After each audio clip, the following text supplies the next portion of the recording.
The Enchanted April. By Elizabeth von Arnim. Chapter 1.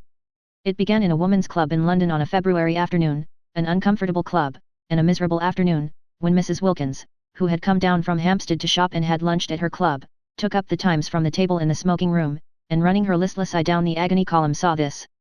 To those who appreciate wisteria and sunshine. Small medieval Italian castle on the shores of the Mediterranean to be let furnished for the month of April. Necessary servants remain. Z. Box 1000, The Times. That was its conception, yet, as in the case of many another, the conceiver was unaware of it at the moment. So entirely unaware was Mrs. Wilkins that her April for that year had then and there been settled for her that she dropped the newspaper with a gesture that was both irritated and resigned, and went over to the window and stared drearily out at the dripping street. Not for her were medieval castles, even those that are specially described as small. Not for her the shores in April of the Mediterranean, and the wisteria and sunshine. Such delights were only for the rich. Yet the advertisement had been addressed to persons who appreciate these things, so that it had been, anyhow, addressed to her, for she certainly appreciated them, more than anybody knew, more than she had ever told. But she was poor. In the whole world she possessed of her very own only £90, saved from year to year, put by carefully pound by pound, out of her dress allowance. She had scraped this sum together at the suggestion of her husband as a shield and refuge against a rainy day. Her dress allowance, given her by her father, was £100 a year, so that Mrs. Wilkins's clothes were what her husband, urging her to save, called modest and becoming, and her acquaintance to each other, when they spoke of her at all, which was seldom for she was very negligible, called a perfect sight. Mr. Wilkins, a solicitor, encouraged thrift, except that branch of it which got into his food. He did not call that thrift, he called it bad housekeeping. But for the thrift which, like moth, penetrated into Mrs. Wilkins's clothes and spoilt them, he had much praise. You never know, he said, when there will be a rainy day, and you may be very glad to find you have a nest egg. Indeed we both may. Looking out of the club window into Shaftesbury Avenue, hers was an economical club, but convenient for Hampstead, where she lived, and for Shoolbred's, where she shopped. Mrs. Wilkins, having stood there some time very drearily, her mind's eye on the Mediterranean in April, and the wisteria, and the enviable opportunities of the rich, while her bodily eye watched the really extremely horrible sooty rain falling steadily on the hurrying umbrellas and splashing omnibuses, suddenly wondered whether perhaps this was not the rainy day Mellersh was Mr. Wilkins, had so often encouraged her to prepare for, and whether to get out of such a climate and into the small medieval castle wasn't perhaps what Providence had all along intended her to do with her savings. Part of her savings, of course, perhaps quite a small part. The castle, being medieval, might also be dilapidated, and dilapidations were surely cheap. She wouldn't in the least mind a few of them, because you didn't pay for dilapidations which were already there, on the contrary, by reducing the price you had to pay they really paid you. But what nonsense to think of it! She turned away from the window with the same gesture of mingled irritation and resignation with which she had laid down the Times, and crossed the room towards the door with the intention of getting her mackintosh and umbrella and fighting her way into one of the overcrowded omnibuses and going to Shoolbred's on her way home and buying some solace for Mellersh's dinner. Mellersh was difficult with fish and liked only solace, except salmon, when she beheld Mrs. Arbuthnot, a woman she knew by sight as also living in Hampstead and belonging to the club, sitting at the table in the middle of the room on which the newspapers and magazines were kept, absorbed, in her turn, in the first page of the Times. Mrs. Wilkins had never yet spoken to Mrs. Arbuthnot, who belonged to one of the various church sets, and who analyzed, classified, divided and registered the poor, whereas she and Mellersh, when they did go out, went to the parties of impressionist painters, of whom in Hampstead there were many. Mellersh had a sister who had married one of them and lived up on the heath, and because of this alliance Mrs. Wilkins was drawn into a circle which was highly unnatural to her, and she had learned to dread pictures. She had to say things about them, and she didn't know what to say. She used to murmur, marvellous, and feel that it was not enough. But nobody minded. Nobody listened. Nobody took any notice of Mrs. Wilkins. She was the kind of person who is not noticed at parties. Her clothes, infested by thrift, made her practically invisible, her face was non-arresting, her conversation was reluctant, she was shy. And if one's clothes and face and conversation are all negligible, thought Mrs. Wilkins, who recognized her disabilities, what, at parties, is there left of one? Also she was always with Wilkins, that clean-shaven, fine-looking man, who gave a party, merely by coming to it, a great air. Wilkins was very respectable. He was known to be highly thought of by his senior partners. His sister's circle admired him. He pronounced adequately intelligent judgments on art and artists. He was pithy, he was prudent, he never said a word too much, nor, on the other hand, did he ever say a word too little. He produced the impression of keeping copies of everything he said, and he was so obviously reliable that it often happened that people who met him at these parties became discontented with their own solicitors, and after a period of restlessness extricated themselves and went to Wilkins. Naturally Mrs. Wilkins was blotted out. She, said his sister, with something herself of the judicial, the digested, and the final in her manner, should stay at home. But Wilkins could not leave his wife at home. He was a family solicitor, and all such have wives and show them. With his in the week he went to parties, and with his on Sundays he went to church.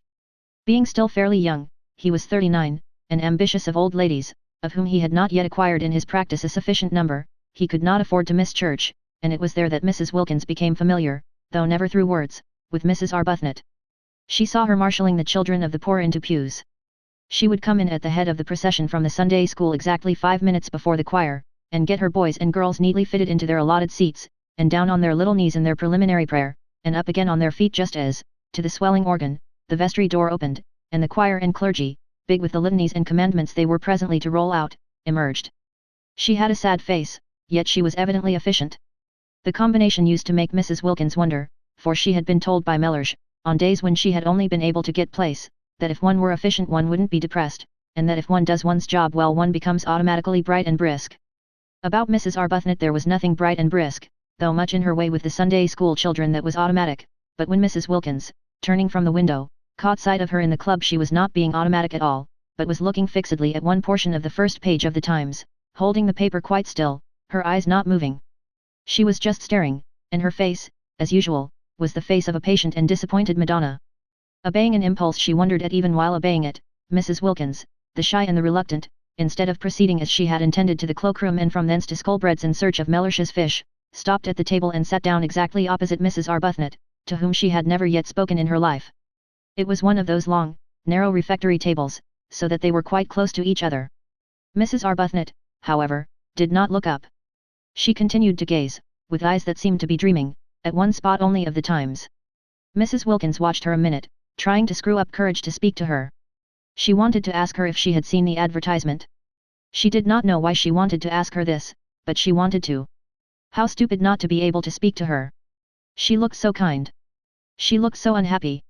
Why couldn't two unhappy people refresh each other on their way through this dusty business of life by a little talk, real, natural talk, about what they felt, what they would have liked, what they still tried to hope. And she could not help thinking that Mrs. Arbuthnot, too, was reading that very same advertisement. Her eyes were on the very part of the paper. Was she, too, picturing what it would be like, the color, the fragrance, the light, the soft lapping of the sea among little hot rocks? Color, fragrance, light, sea, instead of Shaftesbury Avenue, and the wet omnibuses, and the fish department at Shoolbred's, and the tube to Hampstead and dinner and tomorrow the same and the day after the same and always the same. Suddenly Mrs. Wilkins found herself leaning across the table. "Are you reading about the medieval castle and the wisteria?" she heard herself asking.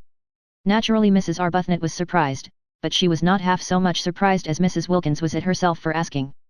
Mrs. Arbuthnot had not yet to her knowledge set eyes on the shabby, lank, loosely put together figure sitting opposite her, with its small freckled face and big grey eyes almost disappearing under a smashed down wet weather hat, and she gazed at her a moment without answering. She was reading about the medieval castle and the wisteria, or rather had read about it 10 minutes before, and since then had been lost in dreams, of light, of color, of fragrance, of the soft lapping of the sea among little hot rocks. "Why do you ask me that?" she said in her grave voice, for her training of and by the poor had made her grave and patient. Mrs. Wilkins flushed and looked excessively shy and frightened. "Oh, only because I saw it too, and I thought perhaps, I thought somehow," she stammered. Whereupon Mrs. Arbuthnot, her mind being used to getting people into lists and divisions, from habit considered, as she gazed thoughtfully at Mrs. Wilkins, under what heading, supposing she had to classify her, she could most properly be put. "And I know you by sight," went on Mrs. Wilkins, who, like all the shy, once she was started plunged on, frightening herself to more and more speech by the sheer sound of what she had said last in her ears. "Every Sunday, I see you every Sunday in church." "In church," echoed Mrs. Arbuthnot. "And this seems such a wonderful thing, this advertisement about the wisteria, and—" Mrs. Wilkins, who must have been at least 30, broke off and wriggled in her chair with the movement of an awkward and embarrassed schoolgirl. "It seems so wonderful," she went on in a kind of burst, "and, it is such a miserable day." And then she sat looking at Mrs. Arbuthnot with the eyes of an imprisoned dog.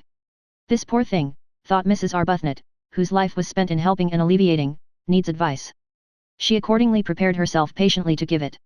"If you see me in church," she said, kindly and attentively, "I suppose you live in Hampstead too?" "Oh yes," said Mrs. Wilkins.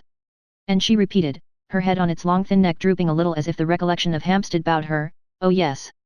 "Where?" asked Mrs. Arbuthnot, who, when advice was needed, naturally first proceeded to collect the facts. But Mrs. Wilkins, laying her hand softly and caressingly on the part of the Times where the advertisement was, as though the mere printed words of it were precious, only said, "Perhaps that's why this seems so wonderful." "No, I think that's wonderful anyhow," said Mrs. Arbuthnot, forgetting facts and faintly sighing. "Then you were reading it?" "Yes," said Mrs. Arbuthnot, her eyes going dreamy again. "Wouldn't it be wonderful?" murmured Mrs. Wilkins. "Wonderful," said Mrs. Arbuthnot. Her face, which had lit up, faded into patience again. "Very wonderful," she said. "But it's no use wasting one's time thinking of such things."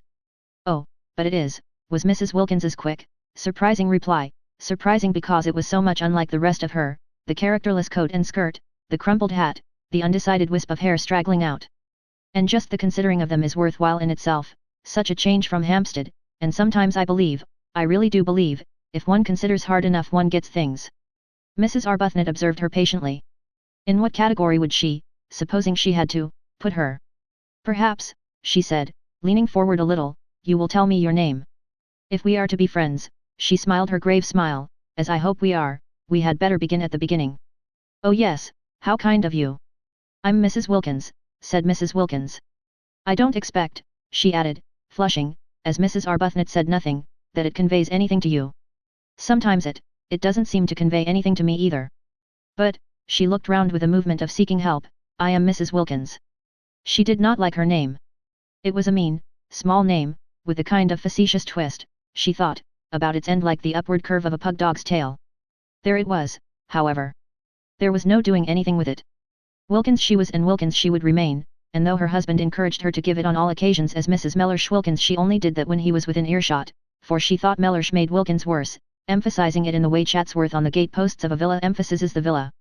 When first he suggested she should add Mellersh she had objected for the above reason, and after a pause, Mellersh was much too prudent to speak except after a pause, during which presumably he was taking a careful mental copy of his coming observation, he said, much displeased, "But I am not a villa," and looked at her as he looks who hopes, for perhaps the 100th time, that he may not have married a fool. Of course he was not a villa, Mrs. Wilkins assured him, she had never supposed he was, she had not dreamed of meaning. She was only just thinking. The more she explained the more earnest became Mellersh's hope, familiar to him by this time, for he had then been a husband for 2 years, that he might not by any chance have married a fool, and they had a prolonged quarrel, if that can be called a quarrel which is conducted with dignified silence on one side and earnest apology on the other, as to whether or no Mrs. Wilkins had intended to suggest that Mr. Wilkins was a villa. I believe, she had thought when it was at last over, it took a long while, that anybody would quarrel about anything when they've not left off being together for a single day for 2 whole years. What we both need is a holiday. My husband, went on Mrs. Wilkins to Mrs. Arbuthnot, trying to throw some light on herself, is a solicitor.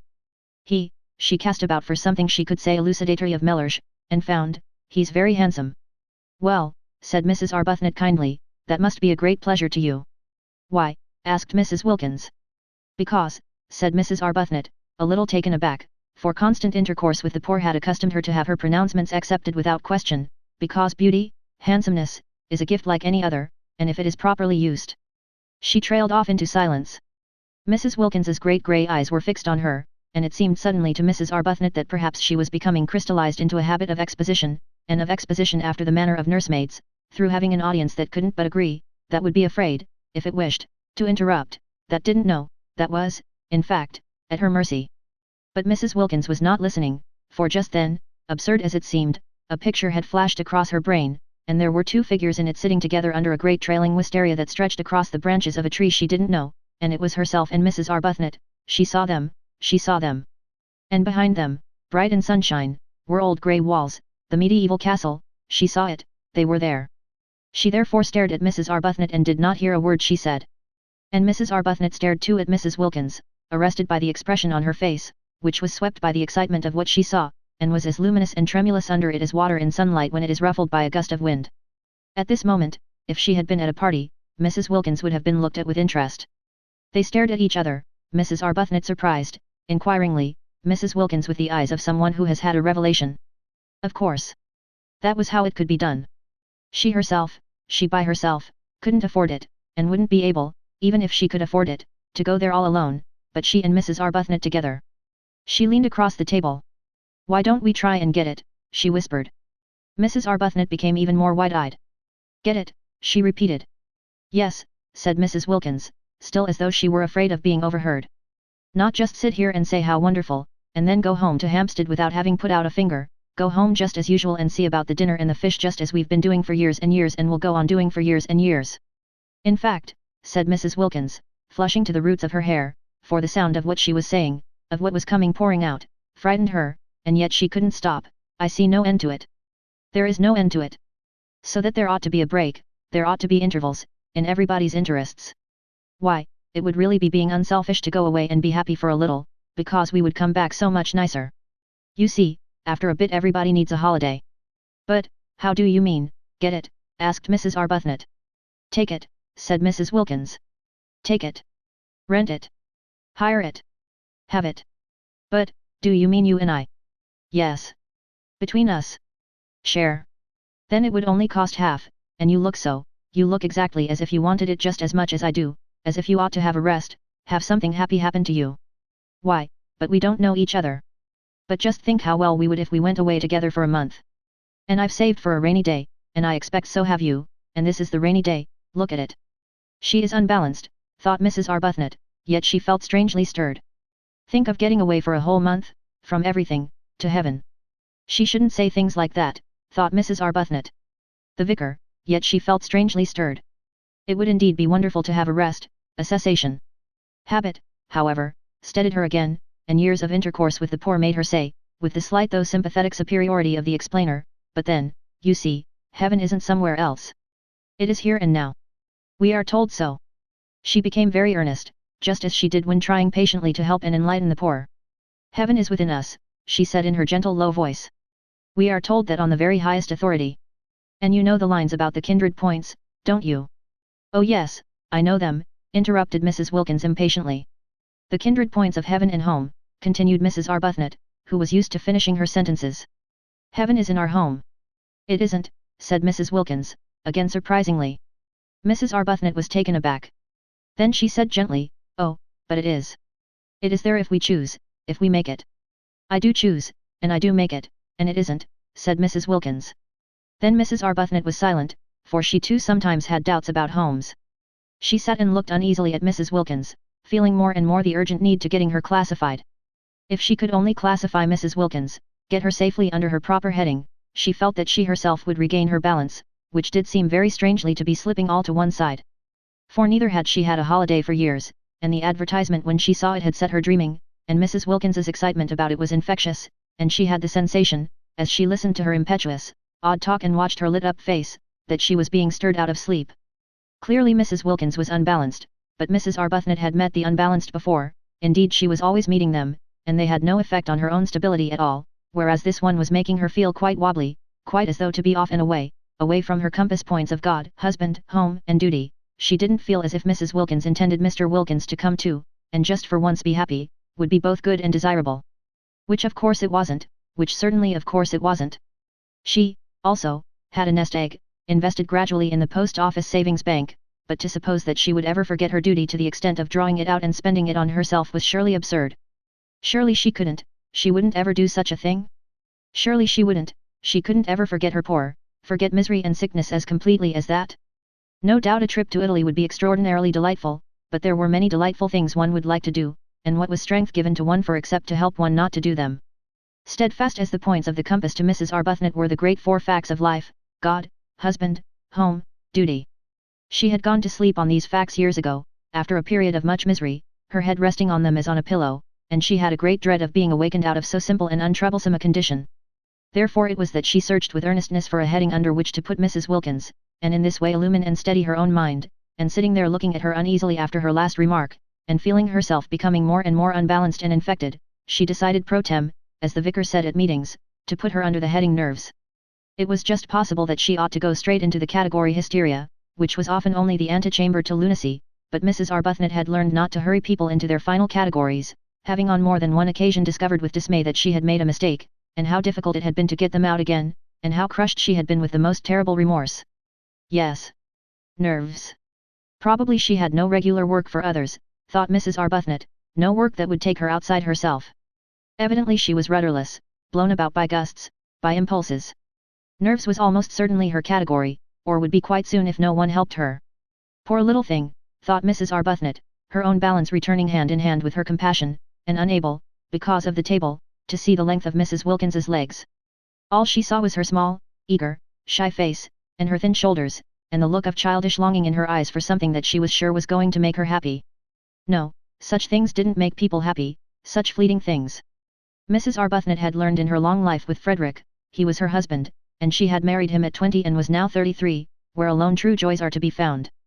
They are to be found, she now knew, only in daily, in hourly, living for others, they are to be found only, hadn't she over and over again taken her disappointments and discouragements there, and come away comforted, at the feet of God. Frederick had been the kind of husband whose wife betakes herself early to the feet of God. From him to them had been a short though painful step. It seemed short to her in retrospect, but it had really taken the whole of the first year of their marriage, and every inch of the way had been a struggle, and every inch of it was stained, she felt at the time, with her heart's blood. All that was over now. She had long since found peace. And Frederick, from her passionately loved bridegroom, from her worshipped young husband, had become second only to God on her list of duties and forbearances. There he hung, the second in importance, a bloodless thing bled white by her prayers. For years she had been able to be happy only by forgetting happiness. She wanted to stay like that. She wanted to shut out everything that would remind her of beautiful things, that might set her off again longing, desiring. "I'd like so much to be friends," she said earnestly. "Won't you come and see me, or let me come to you sometimes? Whenever you feel as if you wanted to talk. I'll give you my address," she searched in her handbag, "and then you won't forget." And she found a card and held it out. Mrs. Wilkins ignored the card. "It's so funny," said Mrs. Wilkins, just as if she had not heard her, "but I see us both, you and me, this April in the medieval castle." Mrs. Arbuthnot relapsed into uneasiness. "Do you?" she said, making an effort to stay balanced under the visionary gaze of the shining grey eyes. "Do you? Don't you ever see things in a kind of flash before they happen?" asked Mrs. Wilkins. "Never," said Mrs. Arbuthnot. She tried to smile the sympathetic yet wise and tolerant smile with which she was accustomed to listen to the necessarily biased and incomplete views of the poor. She didn't succeed. The smile trembled out. "Of course," she said in a low voice, almost as if she were afraid the vicar and the savings bank were listening, "it would be most beautiful, most beautiful." "Even if it were wrong," said Mrs. Wilkins, "it would only be for a month." "That," began Mrs. Arbuthnot, quite clear as to the reprehensibleness of such a point of view, but Mrs. Wilkins stopped her before she could finish. "Anyhow," said Mrs. Wilkins, stopping her, "I'm sure it's wrong to go on being good for too long, till one gets miserable. And I can see you've been good for years and years, because you look so unhappy." Mrs. Arbuthnot opened her mouth to protest, "And I've done nothing but duties, things for other people, ever since I was a girl, and I don't believe anybody loves me a bit, the be better, and I long, oh, I long, for something else, something else." Was she going to cry? Mrs. Arbuthnot became acutely uncomfortable and sympathetic.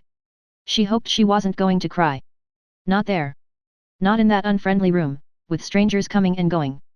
But Mrs. Wilkins, after tugging agitatedly at a handkerchief that wouldn't come out of her pocket, did succeed at last in merely apparently blowing her nose with it, and then, blinking her eyes very quickly once or twice, looked at Mrs. Arbuthnot with a quivering air of half-humble, half-frightened apology, and smiled. "Will you believe," she whispered, trying to steady her mouth, evidently dreadfully ashamed of herself, "that I've never spoken to anyone before in my life like this? I can't think, I simply don't know, what has come over me." "It's the advertisement," said Mrs. Arbuthnot, nodding gravely. "Yes," said Mrs. Wilkins, dabbing furtively at her eyes, "and us both being so," she blew her nose again a little, "miserable." Chapter 2.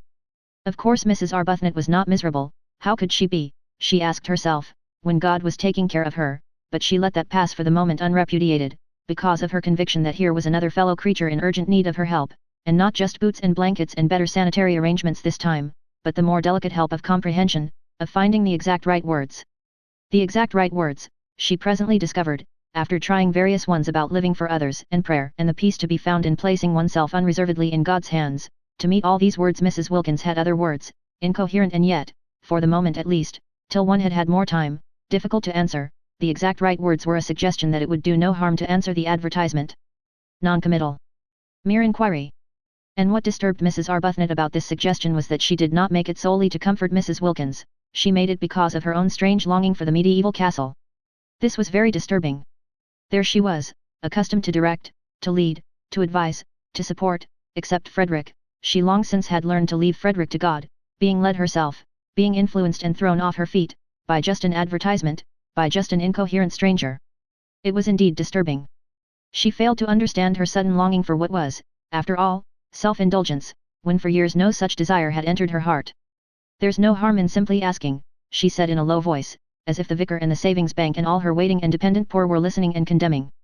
"It isn't as if it committed us to anything," said Mrs. Wilkins, also in a low voice, but her voice shook. They got up simultaneously. Mrs. Arbuthnot had a sensation of surprise that Mrs. Wilkins should be so tall, and went to a writing table, and Mrs. Arbuthnot wrote to Z, Box 1000, The Times, for particulars. She asked for all particulars, but the only one they really wanted was the one about the rent. They both felt that it was Mrs. Arbuthnot who ought to write the letter and do the business part. Not only was she used to organizing and being practical, but she also was older, and certainly calmer, and she herself had no doubt too that she was wiser. Neither had Mrs. Wilkins any doubt of this. The very way Mrs. Arbuthnot parted her hair suggested a great calm that could only proceed from wisdom. But if she was wiser, older, and calmer, Mrs. Arbuthnot's new friend nevertheless seemed to her to be the one who impelled. Incoherent, she yet impelled. She appeared to have, apart from her need of help, an upsetting kind of character. She had a curious infectiousness. She led one on. And the way her unsteady mind leaped at conclusions, wrong ones, of course, witness the one that she, Mrs. Arbuthnot, was miserable. The way she leaped at conclusions was disconcerting. Whatever she was, however, and whatever her unsteadiness, Mrs. Arbuthnot found herself sharing her excitement and her longing, and when the letter had been posted in the letter box in the hall and actually was beyond getting back again, both she and Mrs. Wilkins felt the same sense of guilt. "It only shows," said Mrs. Wilkins in a whisper, as they turned away from the letter box, "how immaculately good we've been all our lives. The very first time we do anything our husbands don't know about we feel guilty." "I'm afraid I can't say I've been immaculately good," gently protested Mrs. Arbuthnot, a little uncomfortable at this fresh example of successful leaping at conclusions, for she had not said a word about her feeling of guilt. "Oh, but I'm sure you have. I see you being good, and that's why you're not happy." She shouldn't say things like that, thought Mrs. Arbuthnot. I must try and help her not to. Aloud she said gravely, "I don't know why you insist that I'm not happy. When you know me better I think you'll find that I am. And I'm sure you don't mean really that goodness, if one could attain it, makes one unhappy." "Yes, I do," said Mrs. Wilkins. "Our sort of goodness does. We have attained it, and we are unhappy. There are miserable sorts of goodness and happy sorts. The sort we'll have at the medieval castle, for instance, is the happy sort." "That is, supposing we go there," said Mrs. Arbuthnot restrainingly. She felt that Mrs. Wilkins needed holding on to. "After all, we've only written just to ask. Anybody may do that. I think it quite likely we shall find the conditions impossible, and even if they were not, probably by tomorrow we shall not want to go." "I see us there," was Mrs. Wilkins's answer to that. All this was very unbalancing. Mrs. Arbuthnot, as she presently splashed through the dripping streets on her way to a meeting she was to speak at, was in an unusually disturbed condition of mind. She had, she hoped, shown herself very calm to Mrs. Wilkins, very practical and sober, concealing her own excitement. But she was really extraordinarily moved, and she felt happy, and she felt guilty, and she felt afraid, and she had all the feelings, though this she did not know, of a woman who has come away from a secret meeting with her lover. That, indeed, was what she looked like when she arrived late on her platform. She, the open-browed, looked almost furtive as her eyes fell on the staring wooden faces waiting to hear her try and persuade them to contribute to the alleviation of the urgent needs of the Hampstead poor, each one convinced that they needed contributions themselves. She looked as though she were hiding something discreditable but delightful. Certainly her customary clear expression of candor was not there, and its place was taken by a kind of suppressed and frightened pleasedness, which would have led a more worldly-minded audience to the instant conviction of recent and probably impassioned love-making. "Beauty, beauty, beauty." The words kept ringing in her ears as she stood on the platform talking of sad things to the sparsely attended meeting. She had never been to Italy. Was that really what her nest egg was to be spent on after all? Though she couldn't approve of the way Mrs. Wilkins was introducing the idea of predestination into her immediate future, just as if she had no choice, just as if to struggle, or even to reflect, were useless, it yet influenced her. Mrs. Wilkins's eyes had been the eyes of a seer.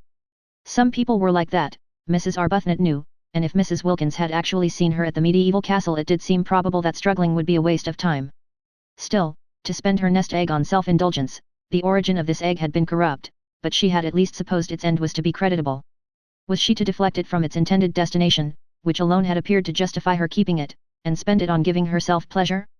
Mrs. Arbuthnot spoke on and on. so much practiced in the kind of speech that she could have said it all in her sleep, and at the end of the meeting, her eyes dazzled by her secret visions, she hardly noticed that nobody was moved in any way whatever, least of all in the way of contributions. But the vicar noticed. The vicar was disappointed. Usually his good friend and supporter Mrs. Arbuthnot succeeded better than this. And, what was even more unusual, she appeared, he observed, not even to mind.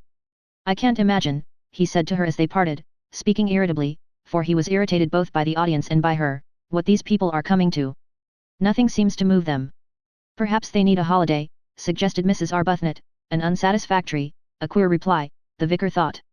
"In February," he called after her sarcastically. "Oh no, not till April," said Mrs. Arbuthnot over her shoulder. "Very odd," thought the vicar. "Very odd indeed."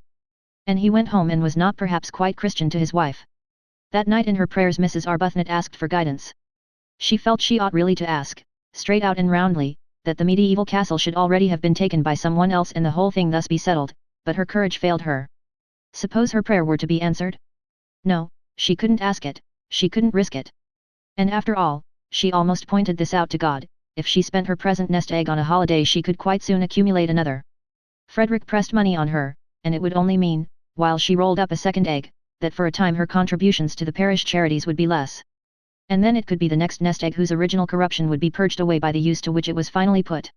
For Mrs. Arbuthnot, who had no money of her own, was obliged to live on the proceeds of Frederick's activities, and her very nest egg was the fruit, posthumously ripened, of ancient sin. The way Frederick made his living was one of the standing distresses of her life. He wrote immensely popular memoirs, regularly, every year, of the mistresses of kings. There were in history numerous kings who had had mistresses, and there were still more numerous mistresses who had had kings, so that he had been able to publish a book of memoirs during each year of his married life, and even so there were great further piles of these ladies waiting to be dealt with. Mrs. Arbuthnot was helpless. Whether she liked it or not, she was obliged to live on the proceeds. He gave her a dreadful sofa once, after the success of his Du Barry memoir, with swollen cushions and soft, receptive lap, and it seemed to her a miserable thing that there, in her very home, should flaunt this reincarnation of a dead old French sinner. Simply good, convinced that morality is the basis of happiness, the fact that she and Frederick should draw their sustenance from guilt, however much purged by the passage of centuries, was one of the secret reasons of her sadness. The more the memoired lady had forgotten herself, the more his book about her was read and the more free-handed he was to his wife, and all that he gave her was spent, after adding slightly to her nest egg, for she did hope and believe that some day people would cease to want to read of wickedness, and then Frederick would need supporting, on helping the poor. The parish flourished because, to take a handful at random, of the ill behavior of the ladies Du Barry, Montespan, Pompadour, Ninon de L'Enclos, and even of learned Maintenon. The poor were the filter through which the money was passed, to come out, Mrs. Arbuthnot hoped, purified. She could do no more. She had tried in days gone by to think the situation out, to discover the exact right course for her to take, but had found it, as she had found Frederick, too difficult, and had left it, as she had left Frederick, to God. Nothing of this money was spent on her house or dress, those remained, except for the great soft sofa, austere. It was the poor who profited. Their very boots were stout with sins. But how difficult it had been. Mrs. Arbuthnot, groping for guidance, prayed about it to exhaustion. Ought she perhaps to refuse to touch the money, to avoid it as she would have avoided the sins which were its source? But then what about the parish's boots? She asked the vicar what he thought, and, through much delicate language, evasive and cautious, it did finally appear that he was for the boots. At least she had persuaded Frederick. When first he began his terrible successful career, he only began it after their marriage. When she married him he had been a blameless official attached to the library of the British Museum, to publish the memoirs under another name, so that she was not publicly branded. Hampstead read the books with glee, and had no idea that their writer lived in its midst. Frederick was almost unknown, even by sight, in Hampstead. He never went to any of its gatherings. Whatever it was he did in the way of recreation was done in London, but he never spoke of what he did or whom he saw. He might have been perfectly friendless for any mention he ever made of friends to his wife. Only the vicar knew where the money for the parish came from, and he regarded it, he told Mrs. Arbuthnot, as a matter of honor not to mention it. And at least her little house was not haunted by the loose-lived ladies, for Frederick did his work away from home. He had 2 rooms near the British Museum, which was the scene of his exhumations, and there he went every morning, and he came back long after his wife was asleep. Sometimes he did not come back at all. Sometimes she did not see him for several days together. Then he would suddenly appear at breakfast, having let himself in with his latchkey the night before, very jovial and good-natured and free-handed and glad if she would allow him to give her something, a well-fed man, contented with the world, a jolly, full-blooded, satisfied man. And she was always gentle, and anxious that his coffee should be as he liked it. He seemed very happy.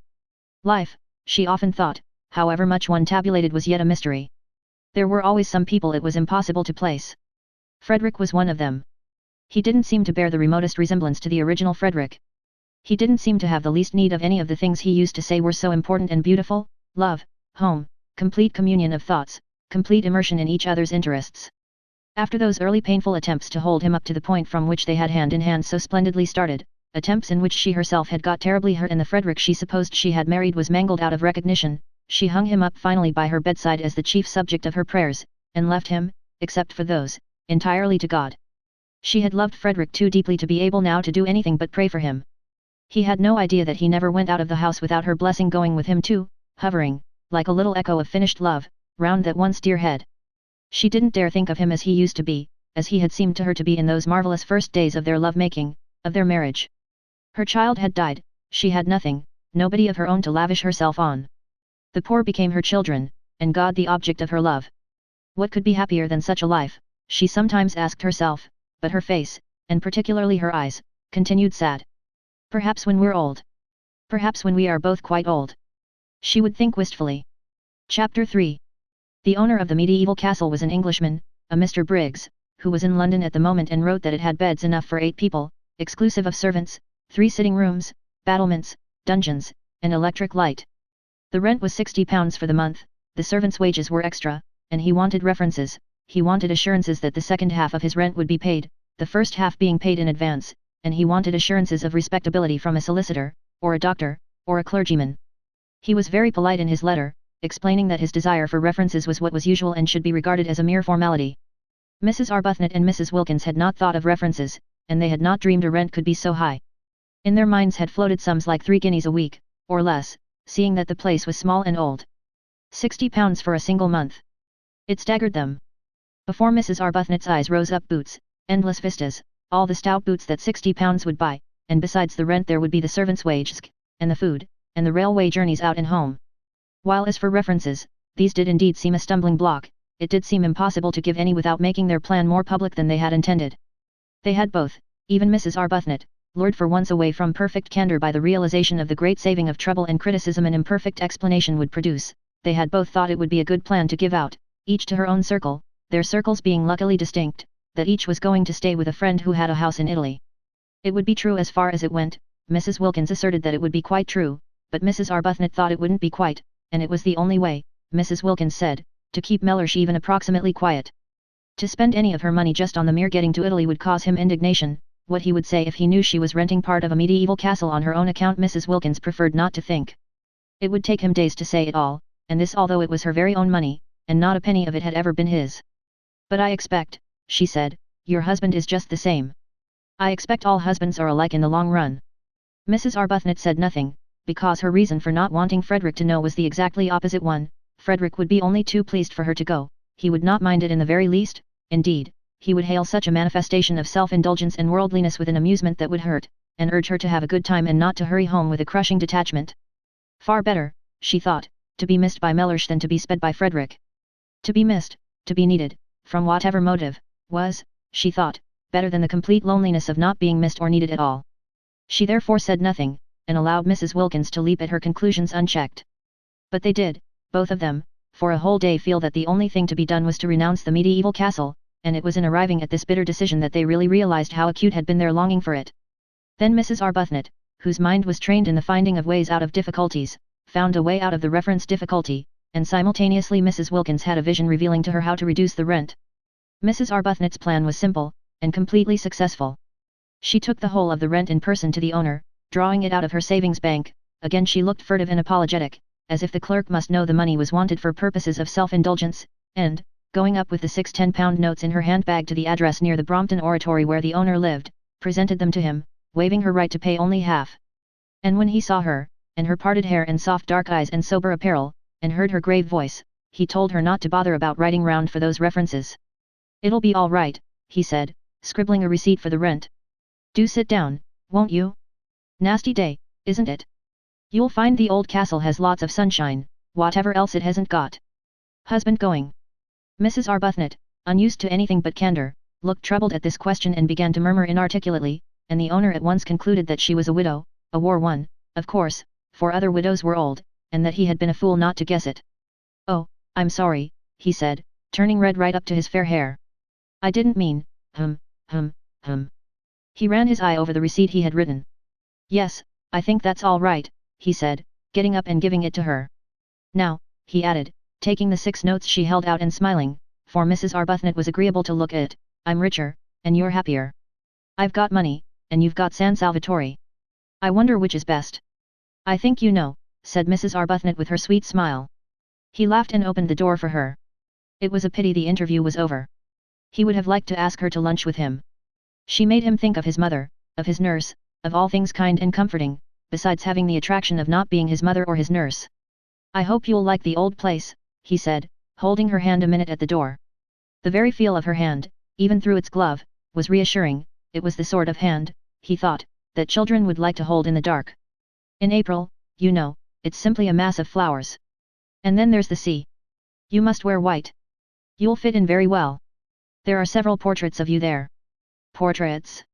Madonnas, you know. There's one on the stairs really exactly like you." Mrs. Arbuthnot smiled and said goodbye and thanked him.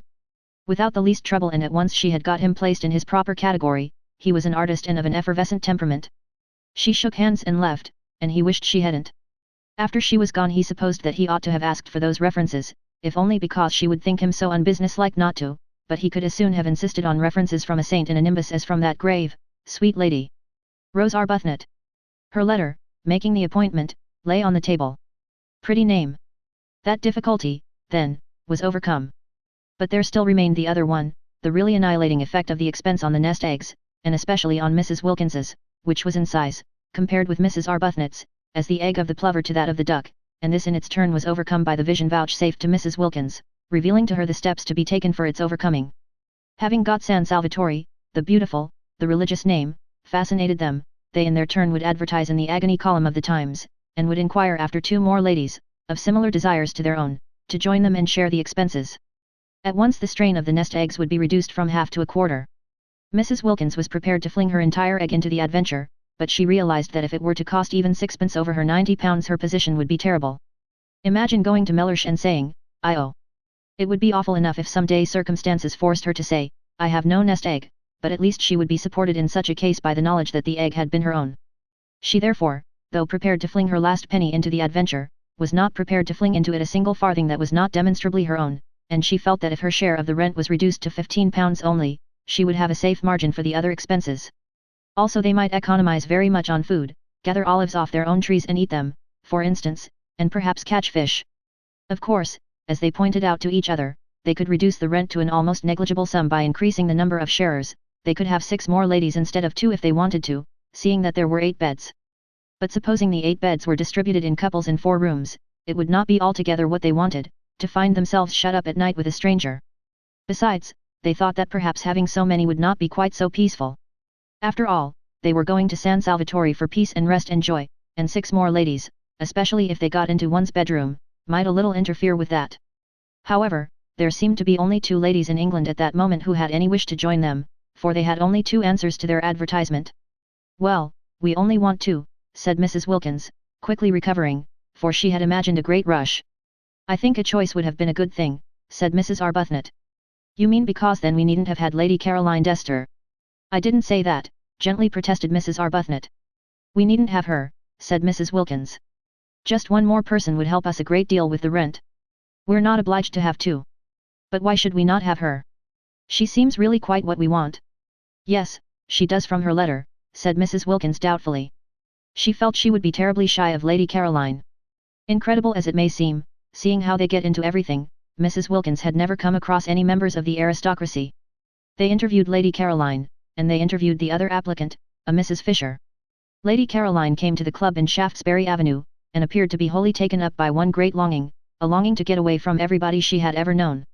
When she saw the club, and Mrs. Arbuthnot, and Mrs. Wilkins, she was sure that here was exactly what she wanted. She would be in Italy, a place she adored; she would not be in hotels, places she loathed; she would not be staying with friends, persons she disliked, and she would be in the company of strangers who would never mention a single person she knew, for the simple reason that they had not, could not have, and would not come across them. She asked a few questions about the fourth woman, and was satisfied with the answers. Mrs. Fisher, of Prince of Wales Terrace. A widow. She too would be unacquainted with any of her friends. Lady Caroline did not even know where Prince of Wales Terrace was. "It's in London," said Mrs. Arbuthnot. "Is it?" said Lady Caroline. It all seemed most restful. Mrs. Fisher was unable to come to the club because, she explained by letter, she could not walk without a stick, therefore Mrs. Arbuthnot and Mrs. Wilkins went to her. "But if she can't come to the club, how can she go to Italy?" wondered Mrs. Wilkins, aloud. "We shall hear that from her own lips," said Mrs. Arbuthnot. From Mrs. Fisher's lips they merely heard, in reply to delicate questioning, that sitting in trains was not walking about, and they knew that already. Except for the stick, however, she appeared to be a most desirable fourth, quiet, educated, elderly. She was much older than they or Lady Caroline. Lady Caroline had informed them she was 28, but not so old as to have ceased to be active-minded. She was very respectable indeed, and still wore a complete suit of black though her husband had died, she told them, 11 years before. Her house was full of signed photographs of illustrious Victorian dead, all of whom she said she had known when she was little. Her father had been an eminent critic, and in his house she had seen practically everybody who was anybody in letters and art. Carlyle had scowled at her, Matthew Arnold had held her on his knee, Tennyson had sonorously rallied her on the length of her pigtail. She animatedly showed them the photographs, hung everywhere on her walls, pointing out the signatures with her stick, and she neither gave any information about her own husband nor asked for any about the husbands of her visitors, which was the greatest comfort. Indeed, she seemed to think that they also were widows, for on inquiring who the fourth lady was to be, and being told it was a Lady Caroline Dester, she said, "Is she a widow too?" And on their explaining that she was not, because she had not yet been married, observed with abstracted amiability, "All in good time." But Mrs. Fisher's very abstractedness, and she seemed to be absorbed chiefly in the interesting people she used to know and in their memorial photographs, and quite a good part of the interview was taken up by reminiscent anecdote of Carlyle, Meredith, Matthew Arnold, Tennyson, and a host of others. Her very abstractedness was a recommendation. She only asked, she said, to be allowed to sit quiet in the sun and remember. That was all Mrs. Arbuthnot and Mrs. Wilkins asked of their sharers. It was their idea of a perfect sharer that she should sit quiet in the sun and remember, rousing herself on Saturday evenings sufficiently to pay her share. Mrs. Fisher was very fond, too, she said, of flowers, and once when she was spending a weekend with her father at Box Hill. "Who lived at Box Hill?" interrupted Mrs. Wilkins, who hung on Mrs. Fisher's reminiscences, intensely excited by meeting somebody who had actually been familiar with all the really and truly and undoubtedly great, actually seen them, heard them talking, touched them. Mrs. Fisher looked at her over the top of her glasses in some surprise. Mrs. Wilkins, in her eagerness to tear the heart out quickly of Mrs. Fisher's reminiscences, afraid that at any moment Mrs. Arbuthnot would take her away and she wouldn't have heard half, had already interrupted several times with questions which appeared ignorant to Mrs. Fisher. "Meredith, of course," said Mrs. Fisher rather shortly. "I remember a particular weekend," she continued. "My father often took me, but I always remember this weekend particularly." "Did you know Keats?" eagerly interrupted Mrs. Wilkins. Mrs. Fisher, after a pause, said with subacid reserve that she had been unacquainted with both Keats and Shakespeare. "Oh, of course, how ridiculous of me," cried Mrs. Wilkins, flushing scarlet. "It's because," she floundered, "it's because the immortals somehow still seem alive, don't they, as if they were here, going to walk into the room in another minute, and one forgets they are dead.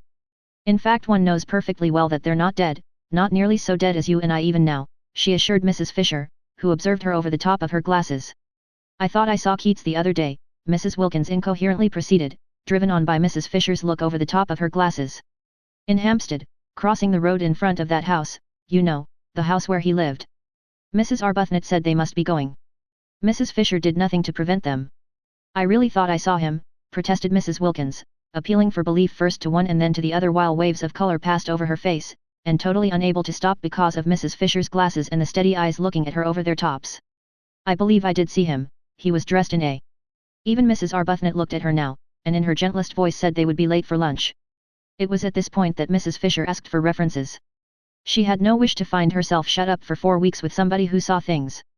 It is true that there were 3 sitting rooms, besides the garden and the battlements at San Salvatore, so that there would be opportunities of withdrawal from Mrs. Wilkins, but it would be disagreeable to Mrs. Fisher, for instance, if Mrs. Wilkins were suddenly to assert that she saw Mr. Fisher. Mr. Fisher was dead, let him remain so. She had no wish to be told he was walking about the garden. The only reference she really wanted, for she was much too old and firmly seated in her place in the world for questionable associates to matter to her, was one with regard to Mrs. Wilkins's health. Was her health quite normal? Was she an ordinary, everyday, Sensible woman? Mrs. Fisher felt that if she were given even one address she would be able to find out what she needed. So she asked for references, and her visitors appeared to be so much taken aback. Mrs. Wilkins, indeed, was instantly sobered, that she added, "It is usual." Mrs. Wilkins found her speech first. "But," she said, "aren't we the ones who ought to ask for some from you?" And this seemed to Mrs. Arbuthnot too the right attitude. Surely it was they who were taking Mrs. Fisher into their party, and not Mrs. Fisher who was taking them into it. For answer Mrs. Fisher, leaning on her stick, went to the writing table and in a firm hand wrote down 3 names and offered them to Mrs. Wilkins, and the names were so respectable, they were so momentous, they were so nearly august, that just to read them was enough. The President of the Royal Academy, the Archbishop of Canterbury, and the Governor of the Bank of England, who would dare disturb such personages in their meditations with inquiries as to whether a female friend of theirs was all she should be. "They have known me since I was little," said Mrs. Fisher. Everybody seemed to have known Mrs. Fisher since or when she was little. "I don't think references are nice things at all between ordinary decent women," burst out Mrs. Wilkins, made courageous by being, as she felt, at bay, for she very well knew that the only reference she could give without getting into trouble was shule bread, and she had little confidence in that, as it would be entirely based on Mellish's fish. "We're not business people. We needn't distrust each other." And Mrs. Arbuthnot said, with a dignity that yet was sweet, "I'm afraid references do bring an atmosphere into our holiday plan that isn't quite what we want, and I don't think we'll take yours up or give you any ourselves. So that I suppose you won't wish to join us." And she held out her hand in goodbye. Then Mrs. Fisher, her gaze diverted to Mrs. Arbuthnot, who inspired trust and liking even in tube officials, felt that she would be idiotic to lose the opportunity of being in Italy in the particular conditions offered, and that she and this calm-browed woman between them would certainly be able to curb the other one when she had her attacks. So she said, taking Mrs. Arbuthnot's offered hand, "Very well. I waive references." She waived references. The two as they walked to the station in Kensington High Street could not help thinking that this way of putting it was lofty. Even Mrs. Arbuthnot, spendthrift of excuses for lapses, thought Mrs. Fisher might have used other words, and Mrs. Wilkins, by the time she got to the station, and the walk and the struggle on the crowded pavement with other people's umbrellas had warmed her blood, actually suggested waving Mrs. Fisher. "If there is any waving to be done, do let us be the ones who wave," she said eagerly. But Mrs. Arbuthnot, as usual, held on to Mrs. Wilkins, and presently, having cooled down in the train, Mrs. Wilkins announced that at San Salvatore Mrs. Fisher would find her level. "I see her finding her level there," she said, her eyes very bright. Whereupon Mrs. Arbuthnot, sitting with her quiet hands folded, turned over in her mind how best she could help Mrs. Wilkins not to see quite so much, or at least, if she must see, to see in silence. Chapter 4. It had been arranged that Mrs. Arbuthnot and Mrs. Wilkins, travelling together, should arrive at San Salvatore on the evening of March 31st, the owner, who told them how to get there, appreciated their disinclination to begin their time in it on April 1st, and Lady Caroline and Mrs. Fisher, as yet unacquainted and therefore under no obligations to bore each other on the journey, for only towards the end would they find out by a process of sifting who they were to arrive on the morning of April 2nd. In this way everything would be got nicely ready for the two who seemed, in spite of the equality of the sharing, yet to have something about them of guests. There were disagreeable incidents towards the end of March, when Mrs. Wilkins, her heart in her mouth and her face a mixture of guilt, terror and determination, told her husband that she had been invited to Italy, and he declined to believe it. Of course he declined to believe it. Nobody had ever invited his wife to Italy before. There was no precedent. He required proofs. The only proof was Mrs. Arbuthnot, and Mrs. Wilkins had produced her, but after what entreaties, what passionate persuading. Mrs. Arbuthnot had not imagined she would have to face Mr. Wilkins and say things to him that were short of the truth, and it brought home to her what she had for some time suspected, that she was slipping more and more away from God. Indeed, the whole of March was filled with unpleasant, anxious moments. It was an uneasy month. Mrs. Arbuthnot's conscience, made supersensitive by years of pampering, could not reconcile what she was doing with its own high standard of what was right. It gave her little peace. It nudged her at her prayers.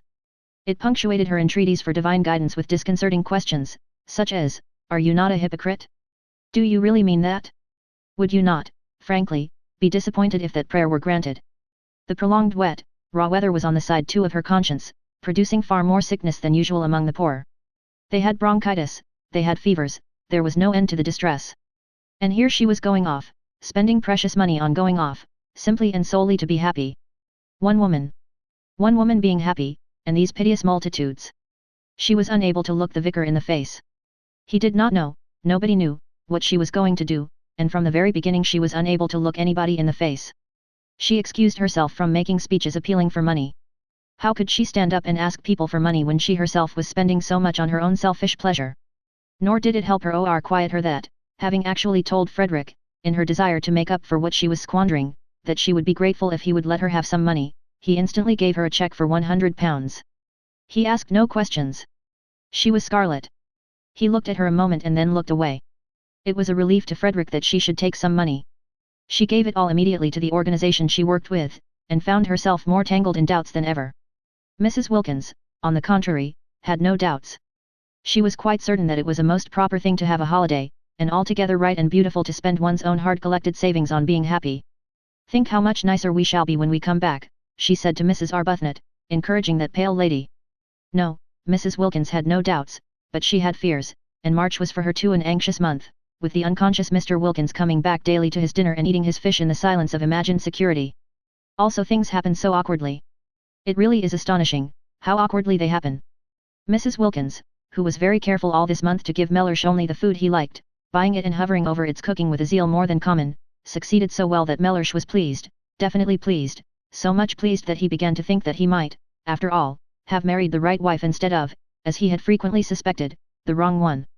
The result was that on the third Sunday in the month, Mrs. Wilkins had made up her trembling mind that on the fourth Sunday, there being 5 in that March and it being on the 5th of them that she and Mrs. Arbuthnot were to start, she would tell Mellersh of her invitation, on the third Sunday, then, after a very well-cooked lunch in which the Yorkshire pudding had melted in his mouth and the apricot tart had been so perfect that he ate it all, Mellersh, smoking his cigar by the brightly burning fire the while hail gusts banged on the window, said, "I am thinking of taking you to Italy for Easter."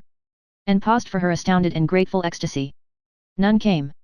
The silence in the room, except for the hail hitting the windows and the gay roar of the fire, was complete. Mrs. Wilkins could not speak. She was dumbfounded. The next Sunday was the day she had meant to break her news to him, and she had not yet even prepared the form of words in which she would break it. Mr. Wilkins, who had not been abroad since before the war, and was noticing with increasing disgust, as week followed week of wind and rain, the peculiar persistent vileness of the weather, had slowly conceived a desire to get away from England for Easter. He was doing very well in his business. He could afford a trip. Switzerland was useless in April. There was a familiar sound about Easter in Italy. To Italy he would go, and as it would cause comment if he did not take his wife, take her he must. Besides, she would be useful. A second person was always useful in a country whose language one did not speak, for holding things, for waiting with the luggage. He had expected an explosion of gratitude and excitement. The absence of it was incredible. She could not, he concluded, have heard. Probably she was absorbed in some foolish daydream. It was regrettable how childish she remained. He turned his head, their chairs were in front of the fire, and looked at her. She was staring straight into the fire, and it was no doubt the fire that made her face so red. "I am thinking," he repeated, raising his clear, cultivated voice and speaking with acerbity, for inattention at such a moment was deplorable, "of taking you to Italy for Easter. Did you not hear me?"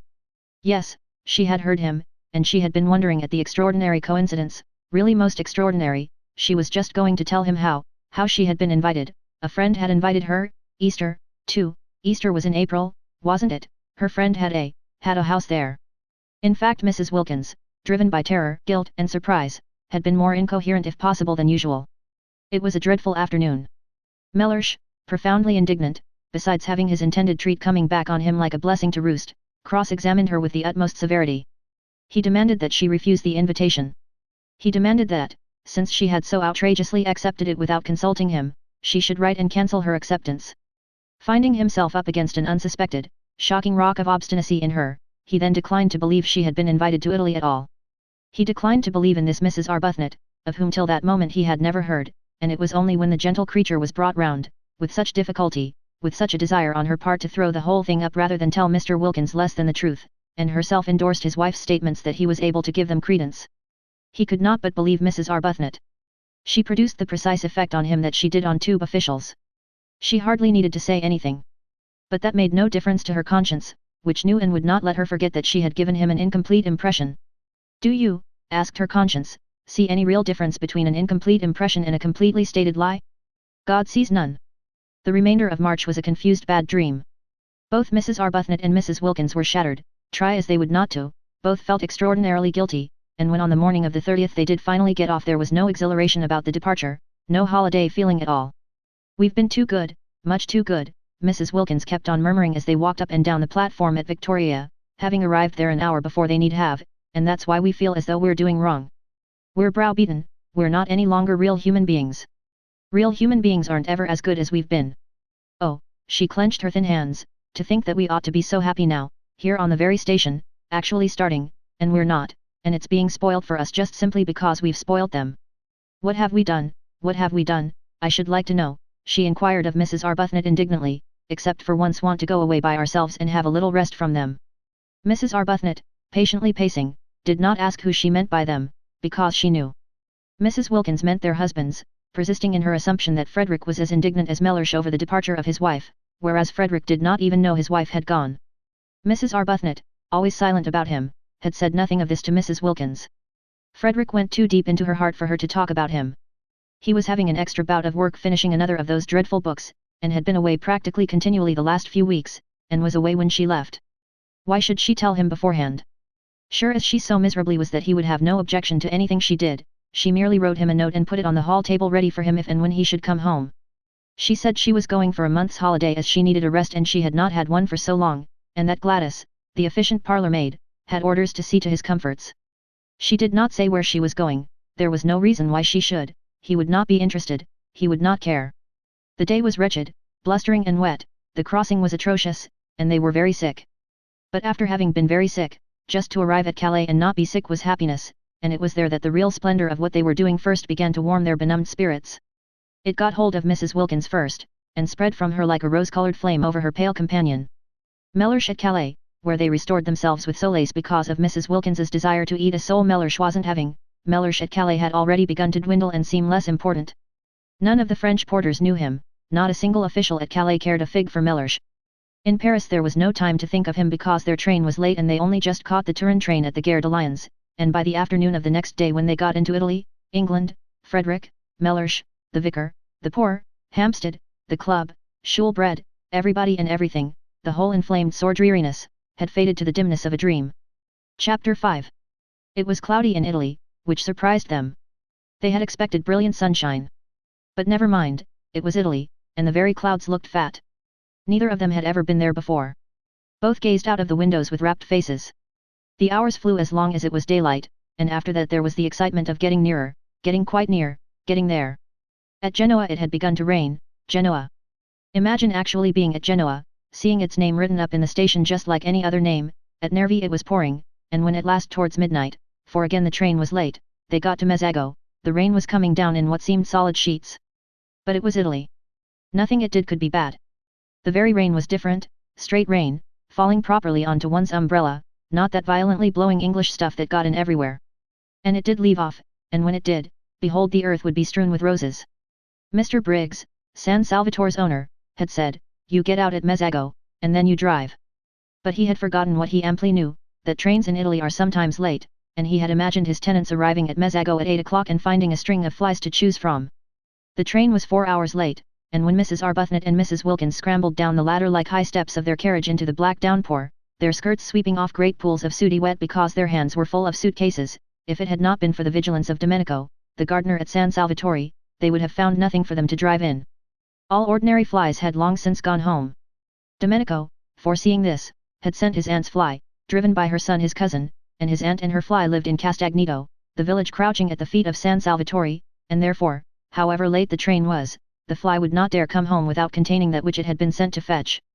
Domenico's cousin's name was Beppo, and he presently emerged out of the dark where Mrs. Arbuthnot and Mrs. Wilkins stood, uncertain what to do next after the train had gone on, for they could see no porter and they thought from the feel of it that they were standing not so much on a platform as in the middle of the permanent way. Beppo, who had been searching for them, emerged from the dark with a kind of pounce and talked Italian to them vociferously. Beppo was a most respectable young man, but he did not look as if he were, especially not in the dark, and he had a dripping hat slouched over one eye. They did not like the way he seized their suitcases. He could not be, they thought, a porter.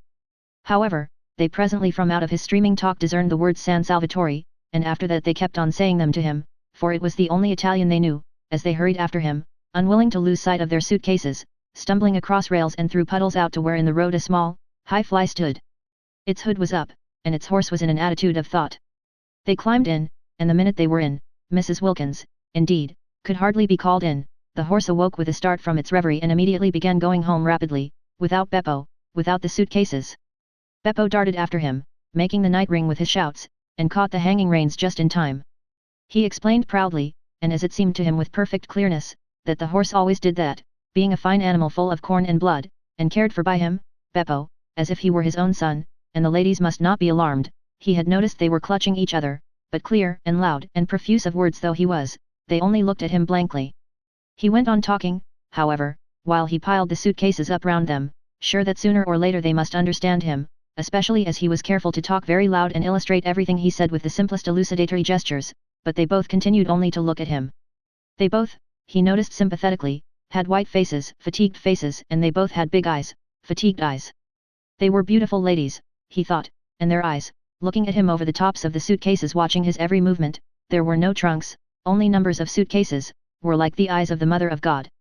The only thing the ladies said, and they repeated it at regular intervals, even after they had started, gently prodding him as he sat on his box to call his attention to it, was, San Salvatore. And each time he answered vociferously, encouragingly, Si, San Salvatore. We don't know of course if he's taking us there, said Mrs. Arbuthnot at last in a low voice, after they had been driving as it seemed to them a long while, and had got off the paving stones of the sleep-shrouded town and were out on a winding road with what they could just see was a low wall on their left beyond which was a great black emptiness and the sound of the sea. On their right was something close and steep and high and black, rocks, they whispered to each other, huge rocks. No, we don't know, agreed Mrs. Wilkins, a slight coldness passing down her spine.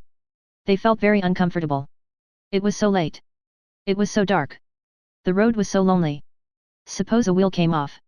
Suppose they met fascisti, or the opposite of fascisti. How sorry they were now that they had not slept at Genoa and come on the next morning in daylight.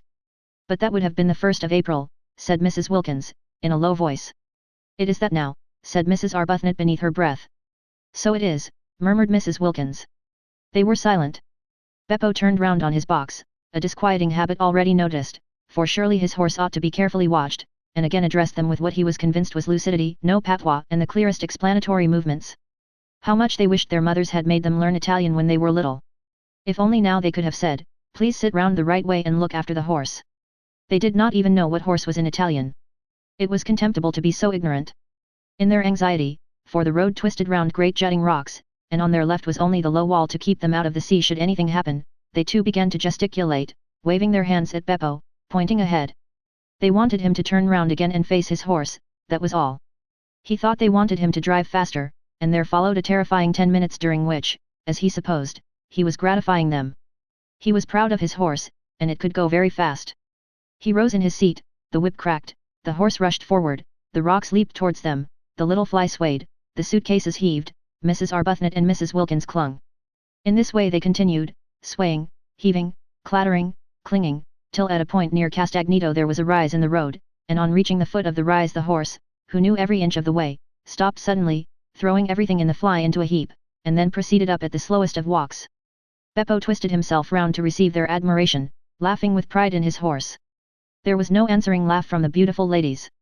Their eyes, fixed on him, seemed bigger than ever, and their faces against the black of the night showed milky. But here at least, once they were up the slope, were houses. The rocks left off, and there were houses, the low wall left off, and there were houses, the sea shrunk away, and the sound of it ceased, and the loneliness of the road was finished. No lights anywhere, of course, nobody to see them pass, and yet Beppo, when the houses began, after looking over his shoulder and shouting Castagnito at the ladies, once more stood up and cracked his whip and once more made his horse dash forward. We shall be there in a minute, Mrs. Arbuthnot said to herself, holding on. We shall soon stop now, Mrs. Wilkins said to herself, holding on. They said nothing aloud, because nothing would have been heard above the whip cracking and the wheel clattering and the boisterous inciting noises Beppo was making at his horse. Anxiously they strained their eyes for any sight of the beginning of San Salvatore. They had supposed and hoped that after a reasonable amount of village a medieval archway would loom upon them, and through it they would drive into a garden and draw up at an open, welcoming door, with light streaming from it and those servants standing in it who, according to the advertisement, remained. Instead the fly suddenly stopped. Peering out they could see they were still in the village street, with small dark houses each side, and Beppo, throwing the reins over the horse's back as if completely confident this time that he would not go any farther, got down off his box. At the same moment, springing as it seemed out of nothing, a man and several half-grown boys appeared on each side of the fly and began dragging out the suitcases. No, no, San Salvatore, exclaimed Mrs. Wilkins, trying to hold on to what suitcases she could. Si, San Salvatore, they all shouted, pulling. "This can't be San Salvatore," said Mrs. Wilkins, turning to Mrs. Arbuthnot, who sat quite still watching her suitcases being taken from her with the same patience she applied to lesser evils. She knew she could do nothing if these men were wicked men determined to have her suitcases. "I don't think it can be," she admitted, and could not refrain from a moment's wonder at the ways of God. Had she really been brought here, she and poor Mrs. Wilkins, after so much trouble in arranging it, so much difficulty and worry, along such devious paths of prevarication and deceit, only to be. She checked her thoughts, and gently said to Mrs. Wilkins, while the ragged youths disappeared with the suitcases into the night and the man with the lantern helped Beppo pull the rug off her, that they were both in God's hands, and for the first time on hearing this, Mrs. Wilkins was afraid. There was nothing for it but to get out. Useless to try to go on sitting in the fly repeating San Salvatore. Every time they said it, and their voices each time were fainter, Beppo and the other man merely echoed it in a series of loud shouts. If only they had learned Italian when they were little. If only they could have said, "We wish to be driven to the door." But they did not even know what door was in Italian. Such ignorance was not only contemptible, it was, they now saw, definitely dangerous.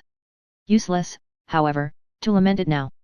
Useless to put off whatever it was that was going to happen to them by trying to go on sitting in the fly. They therefore got out. The two men opened their umbrellas for them and handed them to them. From this they received a faint encouragement, because they could not believe that if these men were wicked they would pause to open umbrellas.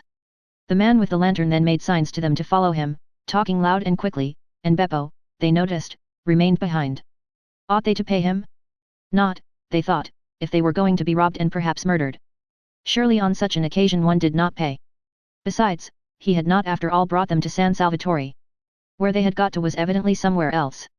Also, he did not show the least wish to be paid, he let them go away into the night with no clamor at all. This, they could not help thinking, was a bad sign. He asked for nothing because presently he was to get so much. They came to some steps. The road ended abruptly in a church and some descending steps. The man held the lantern low for them to see the steps. "San Salvatore," said Mrs. Wilkins once again, very faintly, before committing herself to the steps. It was useless to mention it now, of course, but she could not go down steps in complete silence. No medieval castle, she was sure, was ever built at the bottom of steps. Again, however, came the echoing shout, "Si, Si, San Salvatore." They descended gingerly, holding up their skirts just as if they would be wanting them another time and had not in all probability finished with skirts forever. The steps ended in a steeply sloping path with flat stone slabs down the middle. They slipped a good deal on these wet slabs, and the man with the lantern, talking loud and quickly, held them up. His way of holding them up was polite. "Perhaps," said Mrs. Wilkins in a low voice to Mrs. Arbuthnot, "it is all right after all." "We're in God's hands," said Mrs. Arbuthnot again, and again Mrs. Wilkins was afraid. They reached the bottom of the sloping path, and the light of the lantern flickered over an open space with houses round three sides. The sea was the fourth side, lazily washing backwards and forwards on pebbles. "San Salvatore," said the man pointing with his lantern to a black mass curved round the water like an arm flung about it. They strained their eyes. They saw the black mass, and on the top of it a light. "San Salvatore," they both repeated incredulously, for where were the suitcases, and why had they been forced to get out of the fly? "Si, Si, San Salvatore." They went along what seemed to be a quay, right on the edge of the water. There was not even a low wall here, nothing to prevent the man with the lantern tipping them in if he wanted to. He did not, however, tip them in. Perhaps it was all right after all, Mrs. Wilkins again suggested to Mrs. Arbuthnot on noticing this, who this time was herself beginning to think that it might be, and said no more about God's hands. The flicker of the lantern danced along, reflected in the wet pavement of the quay. Out to the left, in the darkness and evidently at the end of a jetty, was a red light.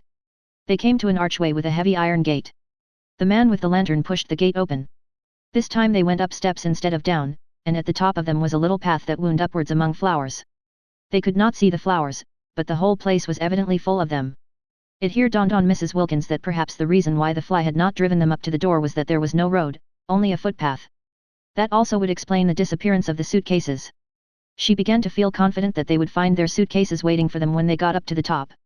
San Salvatore was, it seemed, on the top of a hill, as a medieval castle should be. At a turn of the path they saw above them, much nearer now and shining more brightly, the light they had seen from the quay.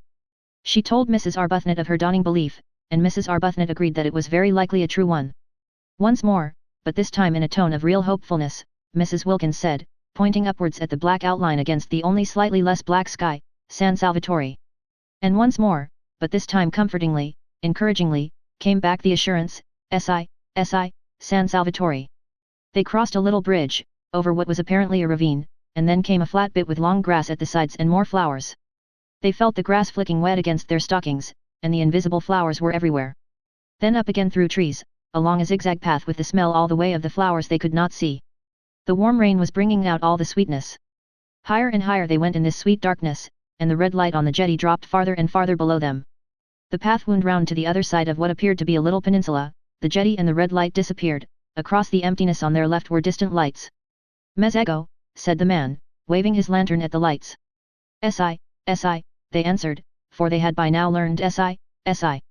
Upon which the man congratulated them in a great flow of polite words, not one of which they understood, on their magnificent Italian, for this was Domenico, the vigilant and accomplished gardener of San Salvatore, the prop and stay of the establishment, the resourceful, the gifted, the eloquent, the courteous, the intelligent Domenico. Only they did not know that yet, and he did in the dark, and even sometimes in the light, look, with his knife-sharp swarthy features and swift, panther movements, very like somebody wicked. They passed along another flat bit of path, with a black shape like a high wall towering above them on their right, and then the path went up again under trellises, and trailing sprays of scented things caught at them and shook raindrops on them, and the light of the lantern flickered over lilies, and then came a flight of ancient steps worn with centuries, and then another iron gate, and then they were inside, though still climbing a twisting flight of stone steps with old walls on either side. Like the walls of dungeons, and with a vaulted roof. At the top was a wrought iron door, and through it shone a flood of electric light. "Ecco," said Domenico, lithely running up the last few steps ahead and pushing the door open. And there they were, arrived, and it was San Salvatore, and their suitcases were waiting for them, and they had not been murdered. They looked at each other's white faces and blinking eyes very solemnly. It was a great, a wonderful moment. Here they were, in their medieval castle at last. Their feet touched its stones. Mrs. Wilkins put her arm round Mrs. Arbuthnot's neck and kissed her. "The first thing to happen in this house," she said softly, solemnly, "shall be a kiss." "Dear Lottie," said Mrs. Arbuthnot. "Dear Rose," said Mrs. Wilkins, her eyes brimming with gladness. Domenico was delighted. He liked to see beautiful ladies kiss. He made them a most appreciative speech of welcome, and they stood arm in arm, holding each other up, for they were very tired, blinking smilingly at him, and not understanding a word.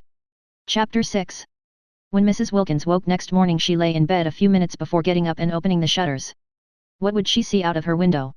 A shining world, or a world of rain? But it would be beautiful, whatever it was would be beautiful. She was in a little bedroom with bare white walls and a stone floor and sparse old furniture. The beds, there were two, were made of iron, enameled black and painted with bunches of gay flowers. She lay putting off the great moment of going to the window as one puts off opening a precious letter, gloating over it. She had no idea what time it was, she had forgotten to wind up her watch ever since, centuries ago, she last went to bed in Hampstead. No sounds were to be heard in the house, so she supposed it was very early, yet she felt as if she had slept a long while, so completely rested, so perfectly content. She lay with her arms clasped round her head thinking how happy she was, her lips curved upwards in a delighted smile. In bed by herself, adorable condition.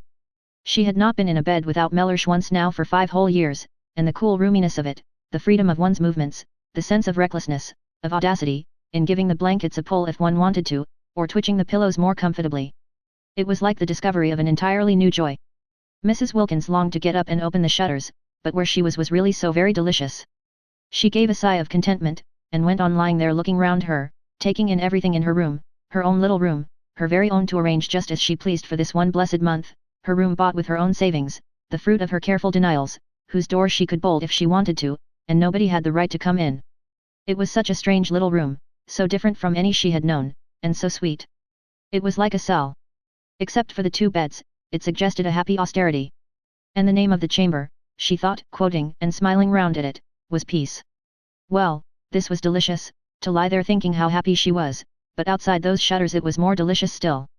She jumped up, pulled on her slippers, for there was nothing on the stone floor but one small rug, ran to the window and threw open the shutters. "Oh," cried Mrs. Wilkins. All the radiance of April in Italy lay gathered together at her feet. The sun poured in on her. The sea lay asleep in it, hardly stirring. Across the bay the lovely mountains, exquisitely different in color, were asleep too in the light, and underneath her window, at the bottom of the flower-starred grass slope from which the wall of the castle rose up, was a great cypress, cutting through the delicate blues and violets and rose colors of the mountains and the sea like a great black sword. She stared. Such beauty, and she there to see it. Such beauty, and she alive to feel it. Her face was bathed in light. Lovely scents came up to the window and caressed her. A tiny breeze gently lifted her hair. Far out in the bay a cluster of almost motionless fishing boats hovered like a flock of white birds on the tranquil sea. How beautiful, how beautiful! Not to have died before this.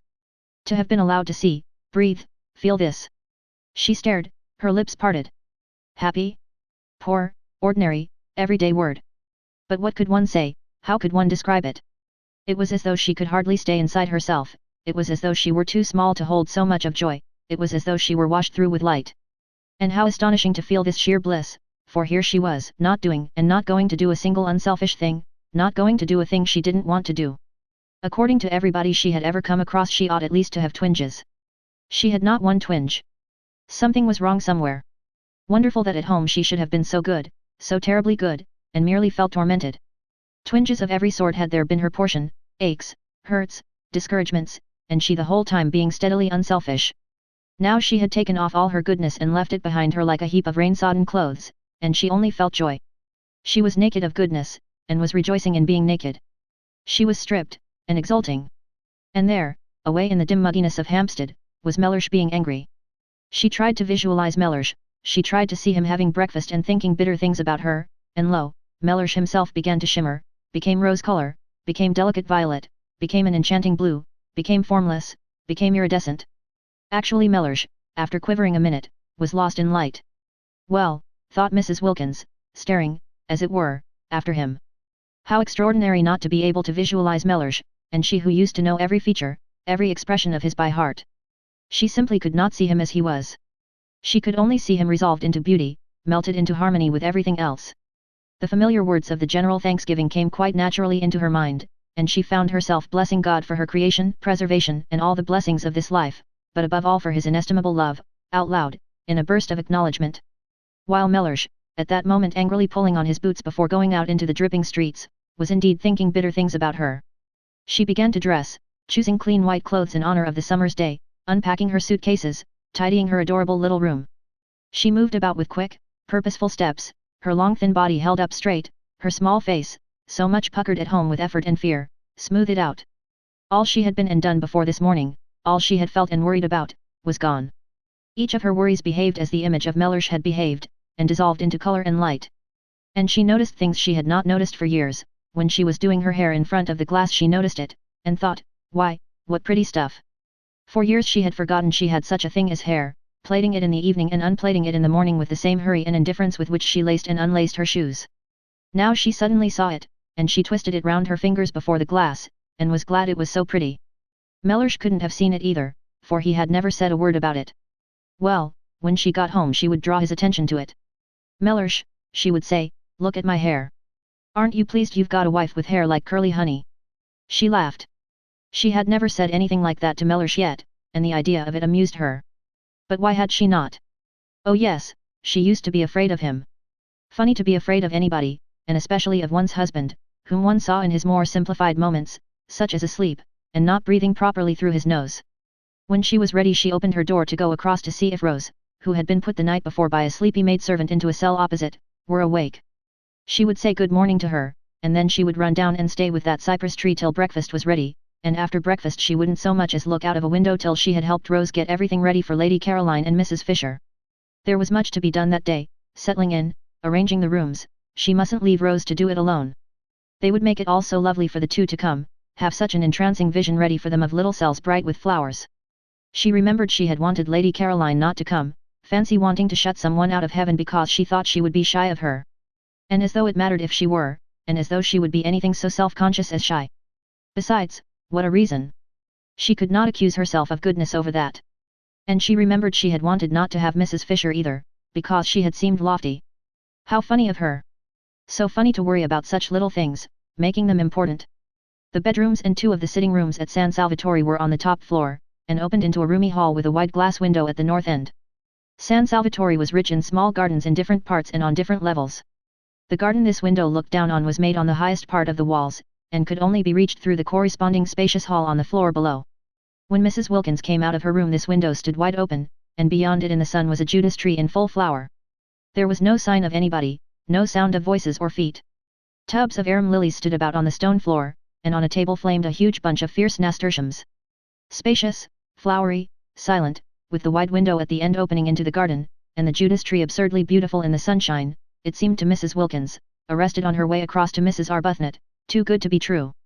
Was she really going to live in this for a whole month? Up to now she had had to take what beauty she could as she went along, snatching at little bits of it when she came across it, a patch of daisies on a fine day in a Hampstead field, a flash of sunset between two chimney pots. She had never been in definitely, completely beautiful places. She had never been even in a venerable house, and such a thing as a profusion of flowers in her rooms was unattainable to her. Sometimes in the spring she had bought 6 tulips at Shoolbred's, unable to resist them, conscious that Mellersh if he knew what they had cost would think it inexcusable, but they had soon died, and then there were no more. As for the Judas tree, she hadn't an idea what it was, and gazed at it out there against the sky with the rapt expression of one who sees a heavenly vision. Mrs. Arbuthnot, coming out of her room, found her there like that, standing in the middle of the hall staring. Now what does she think she sees now, thought Mrs. Arbuthnot. We are in God's hands, said Mrs. Wilkins, turning to her, speaking with extreme conviction. Oh, said Mrs. Arbuthnot quickly, her face, which had been covered with smiles when she came out of her room, falling. Why, what has happened? For Mrs. Arbuthnot had woken up with such a delightful feeling of security, of relief, and she did not want to find she had not after all escaped from the need of refuge. She had not even dreamed of Frederick. For the first time for years she had been spared the nightly dream that he was with her, that they were heart to heart, and its miserable awakening.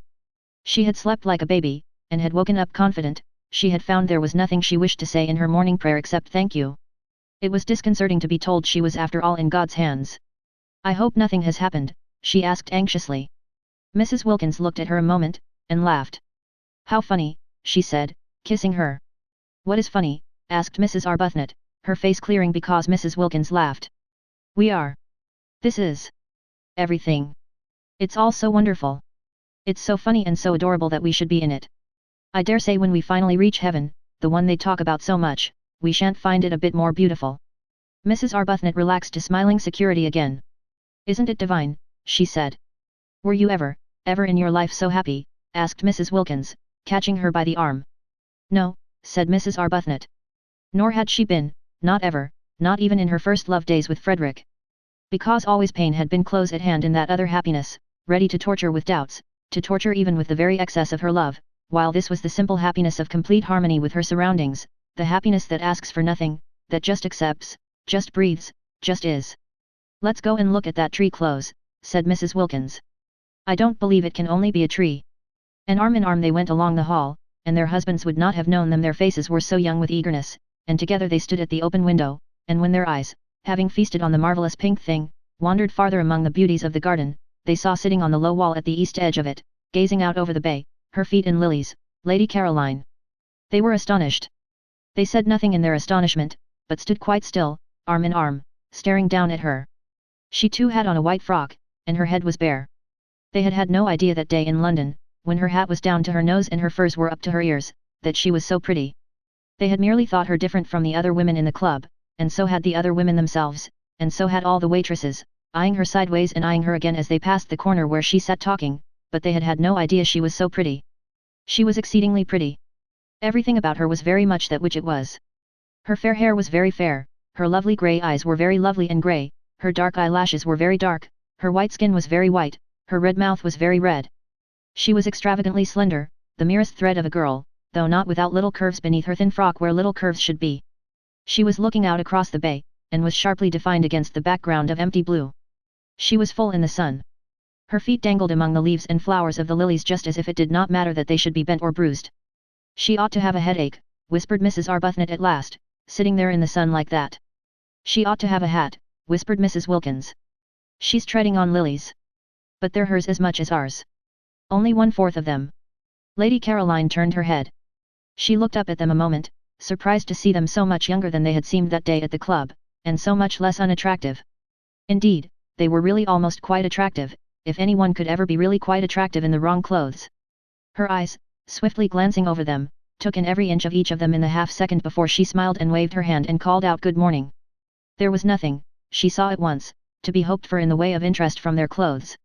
She did not consciously think this, for she was having a violent reaction against beautiful clothes and the slavery they impose on one, her experience being that the instant one had got them they took one in hand and gave one no peace till they had been everywhere and been seen by everybody. You didn't take your clothes to parties, they took you. It was quite a mistake to think that a woman, a really well-dressed woman, wore out her clothes. It was the clothes that wore out the woman, dragging her about at all hours of the day and night. No wonder men stayed young longer. Just new trousers couldn't excite them. She couldn't suppose that even the newest trousers ever behaved like that, taking the bit between their teeth. Her images were disorderly, but she thought as she chose, she used what images she liked. As she got off the wall and came towards the window, it seemed a restful thing to know she was going to spend an entire month with people in dresses made as she dimly remembered dresses used to be made 5 summers ago. I got here yesterday morning, she said, looking up at them and smiling. She really was bewitching. She had everything, even a dimple. It's a great pity, said Mrs. Arbuthnot, smiling back, because we were going to choose the nicest room for you. Oh, but I've done that, said Lady Caroline. At least, I think it's the nicest. It looks 2 ways, I adore a room that looks 2 ways, don't you? Over the sea to the west, and over this Judas tree to the north. And we had meant to make it pretty for you with flowers, said Mrs. Wilkins. Oh, Domenico did that. I told him to directly I got here. He's the gardener. He's wonderful. It's a good thing, of course, said Mrs. Arbuthnot a little hesitatingly, to be independent, and to know exactly what one wants. Yes, it saves trouble, agreed Lady Caroline. But one shouldn't be so independent, said Mrs. Wilkins, as to leave no opportunity for other people to exercise their benevolences on one. Lady Caroline, who had been looking at Mrs. Arbuthnot, now looked at Mrs. Wilkins. That day at that queer club she had had merely a blurred impression of Mrs. Wilkins, for it was the other one who did all the talking, and her impression had been of somebody so shy, so awkward that it was best to take no notice of her. She had not even been able to say goodbye properly, doing it in an agony, turning red, turning damp. Therefore she now looked at her in some surprise, and she was still more surprised when Mrs. Wilkins added, gazing at her with the most obvious sincere admiration, speaking indeed with a conviction that refused to remain unuttered, I didn't realize you were so pretty. She stared at Mrs. Wilkins. She was not usually told this quite so immediately and roundly. Abundantly as she was used to it, impossible not to be after 28 solid years, it surprised her to be told it with such bluntness, and by a woman. It's very kind of you to think so, she said.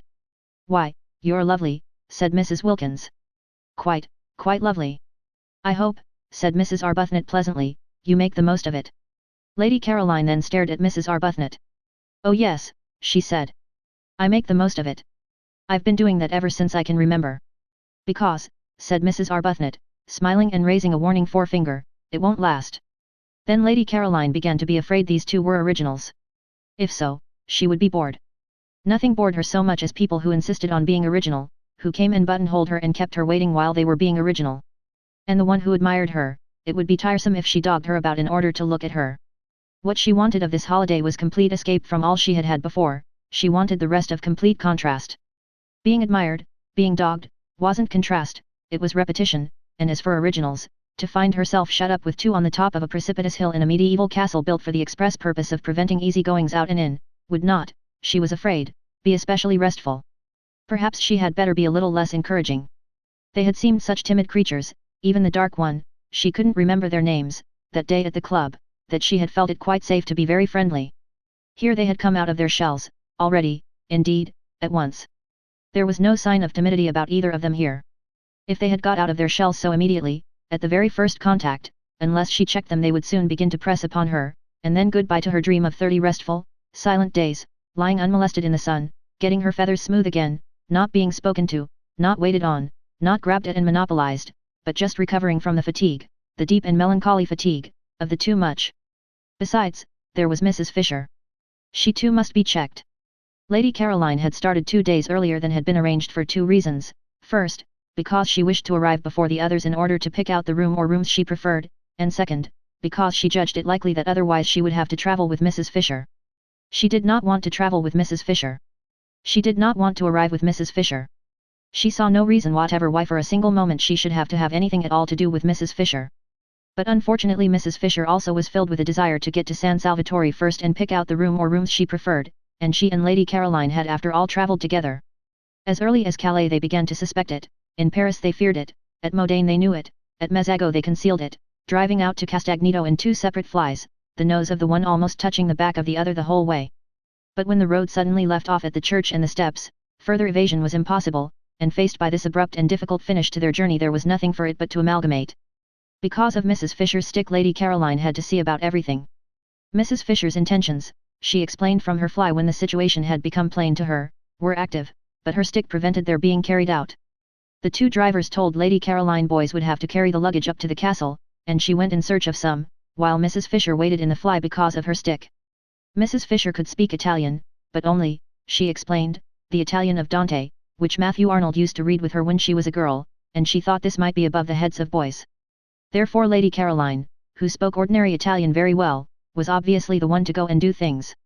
"I am in your hands," said Mrs. Fisher, sitting firmly in her fly. "You must please regard me as merely an old woman with a stick." And presently, down the steps and cobbles to the piazza, and along the quay, and up the zigzag path, Lady Caroline found herself as much obliged to walk slowly with Mrs. Fisher as if she were her own grandmother. "It's my stick," Mrs. Fisher complacently remarked at intervals.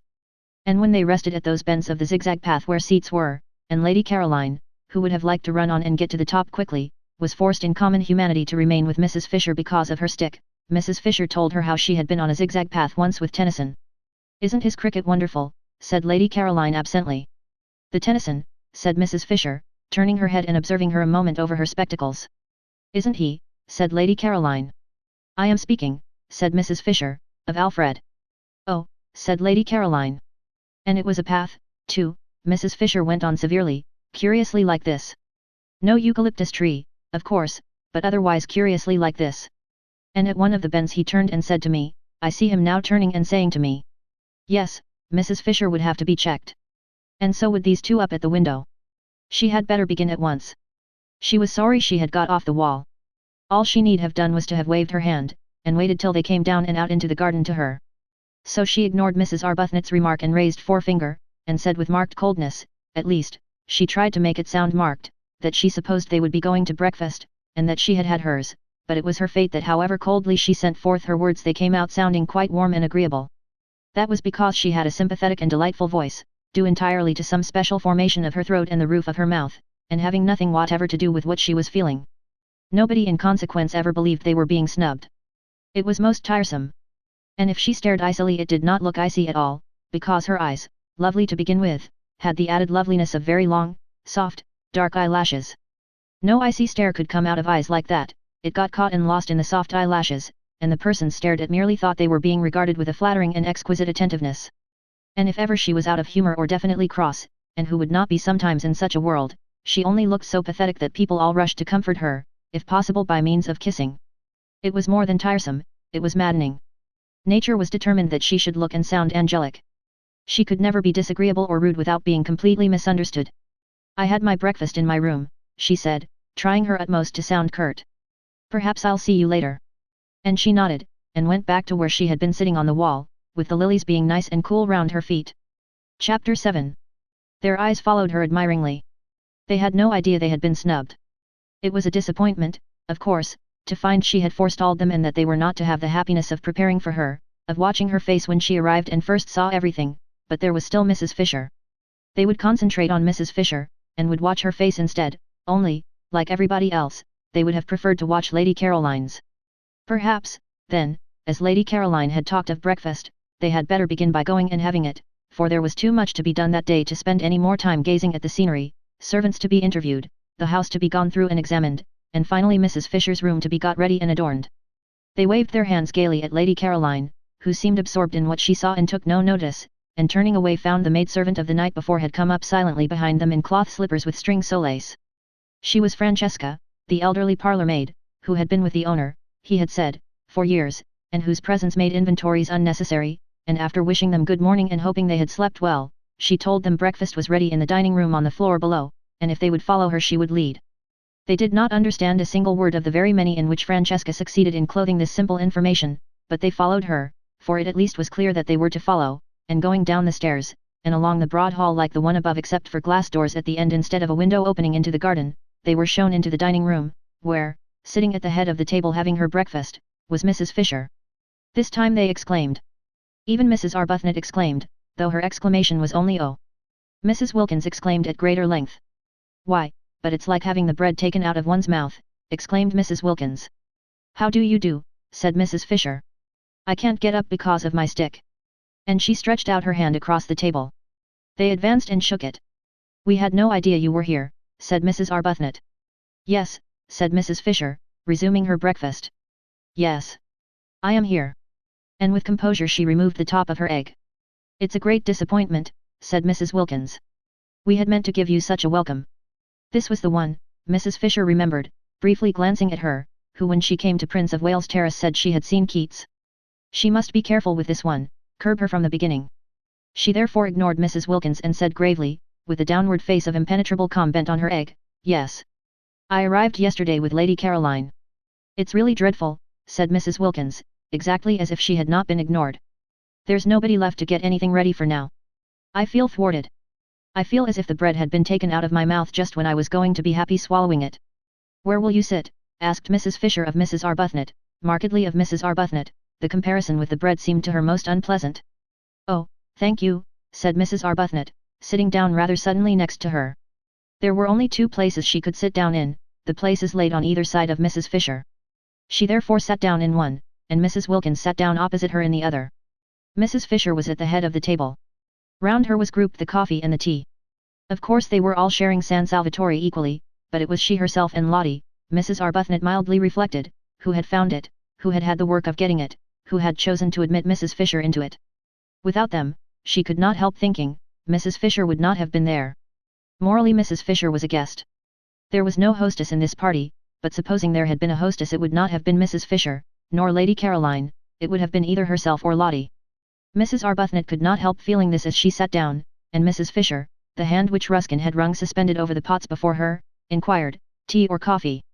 She could not help feeling it even more definitely when Mrs. Fisher touched a small gong on the table beside her as though she had been used to that gong and that table ever since she was little, and, on Francesca's appearing, bade her in the language of Dante bring more milk.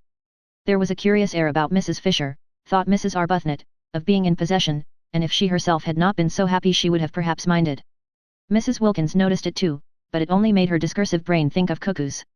She would no doubt immediately have begun to talk of cuckoos, incoherently, unrestrainably and deplorably, if she had been in the condition of nerves and shyness she was in last time she saw Mrs. Fisher. But happiness had done away with shyness, she was very serene, she could control her conversation, she did not have, horrified, to listen to herself saying things she had no idea of saying when she began, she was quite at her ease, and completely natural. The disappointment of not going to be able to prepare a welcome for Mrs. Fisher had evaporated at once, for it was impossible to go on being disappointed in heaven. Nor did she mind her behaving as hostess. What did it matter? You did not mind things in heaven. She and Mrs. Arbuthnot, therefore, sat down more willingly than they otherwise would have done, one on either side of Mrs. Fisher, and the sun, pouring through the 2 windows facing east across the bay, flooded the room, and there was an open door leading into the garden, and the garden was full of many lovely things, especially freesias. The delicate and delicious fragrance of the freesias came in through the door and floated round Mrs. Wilkins's enraptured nostrils. Freesias in London were quite beyond her. Occasionally she went into a shop and asked what they cost, so as just to have an excuse for lifting up a bunch and smelling them, well knowing that it was something awful like a shilling for about 3 flowers. Here they were everywhere, bursting out of every corner and carpeting the rose beds. Imagine it, having freesias to pick in armsful if you wanted to, and with glorious sunshine flooding the room, and in your summer frock, and it's being only the 1st of April.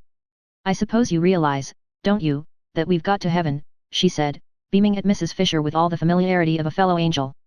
They are considerably younger than I had supposed, thought Mrs. Fisher, and not nearly so plain. And she mused a moment, while she took no notice of Mrs. Wilkins's exuberance, on their instant and agitated refusal that day at Prince of Wales Terrace to have anything to do with the giving or the taking of references. Nothing could affect her, of course, nothing that anybody did. She was far too solidly seated in respectability. At her back stood massively in a tremendous row those 3 great names she had offered, and they were not the only ones she could turn to for support and countenance. Even if these young women, she had no grounds for believing the one out in the garden to be really Lady Caroline Dester, she had merely been told she was, even if these young women should all turn out to be what Browning used to call, how well she remembered his amusing and delightful way of putting things, fly-by-nights, what could it possibly, or in any way matter to her? Let them fly by night if they wished. One was not 65 for nothing. In any case there would only be 4 weeks of it, at the end of which she would see no more of them. And in the meanwhile there were plenty of places where she could sit quietly away from them and remember. Also there was her own sitting room, a charming room, all honey-colored furniture and pictures, with windows to the sea towards Genoa, and a door opening on to the battlements. The house possessed 2 sitting rooms, and she had explained to that pretty creature Lady Caroline, certainly a pretty creature, whatever else she was, Tennyson would have enjoyed taking her for blows on the Downs, who had seemed inclined to appropriate the honey-colored one, that she needed some little refuge entirely to herself because of her stick. "Nobody wants to see an old woman hobbling about everywhere," she had said. "I shall be quite content to spend much of my time by myself in here or sitting out on these convenient battlements." And she had a very nice bedroom, too. It looked two ways, across the bay to the morning sun. She liked the morning sun, and onto the garden. There were only two of these bedrooms with cross views in the house, she and Lady Caroline had discovered, and they were by far the airiest. They each had two beds in them, and she and Lady Caroline had had the extra beds taken out at once and put into two of the other rooms. In this way there was much more space and comfort. Lady Caroline, indeed, had turned hers into a bed-sitting room, with the sofa out of the bigger drawing room and the writing table and the most comfortable chair, but she herself had not had to do that because she had her own sitting room, equipped with what was necessary. Lady Caroline had thought at first of taking the bigger sitting room entirely for her own, because the dining room on the floor below could quite well be used between meals to sit in by the two others, and was a very pleasant room with nice chairs, but she had not liked the bigger sitting room's shape. It was a round room in the tower, with deep slit windows pierced through the massive walls, and a domed and ribbed ceiling arranged to look like an open umbrella, and it seemed a little dark. Undoubtedly Lady Caroline had cast covetous glances at the honey-colored room, and if she, Mrs. Fisher, had been less firm would have installed herself in it. Which would have been absurd. "I hope," said Mrs. Arbuthnot, smilingly making an attempt to convey to Mrs. Fisher that though she, Mrs. Fisher, might not be exactly a guest she certainly was not in the very least a hostess, "your room is comfortable." "Quite," said Mrs. Fisher. "Will you have some more coffee?" "No, thank you." "Will you?" "No, thank you. There were two beds in my bedroom, filling it up unnecessarily, and I had one taken out.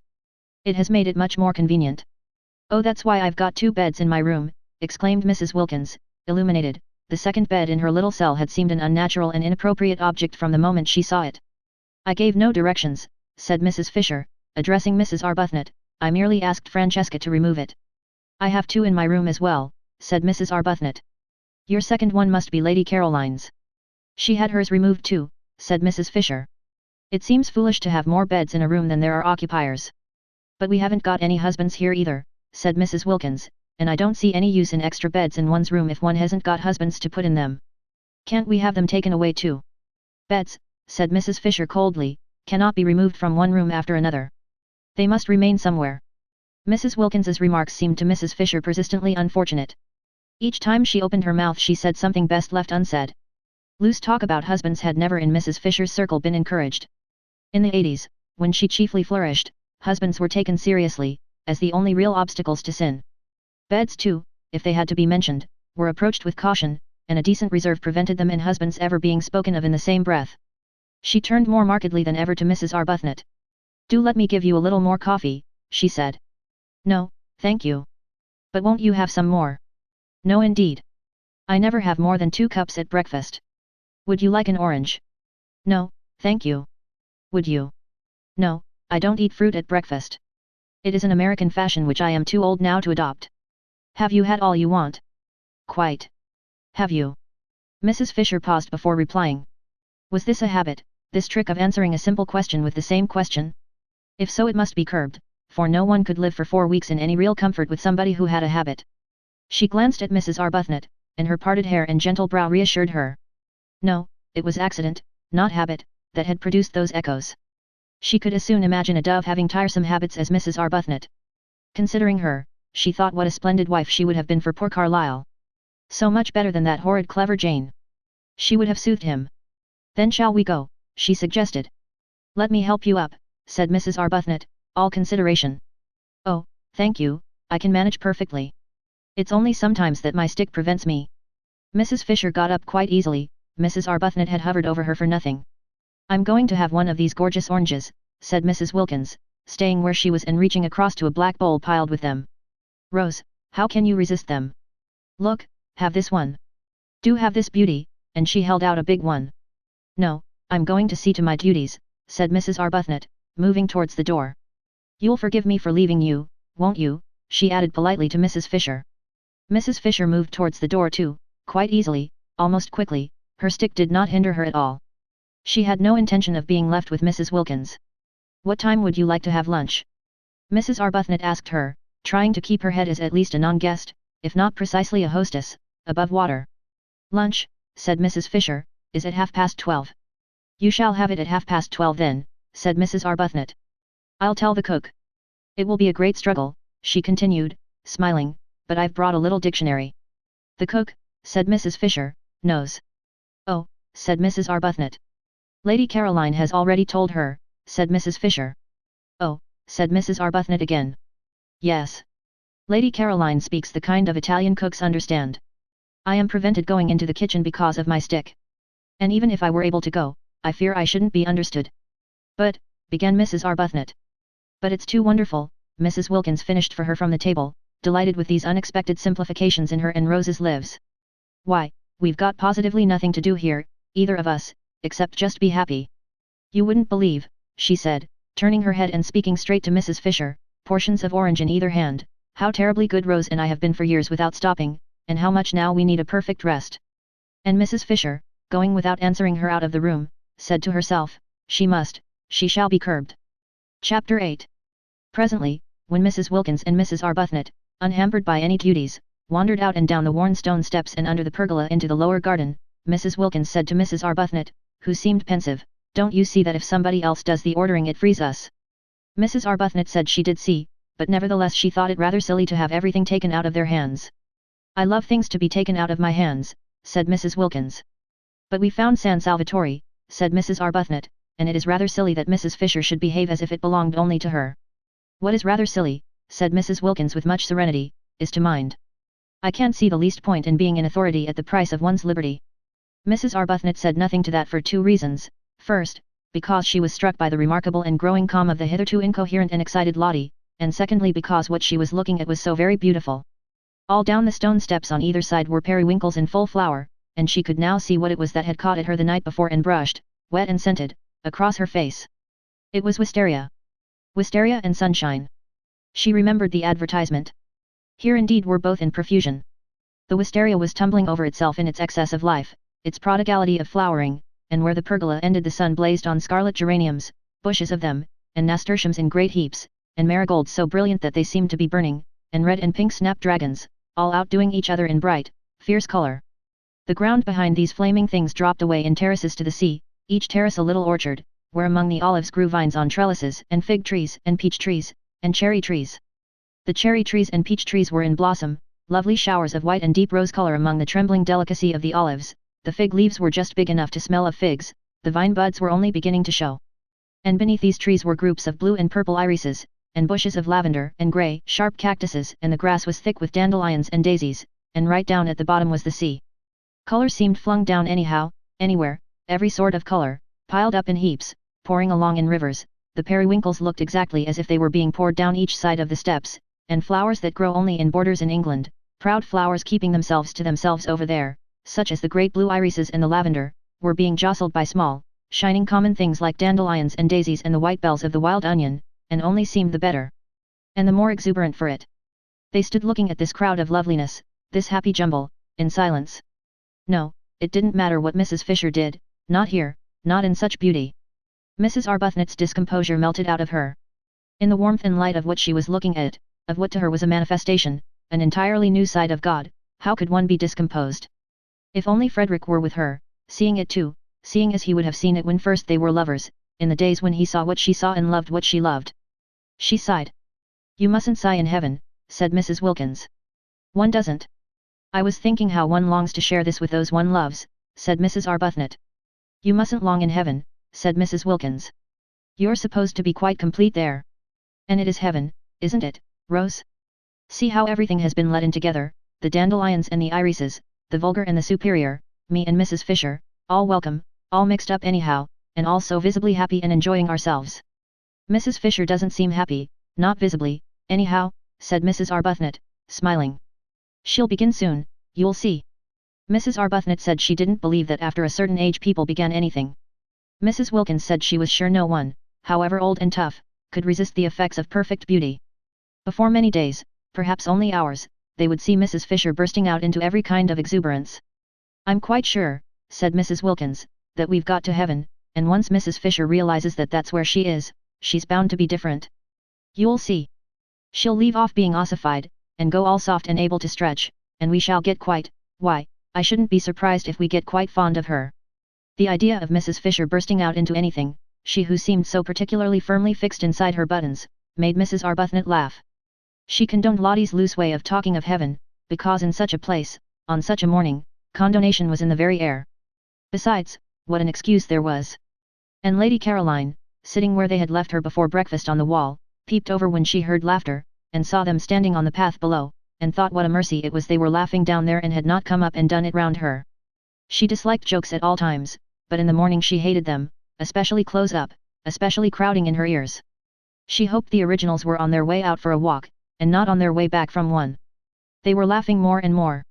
What could they possibly find to laugh at? She looked down on the tops of their heads with a very serious face, for the thought of spending a month with laughers was a grave one, and they, as though they felt her eyes, turned suddenly and looked up. The dreadful geniality of those women! She shrank away from their smiles and wavings, but she could not shrink out of sight without falling into the lilies. She neither smiled nor waved back, and turning her eyes to the more distant mountains surveyed them carefully till the two, tired of waving, moved away along the path and turned the corner and disappeared. This time they both did notice that they had been met with, at least, unresponsiveness.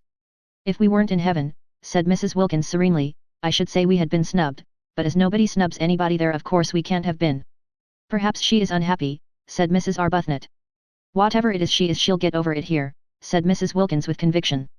"We must try and help her," said Mrs. Arbuthnot. "Oh, but nobody helps anybody in heaven. That's finished with. You don't try to be, or do. You simply are." Well, Mrs. Arbuthnot wouldn't go into that, not here, not today. The vicar, she knew, would have called Lottie's talk levity, if not profanity. How old he seemed from here, an old vicar. They left the path, and clambered down the olive terraces, down and down, to where at the bottom the warm, sleepy sea heaved gently among the rocks. There a pine tree grew close to the water, and they sat under it, and a few yards away was a fishing boat lying motionless and green-bellied on the water. The ripples of the sea made little gurgling noises at their feet. They screwed up their eyes to be able to look into the blaze of light beyond the shade of their tree.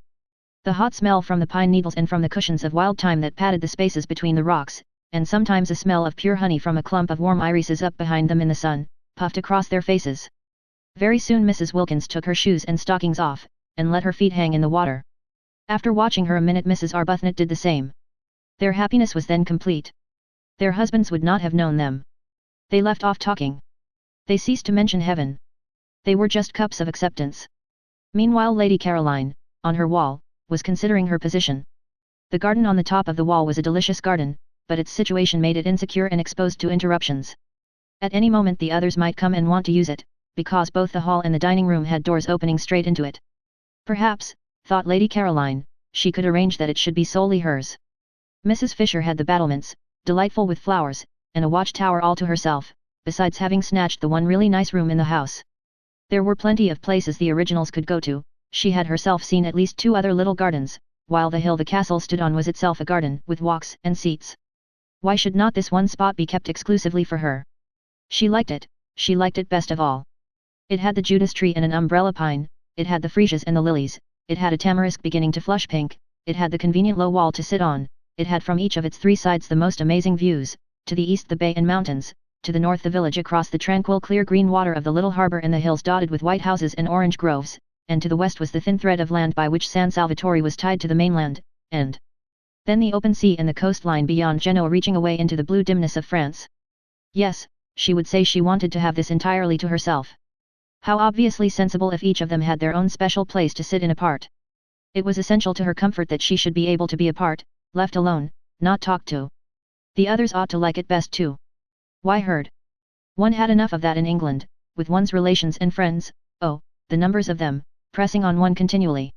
Having successfully escaped them for 4 weeks, why continue, and with persons having no earthly claim on one, to herd? She lit a cigarette. She began to feel secure. Those 2 had gone for a walk. There was no sign of Mrs. Fisher. How very pleasant this was. Somebody came out through the glass doors, just as she was drawing a deep breath of security. Surely it couldn't be Mrs. Fisher, wanting to sit with her? Mrs. Fisher had her battlements. She ought to stay on them, having snatched them. It would be too tiresome if she wouldn't, and wanted not only to have them in her sitting room but to establish herself in this garden as well. No, it wasn't Mrs. Fisher, it was the cook. She frowned. Was she going to have to go on ordering the food? Surely one or other of those 2 waving women would do that now. The cook, who had been waiting in increasing agitation in the kitchen, watching the clock getting nearer to lunchtime while she still was without knowledge of what lunch was to consist of, had gone at last to Mrs. Fisher, who had immediately waved her away. She then wandered about the house seeking a mistress, any mistress, who would tell her what to cook, and finding none, and at last, directed by Francesca, who always knew where everybody was, came out to Lady Caroline. Domenico had provided this cook. She was Costanza, the sister of that one of his cousins who kept a restaurant down on the piazza. She helped her brother in his cooking when she had no other job, and knew every sort of fat, mysterious Italian dish such as the workmen of Castagnito, who crowded the restaurant at midday, and the inhabitants of Mezzago when they came over on Sundays, loved to eat. She was a fleshless spinster of 50, grey-haired, nimble, rich of speech, and thought Lady Caroline more beautiful than anyone she had ever seen, and so did Domenico, and so did the boy Giuseppe who helped Domenico and was, besides, his nephew, and so did the girl Angela who helped Francesca and was, besides, Domenico's niece, and so did Francesca herself. Domenico and Francesca, the only two who had seen them, thought the two ladies who arrived last very beautiful, but compared to the fair young lady who arrived first they were as candles to the electric light that had lately been installed, and as the tin tubs in the bedrooms to the wonderful new bathroom their master had arranged on his last visit. Lady Caroline scowled at the cook. The scowl, as usual, was transformed on the way into what appeared to be an intent and beautiful gravity, and Costanza threw up her hands and took the saints aloud to witness that here was the very picture of the Mother of God. Lady Caroline asked her crossly what she wanted, and Costanza's head went on one side with delight at the sheer music of her voice. She said, after waiting a moment in case the music was going to continue, for she didn't wish to miss any of it, that she wanted orders. She had been to the Signorina's mother, but in vain. "She is not my mother," repudiated Lady Caroline angrily, and her anger sounded like the regretful wail of a melodious orphan. Costanza poured forth pity. She too, she explained, had no mother. Lady Caroline interrupted with the curt information that her mother was alive and in London. Costanza praised God and the saints that the young lady did not yet know what it was like to be without a mother. Quickly enough did misfortunes overtake one, no doubt the young lady already had a husband. No, said Lady Caroline icily. Worse than jokes in the morning did she hate the idea of husbands. And everybody was always trying to press them on her, all her relations, all her friends, all the evening papers. After all, she could only marry one, anyhow, but you would think from the way everybody talked, and especially those persons who wanted to be husbands, that she could marry at least a dozen. Her soft, pathetic no made Costanza, who was standing close to her, well with sympathy. Poor little one, said Costanza, moved actually to pat her encouragingly on the shoulder, take hope. There is still time. For lunch, said Lady Caroline freezingly, marvelling as she spoke that she should be patted, she who had taken so much trouble to come to a place, remote and hidden, where she could be sure that among other things of a like oppressive nature pattings also were not. We will have. Costanza became business-like. She interrupted with suggestions, and her suggestions were all admirable and all expensive. Lady Caroline did not know they were expensive, and fell in with them at once. They sounded very nice. Every sort of young vegetables and fruits came into them, and much butter and a great deal of cream and incredible numbers of eggs. Costanza said enthusiastically at the end, as a tribute to this acquiescence, that of the many ladies and gentlemen she had worked for on temporary jobs such as this she preferred the English ladies and gentlemen. She more than preferred them, they roused devotion in her. For they knew what to order, they did not skimp, they refrained from grinding down the faces of the poor. From this Lady Caroline concluded that she had been extravagant, and promptly countermanded the cream. Costanza's face fell, for she had a cousin who had a cow, and the cream was to have come from them both. And perhaps we had better not have chickens, said Lady Caroline. Costanza's face fell more, for her brother at the restaurant kept chickens in his backyard, and many of them were ready for killing. Also do not order strawberries till I have consulted with the other ladies, said Lady Caroline, remembering that it was only the 1st of April, and that perhaps people who lived in Hampstead might be poor, indeed, must be poor, or why live in Hampstead? It is not I who am mistress here. Is it the old one? Asked Costanza, her face very long. No, said Lady Caroline. Which of the other two ladies is it? Neither, said Lady Caroline. Then Costanza's smiles returned, for the young lady was having fun with her and making jokes. She told her so, in her friendly Italian way, and was genuinely delighted. I never make jokes, said Lady Caroline briefly. You had better go, or lunch will certainly not be ready by 12:30. And these curt words came out sounding so sweet that Costanza felt as if kind compliments were being paid her, and forgot her disappointment about the cream and the chickens, and went away all gratitude and smiles. This, thought Lady Caroline, will never do. I haven't come here to housekeep, and I won't. She called Costanza back. Costanza came running. The sound of her name in that voice enchanted her. I have ordered the lunch for today, said Lady Caroline, with the serious angel face that was hers when she was annoyed, and I have also ordered the dinner, but from now on you will go to one of the other ladies for orders. I give no more." The idea that she would go on giving orders was too absurd. She never gave orders at home. Nobody there dreamed of asking her to do anything. That such a very tiresome activity should be thrust upon her here, simply because she happened to be able to talk Italian, was ridiculous. Let the originals give orders if Mrs. Fisher refused to. Mrs. Fisher, of course, was the one nature intended for such a purpose. She had the very air of a competent housekeeper. Her clothes were the clothes of a housekeeper, and so was the way she did her hair.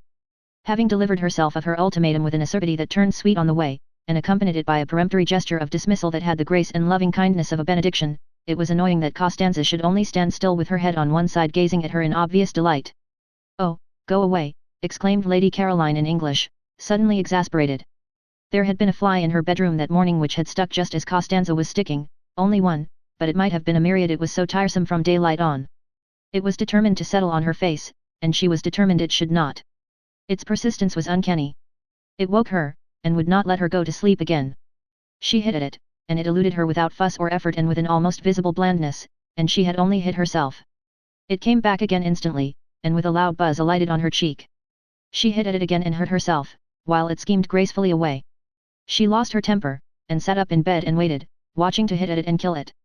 She kept on hitting at it at last with fury and with all her strength, as if it were a real enemy deliberately trying to madden her, and it elegantly schemed in and out of her blows, not even angry, to be back again the next instant. It succeeded every time in getting on to her face, and was quite indifferent how often it was driven away. That was why she had dressed and come out so early. Francesca had already been told to put a net over her bed, for she was not going to allow herself to be annoyed twice like that. People were exactly like flies. She wished there were nets for keeping them off too. She hit at them with words and frowns, and like the fly they slipped between her blows and were untouched. Worse than the fly, they seemed unaware that she had even tried to hit them. The fly at least did for a moment go away. With human beings the only way to get rid of them was to go away herself. That was what, so tired, she had done this April, and having got here, having got close up to the details of life at San Salvatore, it appeared that here, too, she was not to be let alone. Viewed from London there had seemed to be no details. San Salvatore from there seemed to be an empty, a delicious blank. Yet, after only 24 hours of it, she was discovering that it was not a blank at all, and that she was having to ward off as actively as ever. Already she had been much stuck to. Mrs. Fisher had stuck nearly the whole of the day before, and this morning there had been no peace, not 10 minutes uninterruptedly alone. Costanza of course had finally to go because she had to cook, but hardly had she gone before Domenico came. He came to water and tie up. That was natural, since he was the gardener, but he watered and tied up all the things that were nearest to her, he hovered closer and closer, he watered to excess, he tied plants that were as straight and steady as arrows. Well, at least he was a man, and therefore not quite so annoying, and his smiling good morning was received with an answering smile, upon which Domenico forgot his family, his wife, his mother, his grown-up children and all his duties, and only wanted to kiss the young lady's feet. He could not do that, unfortunately, but he could talk while he worked, and talk he did, voluminously, pouring out every kind of information, illustrating what he said with gestures so lively that he had to put down the watering pot, and thus delay the end of the watering. Lady Caroline bore it for a time but presently was unable to bear it, and as he would not go, and she could not tell him to, seeing that he was engaged in his proper work, once again it was she who had to. She got off the wall and moved to the other side of the garden, where in a wooden shed were some comfortable low cane chairs. All she wanted was to turn one of these round with its back to Domenico and its front to the sea towards Genoa. Such a little thing to want. One would have thought she might have been allowed to do that unmolested. But he, who watched her every movement, when he saw her approaching the chairs darted after her and seized one and asked to be told where to put it. Would she never get away from being waited on, being made comfortable, being asked where she wanted things put, having to say thank you? She was short with Domenico, who instantly concluded the sun had given her a headache, and ran in and fetched her a sunshade and a cushion and a footstool, and was skillful, and was wonderful, and was one of nature's gentlemen. She shut her eyes in a heavy resignation. She could not be unkind to Domenico. She could not get up and walk indoors as she would have done if it had been one of the others. Domenico was intelligent and very competent. She had at once discovered that it was he who really ran the house, who really did everything. And his manners were definitely delightful, and he undoubtedly was a charming person. It was only that she did so much long to be let alone. If only she could be left quite quiet for this 1 month, she felt that she might perhaps make something of herself after all. She kept her eyes shut, because then he would think she wanted to sleep and would go away. Domenico's romantic Italian soul melted within him at the sight, for having her eyes shut was extraordinarily becoming to her. He stood entranced, quite still, and she thought he had stolen away, so she opened them again. No, there he was, staring at her. Even he. There was no getting away from being stared at. I have a headache, she said, shutting them again. It is the sun, said Domenico, and sitting on the wall without a hat. I wish to sleep. Signorina, he said sympathetically, and went softly away. She opened her eyes with a sigh of relief. The gentle closing of the glass doors showed her that he had not only gone quite away but had shut her out in the garden so that she should be undisturbed. Now perhaps she would be alone till lunchtime. It was very curious, and no one in the world could have been more surprised than she herself, but she wanted to think. She had never wanted to do that before. Everything else that it is possible to do without too much inconvenience she had either wanted to do or had done at one period or another of her life, but not before had she wanted to think. She had come to San Salvatore with the single intention of lying comatose for 4 weeks in the sun, somewhere where her parents and friends were not, lapped in forgetfulness, stirring herself only to be fed, and she had not been there more than a few hours when this strange new desire took hold of her. There had been wonderful stars the evening before, and she had gone out into the top garden after dinner, leaving Mrs. Fisher alone over her nuts and wine, and, sitting on the wall at the place where the lilies crowded their ghost heads, she had looked out into the gulf of the night, and it had suddenly seemed as if her life had been a noise all about nothing. She had been intensely surprised. She knew stars and darkness did produce unusual emotions because, in others, she had seen them being produced, but they had not before done it in herself. A noise all about nothing. Could she be quite well? She had wondered. For a long while past she had been aware that her life was a noise, but it had seemed to be very much about something, a noise, indeed, about so much that she felt she must get out of earshot for a little or she would be completely, and perhaps permanently, deafened. But suppose it was only a noise about nothing? She had not had a question like that in her mind before. It had made her feel lonely. She wanted to be alone, but not lonely. That was very different, that was something that ached and hurt dreadfully right inside one. It was what one dreaded most. It was what made one go to so many parties, and lately even the parties had seemed once or twice not to be a perfectly certain protection. Was it possible that loneliness had nothing to do with circumstances, but only with the way one met them? Perhaps, she had thought, she had better go to bed. She couldn't be very well. She went to bed, and in the morning, after she had escaped the fly and had her breakfast and got out again into the garden, there was this same feeling again, and in broad daylight. Once more she had that really rather disgusting suspicion that her life till now had not only been loud but empty. Well, if that were so, and if her first 28 years, the best ones, had gone just in meaningless noise, she had better stop a moment and look round her, pause, as they said in tiresome novels, and consider. She hadn't got many sets of 28 years. One more would see her growing very like Mrs. Fisher. 2 more, she averted her eyes. Her mother would have been concerned if she had known. Her mother doted. Her father would have been concerned too, for he also doted. Everybody doted. And when, melodiously obstinate, she had insisted on going off to entomb herself in Italy for a whole month with queer people she had got out of an advertisement, refusing even to take her maid, the only explanation her friends could imagine was that poor Scrap, such was her name among them, had overdone it and was feeling a little nervy. Her mother had been distressed at her departure. It was such an odd thing to do, such a sign of disappointment. She encouraged the general idea of the verge of a nervous breakdown.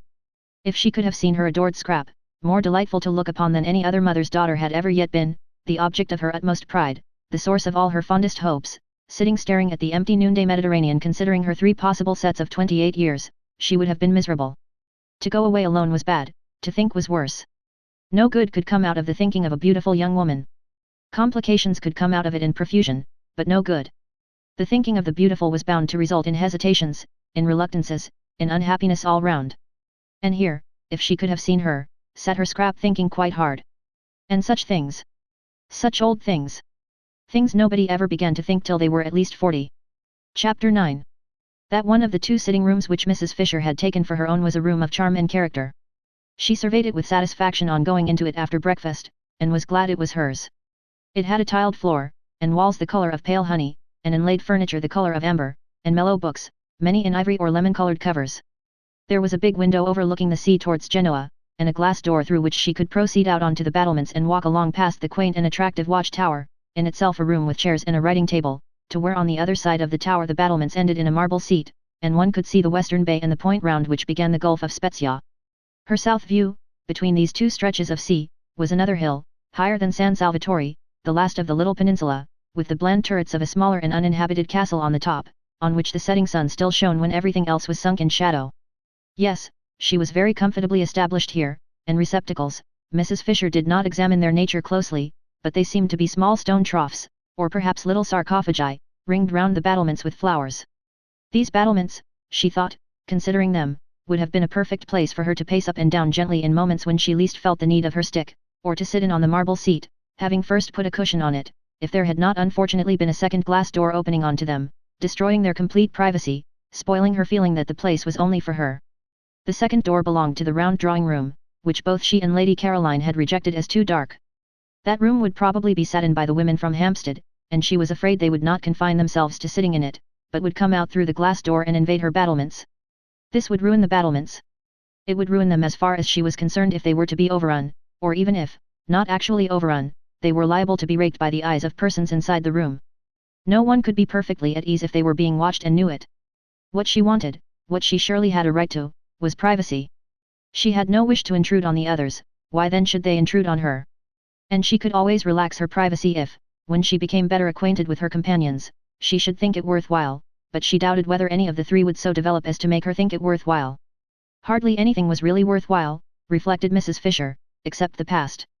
It was astonishing, it was simply amazing, the superiority of the past to the present. Those friends of hers in London, solid persons of her own age, knew the same past that she knew, could talk about it with her, could compare it as she did with the tinkling present, and in remembering great men forget for a moment the trivial and barren young people who still, in spite of the war, seemed to litter the world in such numbers. She had not come away from these friends, these conversable ripe friends, in order to spend her time in Italy chatting with three persons of another generation and defective experience. She had come away merely to avoid the treacheries of a London April. It was true what she had told the two who came to Prince of Wales Terrace, that all she wished to do at San Salvatore was to sit by herself in the sun and remember.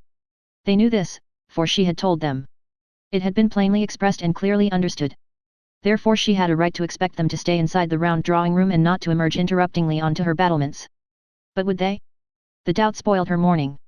It was only towards lunchtime that she saw a way to be quite safe, and ringing for Francesca, bade her, in slow and majestic Italian, shut the shutters of the glass door of the round drawing room, and then, going with her into the room, which had become darker than ever in consequence, but also, Mrs. Fisher observed to Francesca, who was being voluble, would because of this very darkness remain agreeably cool, and after all there were the numerous slit windows in the walls to let in light and it was nothing to do with her if they did not let it in. She directed the placing of a cabinet of curios across the door on its inside.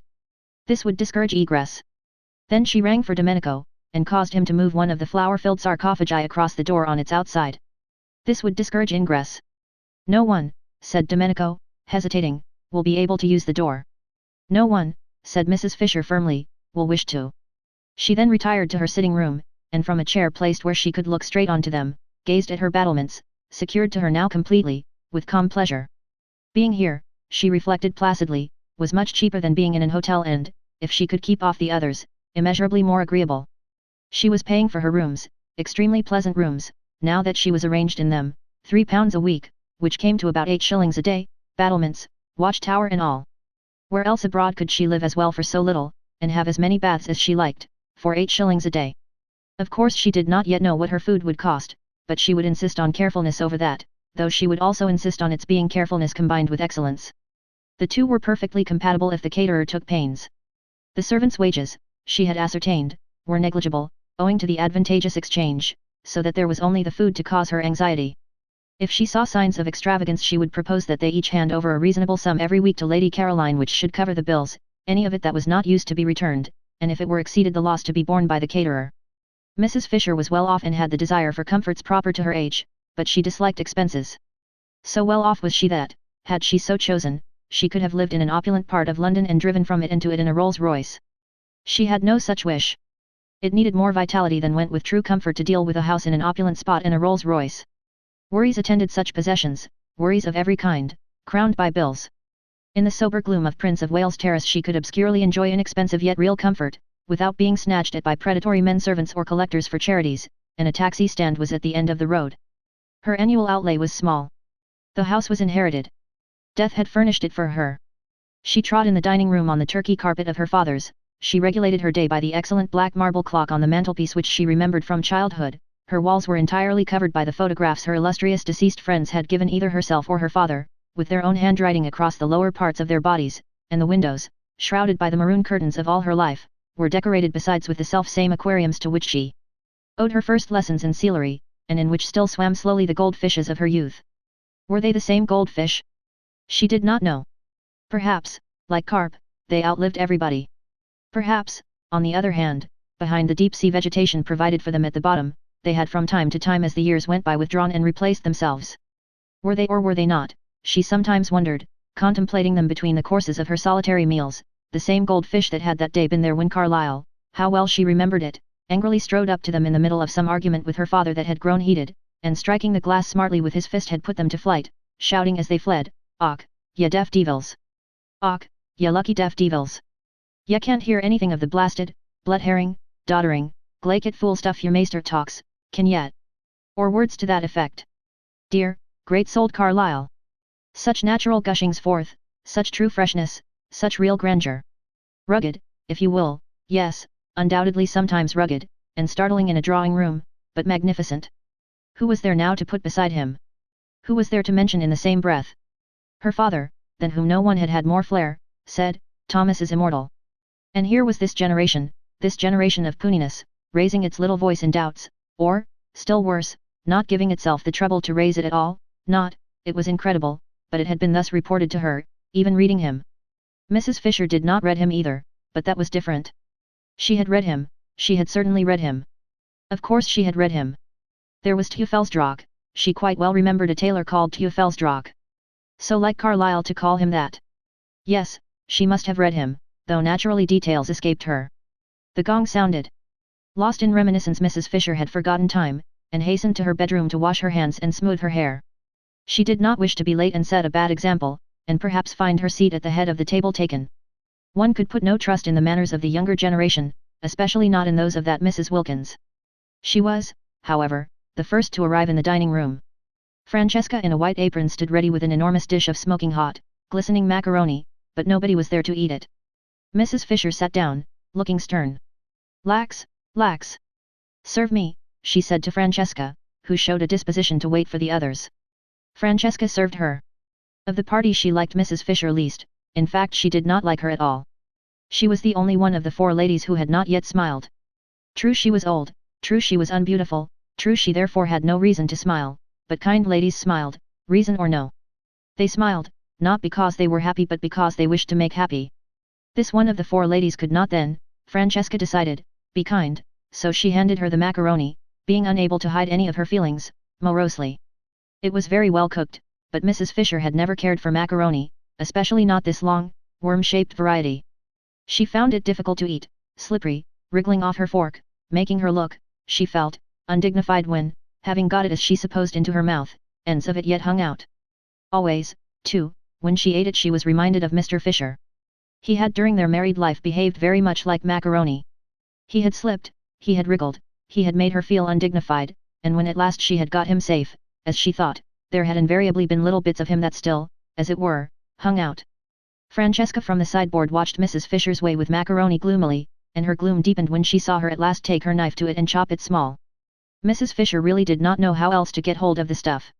She was aware that knives in this connection were improper, but one did finally lose patience. Macaroni was never allowed to appear on her table in London. Apart from its tiresomeness she did not even like it, and she would tell Lady Caroline not to order it again. Years of practice, reflected Mrs. Fisher, chopping it up, years of actual living in Italy, would be necessary to learn the exact trick. Browning managed macaroni wonderfully. She remembered watching him one day when he came to lunch with her father, and a dish of it had been ordered as a compliment to his connection with Italy. Fascinating, the way it went in. No chasing round the plate, no slidings off the fork, no subsequent protrusions of loose ends, just one dig, one whisk, one thrust, one gulp, and lo, yet another poet had been nourished. "Shall I go and seek the young lady?" asked Francesca, unable any longer to look on a good macaroni being cut with a knife. Mrs. Fisher came out of her reminiscent reflections with difficulty. "She knows lunch is at 12:30, she said. "They all know." "She may be asleep," said Francesca. "The other ladies are further away, but this one is not far away." "Beat the gong again then," said Mrs. Fisher. What manners, she thought, what manners?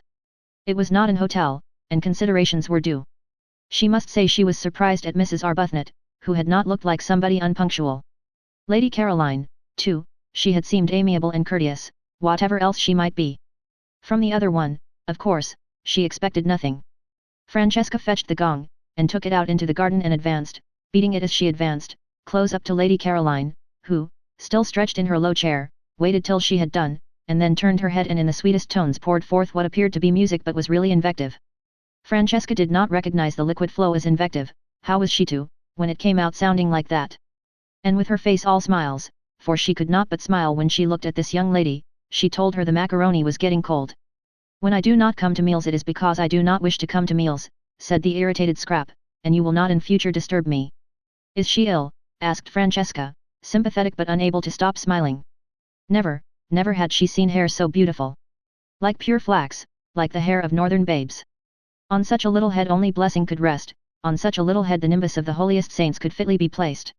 Scrap shut her eyes and refused to answer. In this she was injudicious, for its effect was to convince Francesca, who hurried away full of concern to tell Mrs. Fisher, that she was indisposed. And Mrs. Fisher, being prevented, she explained, from going out to Lady Caroline herself because of her stick, sent the two others instead, who had come in at that moment heated and breathless and full of excuses, while she herself proceeded to the next course, which was a very well-made omelette, bursting most agreeably at both its ends with young green peas. Serve me, she directed Francesca, who again showed a disposition to wait for the others. Oh, why won't they leave me alone, oh, why won't they leave me alone? Scrap asked herself when she heard more scrunchings on the little pebbles which took the place of grass, and therefore knew someone else was approaching. She kept her eyes tight shut this time. Why should she go into lunch if she didn't want to? This wasn't a private house, she was in no way tangled up in duties towards a tiresome hostess. For all practical purposes San Salvatore was an hotel, and she ought to be let alone to eat or not to eat exactly as if she really had been in an hotel. But the unfortunate Scrap could not just sit still and close her eyes without rousing that desire to stroke and pet in her beholders with which she was only too familiar. Even the cook had patted her. And now a gentle hand, how well she knew and how much she dreaded gentle hands, was placed on her forehead. I'm afraid you're not well, said a voice that was not Mrs. Fisher's, and therefore must belong to one of the originals. I have a headache, murmured Scrap. Perhaps it was best to say that, perhaps it was the shortest cut to peace. I'm so sorry, said Mrs. Arbuthnot softly, for it was her hand being gentle. And I, said Scrap to herself, who thought if I came here I would escape mothers. Don't you think some tea would do you good? Asked Mrs. Arbuthnot tenderly. Tea? The idea was abhorrent to Scrap. In this heat to be drinking tea in the middle of the day. No, she murmured. I expect what would really be best for her, said another voice, is to be left quiet. How sensible, thought Scrap, and raised the eyelashes of one eye just enough to peep through and see who was speaking. It was the freckled original. The dark one, then, was the one with the hand. The freckled one rose in her esteem. But I can't bear to think of you with a headache and nothing being done for it, said Mrs. Arbuthnot. Would a cup of strong black coffee? Scrap said no more. She waited, motionless and dumb, till Mrs. Arbuthnot should remove her hand. After all, she couldn't stand there all day, and when she went away she would have to take her hand with her. I do think, said the freckled one, that she wants nothing except quiet. And perhaps the freckled one pulled the one with the hand by the sleeve, for the hold on Scrap's forehead relaxed, and after a minute's silence, during which no doubt she was being contemplated, she was always being contemplated, the footsteps began to scrunch the pebbles again, and grew fainter, and were gone. Lady Caroline has a headache, said Mrs. Arbuthnot, re-entering the dining room and sitting down in her place next to Mrs. Fisher. I can't persuade her to have even a little tea, or some black coffee. Do you know what aspirin is in Italian? The proper remedy for headaches, said Mrs. Fisher firmly, is castor oil. But she hasn't got a headache, said Mrs. Wilkins. Carlyle, said Mrs. Fisher, who had finished her omelette and had leisure, while she waited for the next course, to talk, suffered at one period terribly from headaches, and he constantly took castor oil as a remedy. He took it, I should say, almost to excess, and called it, I remember, in his interesting way the oil of sorrow. My father said it colored for a time his whole attitude to life, his whole philosophy. But that was because he took too much. What Lady Caroline wants is one dose, and one only. It is a mistake to keep on taking castor oil. Do you know the Italian for it? Asked Mrs. Arbuthnot. Ah, that I'm afraid I don't. However, she would know. You can ask her. But she hasn't got a headache, repeated Mrs. Wilkins, who was struggling with the macaroni. She only wants to be let alone. They both looked at her. The word shovel crossed Mrs. Fisher's mind in connection with Mrs. Wilkins's actions at that moment. Then why should she say she has? Asked Mrs. Arbuthnot. Because she is still trying to be polite. Soon she won't try, when the place has got more into her, she'll really be it. Without trying. Naturally. Lottie, you see, explained Mrs. Arbuthnot, smiling to Mrs. Fisher, who sat waiting with a stony patience for her next course, delayed because Mrs. Wilkins would go on trying to eat the macaroni, which must be less worth eating than ever now that it was cold. Lottie, you see, has a theory about this place. But Mrs. Fisher had no wish to hear any theory of Mrs. Wilkins's. I am sure I don't know, she interrupted, looking severely at Mrs. Wilkins, why you should assume Lady Caroline is not telling the truth. I don't assume, I know, said Mrs. Wilkins.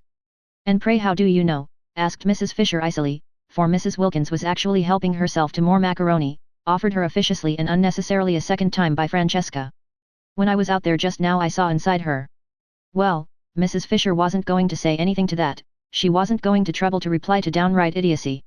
Instead she sharply rapped the little table gong by her side, though there was Francesca standing at the sideboard, and said, for she would wait no longer for her next course, serve me. And Francesca, it must have been wilful, offered her the macaroni again. Chapter 10. There was no way of getting into or out of the top garden at San Salvatore except through the two glass doors, unfortunately side by side, of the dining room and the hall. A person in the garden who wished to escape unseen could not, for the person to be escaped from would be met on the way. It was a small, oblong garden, and concealment was impossible. What trees there were, the Judas tree, the tamarisk, the umbrella pine, grew close to the low parapets. Rose bushes gave no real cover, one step to right or left of them, and the person wishing to be private was discovered. Only the northwest corner was a little place jutting out from the great wall, a kind of excrescence or loop, no doubt used in the old distrustful days for observation, where it was possible to sit really unseen, because between it and the house was a thick clump of daphne. Scrap, after glancing round to see that no one was looking, got up and carried her chair into this place, stealing away as carefully on tiptoe as those steal whose purpose is sin. There was another excrescence on the walls just like it at the northeast corner, but this, though the view from it was almost more beautiful, for from it you could see the bay and the lovely mountains behind Mezzago, was exposed. No bushes grew near it, nor had it any shade. The northwest loop then was where she would sit, and she settled into it, and nestling her head in her cushion and putting her feet comfortably on the parapet, from whence they appeared to the villagers on the piazza below as two white doves, thought that now indeed she would be safe. Mrs. Fisher found her there, guided by the smell of her cigarette. The incautious Scrap had not thought of that. Mrs. Fisher did not smoke herself, and all the more distinctly could she smell the smoke of others. The virile smell met her directly she went out into the garden from the dining room after lunch in order to have her coffee. She had bidden Francesca set the coffee in the shade of the house just outside the glass door, and when Mrs. Wilkins, seeing a table being carried there, reminded her, very officiously and tactlessly Mrs. Fisher considered, that Lady Caroline wanted to be alone, she retorted, and with what propriety, that the garden was for everybody. Into it accordingly she went, and was immediately aware that Lady Caroline was smoking. She said to herself, these modern young women, and proceeded to find her stick, now that lunch was over, being no longer the hindrance to action that it was before her meal had been securely, as Browning once said, surely it was Browning? Yes, she remembered how much diverted she had been, roped in. Nobody diverted her now, reflected Mrs. Fisher, making straight for the clump of daphne. The world had grown very dull, and had entirely lost its sense of humor. Probably they still had their jokes, these people, in fact she knew they did, for punch still went on, but how differently it went on, and what jokes. Thackeray, in his inimitable way, would have made mincemeat of this generation. Of how much it needed the tonic properties of that astringent pen it was of course unaware. It no longer even held him, at least, so she had been informed, in any particular esteem. Well, she could not give it eyes to see and ears to hear and a heart to understand, but she could and would give it, represented and united in the form of Lady Caroline, a good dose of honest medicine. I hear you are not well, she said, standing in the narrow entrance of the loop and looking down with the inflexible face of one who is determined to do good at the motionless and apparently sleeping Scrap. Mrs. Fisher had a deep voice, very like a man's, for she had been overtaken by that strange masculinity that sometimes pursues a woman during the last lapse of her life. Scrap tried to pretend that she was asleep, but if she had been her cigarette would not have been held in her fingers but would have been lying on the ground. She forgot this. Mrs. Fisher did not, and coming inside the loop, sat down on a narrow stone seat built out of the wall. For a little she could sit on it, for a little, till the chill began to penetrate. She contemplated the figure before her. Undoubtedly a pretty creature, and one that would have had a success at Farringford. Strange how easily even the greatest men were moved by exteriors. She had seen with her own eyes Tennyson turn away from everybody, turn, positively, his back on a crowd of eminent people assembled to do him honor, and withdraw to the window with a young person nobody had ever heard of, who had been brought there by accident and whose one and only merit, if it be a merit, that which is conferred by chance, was beauty. Beauty. All over before you can turn round. An affair, one might almost say, of minutes. Well, while it lasted it did seem able to do what it liked with men. Even husbands were not immune. There had been passages in the life of Mr. Fisher. "I expect the journey has upset you," she said in her deep voice. "What you want is a good dose of some simple medicine. I shall ask Domenico if there is such a thing in the village as castor oil." Scrap opened her eyes and looked straight at Mrs. Fisher. "Ah," said Mrs. Fisher, "I knew you were not asleep. If you had been you would have let your cigarette fall to the ground." Scrap threw the cigarette over the parapet. "Waste," said Mrs. Fisher. "I don't like smoking for women, but I still less like waste. What does one do with people like this?" Scrap asked herself, her eyes fixed on Mrs. Fisher in what felt to her an indignant stare but appeared to Mrs. Fisher as really charming docility. "Now you'll take my advice," said Mrs. Fisher, touched, "and not neglect what may very well turn into an illness. We are in Italy, you know, and one has to be careful. You ought, to begin with, to go to bed." "I never go to bed," snapped Scrap, and it sounded as moving, as forlorn, as that line spoken years and years ago by an actress playing the part of Poor Joe in dramatized version of Bleak House. "I'm always moving on," said Poor Joe in this play, urged to do so by a policeman, and Mrs. Fisher, then a girl, had laid her head on the red velvet parapet of the front row of the dress circle and wept aloud. It was wonderful, Scrap's voice. It had given her, in the 10 years since she came out, all the triumphs that intelligence and wit can have, because it made whatever she said seem memorable. She ought, with a throat formation like that, to have been a singer, but in every kind of music Scrap was dumb except this one music of the speaking voice, and what a fascination, what a spell lay in that. Such was the loveliness of her face and the beauty of her coloring that there was not a man into whose eyes at the sight of her there did not leap a flame of intensest interest, but, when he heard her voice, the flame in that man's eyes was caught and fixed. It was the same with every man, educated and uneducated, old, young, desirable themselves or undesirable, men of her own world and bus conductors, generals and Tommies. During the war she had had a perplexing time, bishops equally with vergers, round about her confirmation startling occurrences had taken place, wholesome and unwholesome, rich and penniless, brilliant or idiotic, and it made no difference at all what they were, or how long and securely married, into the eyes of every one of them. When they saw her, leapt this flame, and when they heard her it stayed there. Scrap had had enough of this look. It only led to difficulties. At first it had delighted her. She had been excited, triumphant. To be apparently incapable of doing or saying the wrong thing, to be applauded, listened to, petted, adored wherever she went, and when she came home to find nothing there either but the most indulgent proud fondness, why, how extremely pleasant. And so easy, too. No preparation necessary for this achievement, no hard work, nothing to learn. She need take no trouble. She had only to appear, and presently say something. But gradually experiences gathered round her. After all, she had to take trouble, she had to make efforts, because, she discovered with astonishment and rage, she had to defend herself. That look, that leaping look, meant that she was going to be grabbed at. Some of those who had it were more humble than others, especially if they were young, but they all, according to their several ability, grabbed, and she who had entered the world so jauntily, with her head in the air and the completest confidence in anybody whose hair was grey, began to distrust, and then to dislike, and soon to shrink away from, and presently to be indignant. Sometimes it was just as if she didn't belong to herself, wasn't her own at all, but was regarded as a universal thing, a sort of beauty of all work. Really men. And she found herself involved in, vague quarrels, being curiously hated. Really women. And when the war came, and she flung herself into it along with everybody else, it finished her. Really generals. The war finished Scrap. It killed the one man she felt safe with, whom she would have married, and it finally disgusted her with love. Since then she had been embittered. She was struggling as angrily in the sweet stuff of life as a wasp got caught in honey. Just as desperately did she try to unstick her wings. It gave her no pleasure to outdo other women, she didn't want their tiresome men. What could one do with men when one had got them? None of them would talk to her of anything but the things of love, and how foolish and fatiguing that became after a bit. It was as though a healthy person with a normal hunger was given nothing whatever to eat but sugar. Love, love. The very word made her want to slap somebody. Why should I love you? Why should I, she would ask amazed sometimes when somebody was always trying, to propose to her. But she never got a real answer, only further incoherence. A deep cynicism took hold of the unhappy Scrap. Her inside grew hoary with disillusionment, while her gracious and charming outside continued to make the world more beautiful. What had the future in it for her? She would not be able, after such a preparation, to take hold of it. She was fit for nothing, she had wasted all this time being beautiful. Presently she wouldn't be beautiful, and what then? Scrap didn't know what then, it appalled her to wonder even. Tired as she was of being conspicuous she was at least used to that, she had never known anything else, and to become inconspicuous, to fade, to grow shabby and dim, would probably be most painful. And once she began, what years and years of it there would be. Imagine, thought Scrap, having most of one's life at the wrong end. Imagine being old for 2 or 3 times as long as being young. Stupid, stupid. Everything was stupid. There wasn't a thing she wanted to do. There were thousands of things she didn't want to do.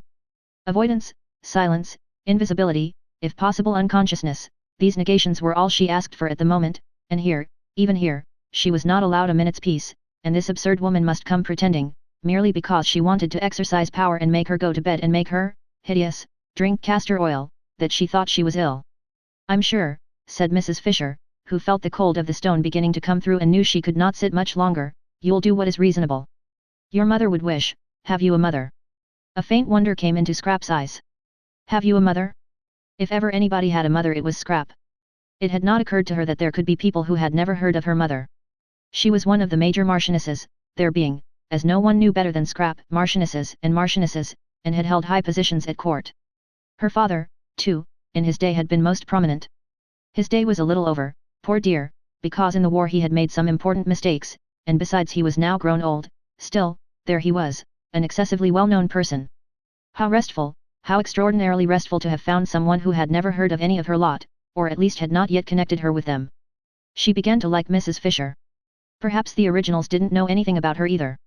When she first wrote to them and signed her name, that great name of Dester which twisted in and out of English history like a bloody thread, for its bearers constantly killed, she had taken it for granted that they would know who she was, and at the interview in Shaftesbury Avenue she was sure they did know, because they hadn't asked, as they otherwise would have, for references. Scrap began to cheer up. If nobody at San Salvatore had ever heard of her, if for a whole month she could shed herself, get right away from everything connected with herself, be allowed really to forget the clinging and the clogging and all the noise, why, perhaps she might make something of herself after all. She might really think, really clear up her mind, really come to some conclusion. What I want to do here, she said, leaning forward in her chair and clasping her hands round her knees and looking up at Mrs. Fisher, whose seat was higher than hers, almost with animation, so much pleased was she that Mrs. Fisher knew nothing about her, is to come to a conclusion. That's all. It isn't much to want, is it? Just that. She gazed at Mrs. Fisher, and thought that almost any conclusion would do, the great thing was to get hold of something, catch something tight, cease to drift. Mrs. Fisher's little eyes surveyed her. I should say, she said, that what a young woman like you wants is a husband and children. Well, that's one of the things I'm going to consider, said Scrap amiably. But I don't think it would be a conclusion. And meanwhile, said Mrs. Fisher, getting up, for the cold of the stone was now through, I shouldn't trouble my head if I were you with considerings and conclusions. Women's heads weren't made for thinking, I assure you. I should go to bed and get well. I am well, said Scrap. Then why did you send a message that you were ill? I didn't. Then I've had all the trouble of coming out here for nothing. But wouldn't you prefer coming out and finding me well than coming out and finding me ill? Asked Scrap, smiling. Even Mrs. Fisher was caught by the smile. Well, you're a pretty creature, she said forgivingly. It's a pity you weren't born 50 years ago. My friends would have liked looking at you. I'm very glad I wasn't, said Scrap. I dislike being looked at. Absurd, said Mrs. Fisher, growing stern again. That's what you are made for, young women like you. For what else, pray? And I assure you that if my friends had looked at you, you would have been looked at by some very great people. I dislike very great people, said Scrap, frowning. There had been an incident quite recently, really potentates. What I dislike, said Mrs. Fisher, now as cold as the stone she had got up from, is the pose of the modern young woman. It seems to me pitiful, positively pitiful, in its silliness. And, her stick crunching the pebbles, she walked away. That's all right, Scrap said to herself, dropping back into her comfortable position with her head in the cushion and her feet on the parapet, if only people would go away she didn't in the least mind why they went. Don't you think darling Scrap is growing a little, just a little, peculiar? Her mother had asked her father a short time before that latest peculiarity of the flight to San Salvatore, uncomfortably struck by the very odd things Scrap said and the way she had taken to slinking out of reach whenever she could and avoiding everybody except, such a sign of age, quite young men, almost boys. Eh? What? Peculiar? Well, let her be peculiar if she likes. A woman with her looks can be any damned thing she pleases, was the infatuated answer. I do let her, said her mother meekly, and indeed if she did not, what difference would it make? Mrs. Fisher was sorry she had bothered about Lady Caroline. She went along the hall towards her private sitting room, and her stick as she went struck the stone floor with a vigor in harmony with her feelings. Sheer silliness, these poses. She had no patience with them. Unable to be or do anything of themselves, the young of the present generation tried to achieve a reputation for cleverness by decrying all that was obviously great and obviously good and by praising everything, however obviously bad, that was different. Apes, thought Mrs. Fisher, roused. Apes. Apes. And in her sitting room she found more apes, or what seemed to her in her present mood more, for there was Mrs. Arbuthnot placidly drinking coffee, while at the writing table she already looked upon as sacred, using her pen, her own pen brought for her hand alone from Prince of Wales Terrace, sat Mrs. Wilkins writing, at the table, in her room, with her pen. "Isn't this a delightful place?" said Mrs. Arbuthnot cordially. "We have just discovered it." "I'm writing to Mellersh," said Mrs. Wilkins, turning her head and also cordially, as though, Mrs. Fisher thought, she cared a straw who she was writing to and anyhow knew who the person she called Mellersh was. "He'll want to know," said Mrs. Wilkins, optimism induced by her surroundings, "that I've got here safely." Chapter 11. The sweet smells that were everywhere in San Salvatore were alone enough to produce concord. They came into the sitting room from the flowers on the battlements, and met the ones from the flowers inside the room, and almost, thought Mrs. Wilkins, could be seen greeting each other with a holy kiss. Who could be angry in the middle of such gentlenesses? Who could be acquisitive, selfish, in the old rasped London way, in the presence of this bounteous beauty? Yet Mrs. Fisher seemed to be all three of these things. There was so much beauty, so much more than enough for everyone, that it did appear to be a vain activity to try and make a corner in it.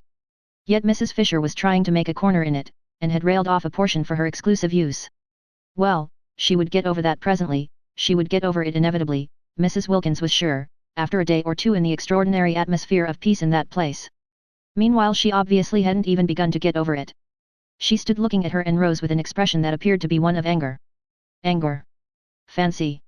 Silly old nerve-racked London feelings, thought Mrs. Wilkins, whose eyes saw the room full of kisses, and everybody in it being kissed, Mrs. Fisher as copiously as she herself and Rose.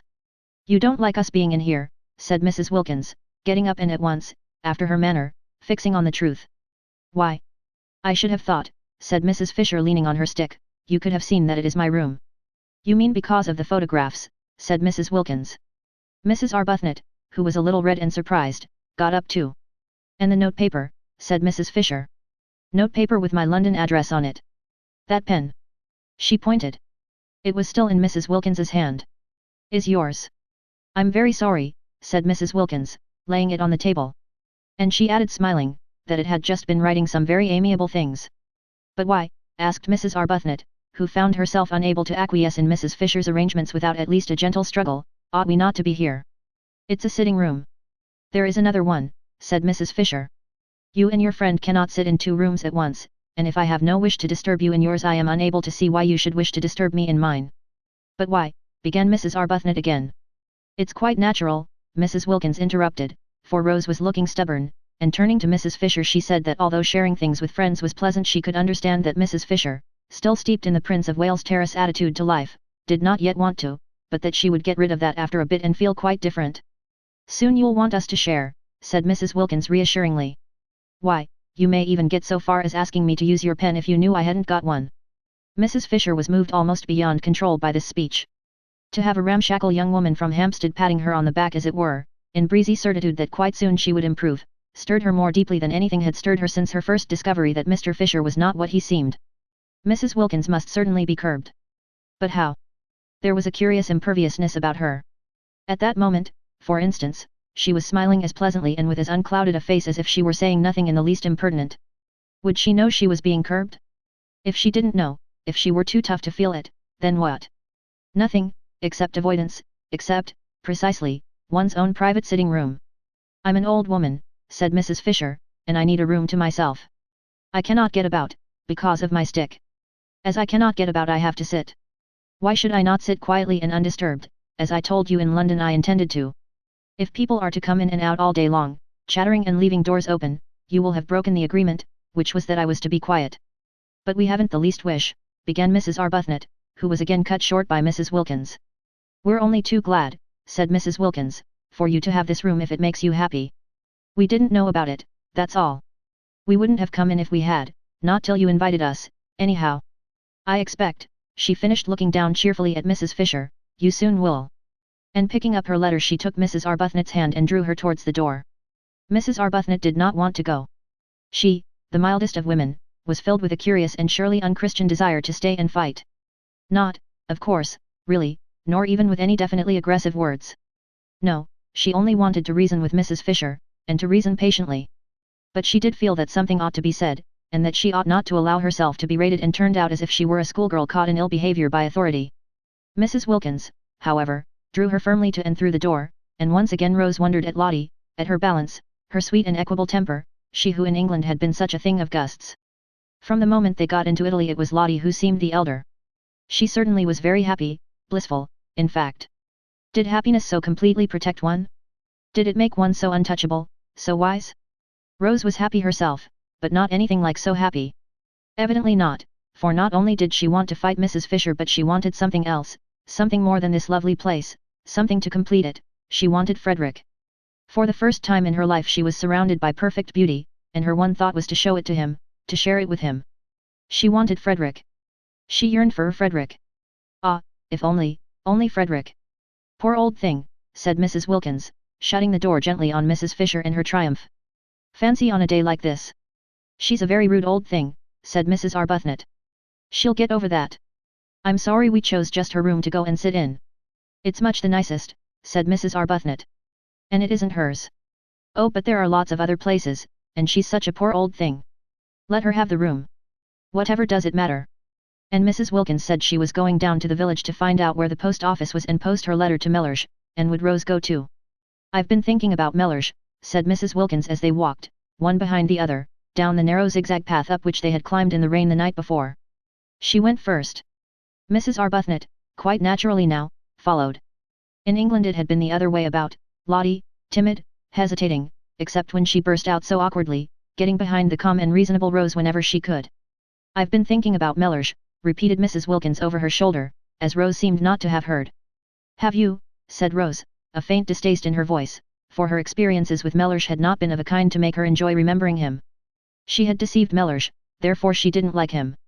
She was unconscious that this was the reason of her dislike, and thought it was that there didn't seem to be much, if any, of the grace of God about him. And yet how wrong to feel that, she rebuked herself, and how presumptuous. No doubt Lottie's husband was far nearer to God than she herself was ever likely to be.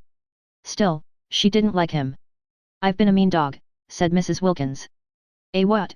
Asked Mrs. Arbuthnot, incredulous of her hearing. All this coming away and leaving him in that dreary place while I rollick in heaven.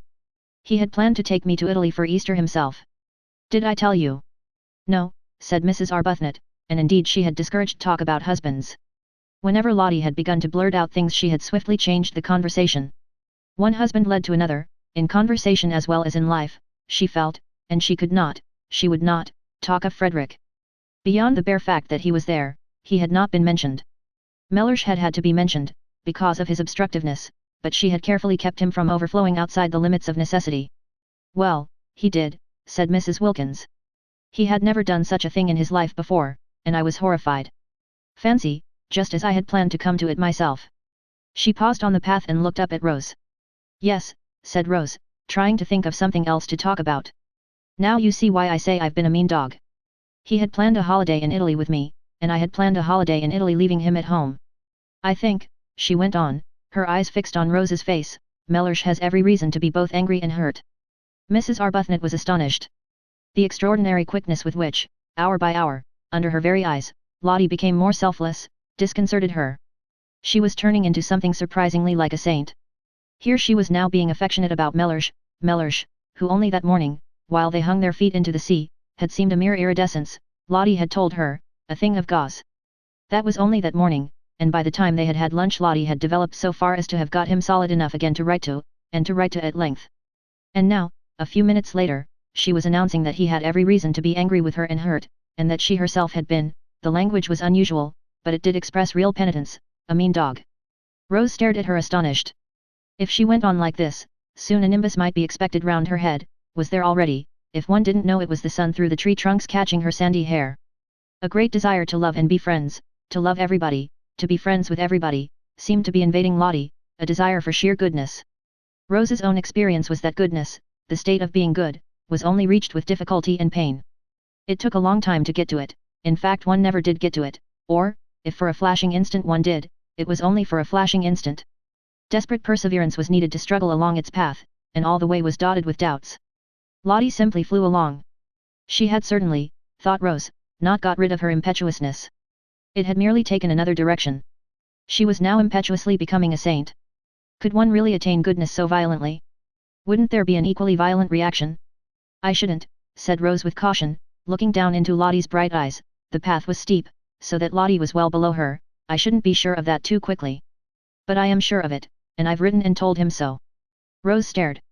Why, but only this morning, she began. It's all in this, interrupted Lottie, tapping the envelope and looking pleased.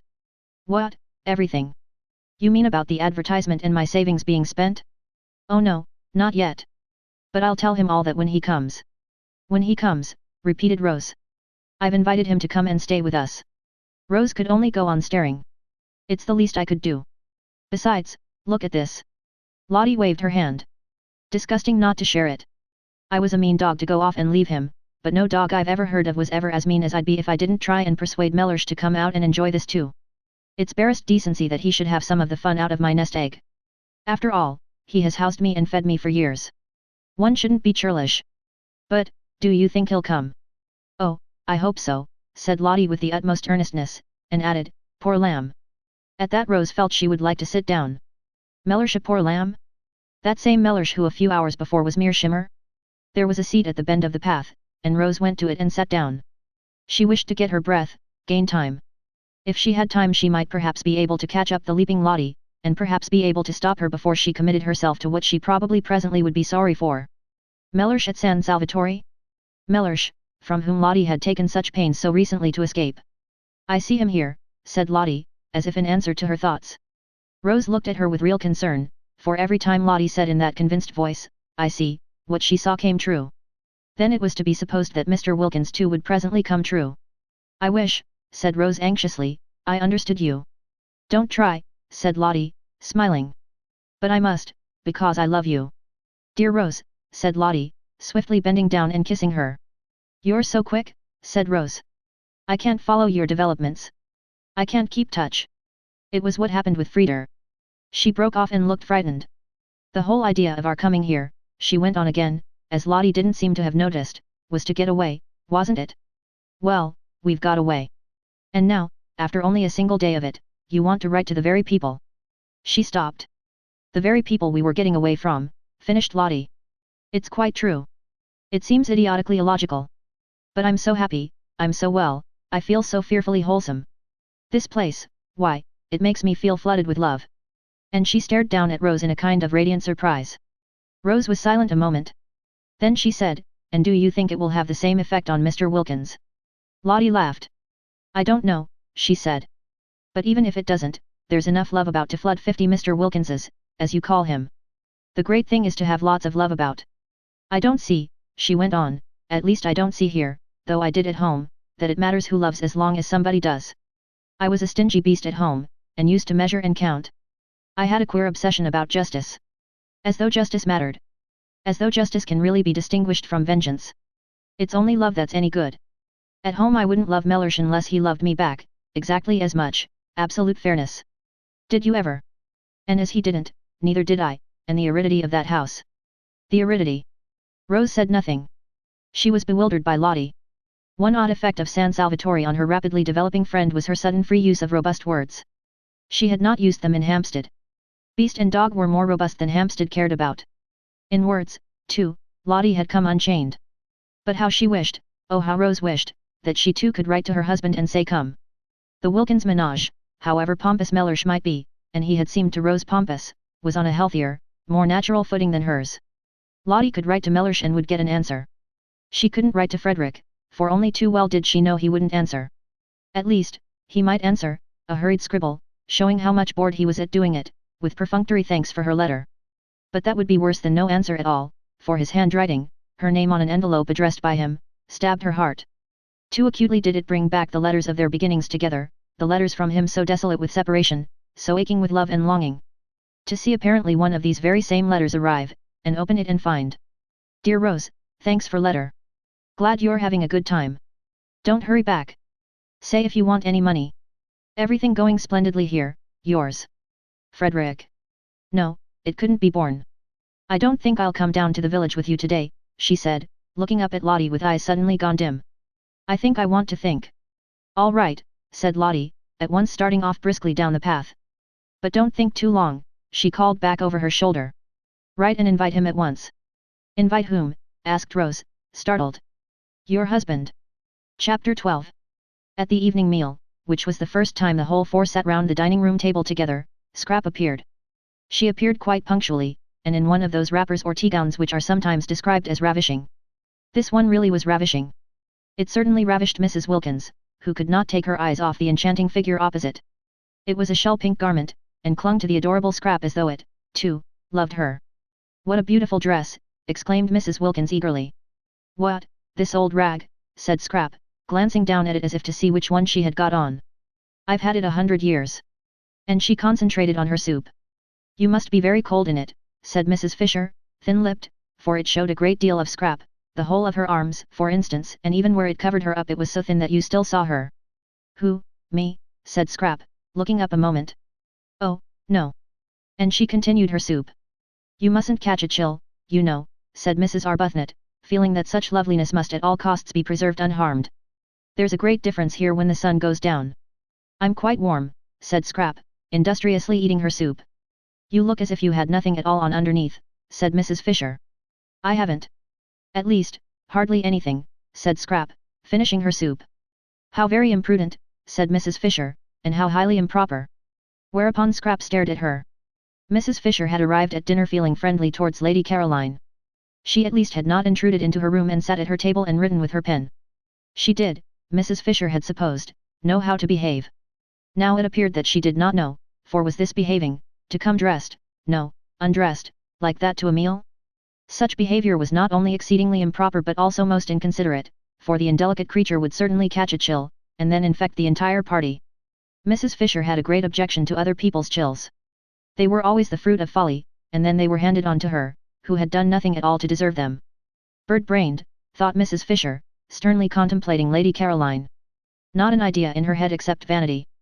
But there are no men here, said Mrs. Wilkins, so how can it be improper?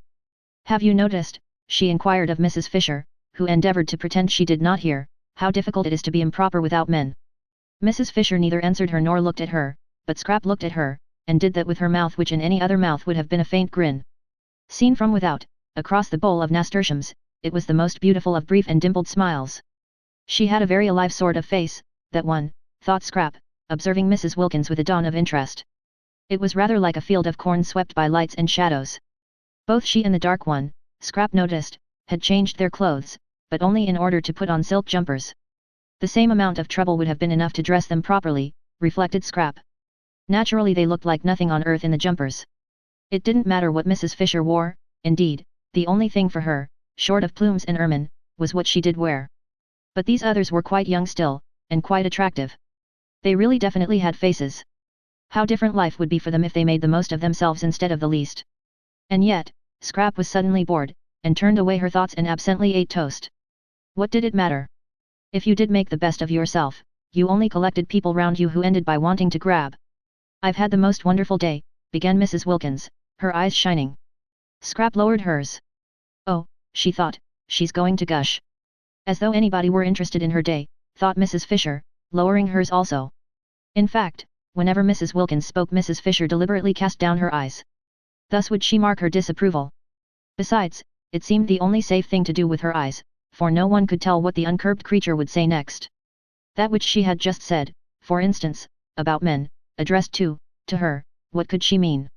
Better not conjecture, thought Mrs. Fisher, and her eyes, though cast down, yet saw Lady Caroline stretch out her hand to the Chianti flask and fill her glass again. Again. She had done it once already, and the fish was only just going out of the room. Mrs. Fisher could see that the other respectable member of the party, Mrs. Arbuthnot, was noticing it too. Mrs. Arbuthnot was, she hoped and believed, respectable and well-meaning. It is true she also had invaded her sitting room, but no doubt she had been dragged there by the other one, and Mrs. Fisher had little if anything against Mrs. Arbuthnot, and observed with approval that she only drank water. That was as it should be. So, indeed, to give her her dues, did the freckled one, and very right at their age. She herself drank wine, but with what moderation, one meal, one glass. And she was 65, and might properly, and even beneficially, have had at least 2. That, she said to Lady Caroline, cutting right across what Mrs. Wilkins was telling them about her wonderful day and indicating the wine glass, is very bad for you. Lady Caroline, however, could not have heard, for she continued to sip, her elbow on the table, and listen to what Mrs. Wilkins was saying. And what was it she was saying? She had invited somebody to come and stay? A man? Mrs. Fisher could not credit her ears. Yet it evidently was a man, for she spoke of the person as he.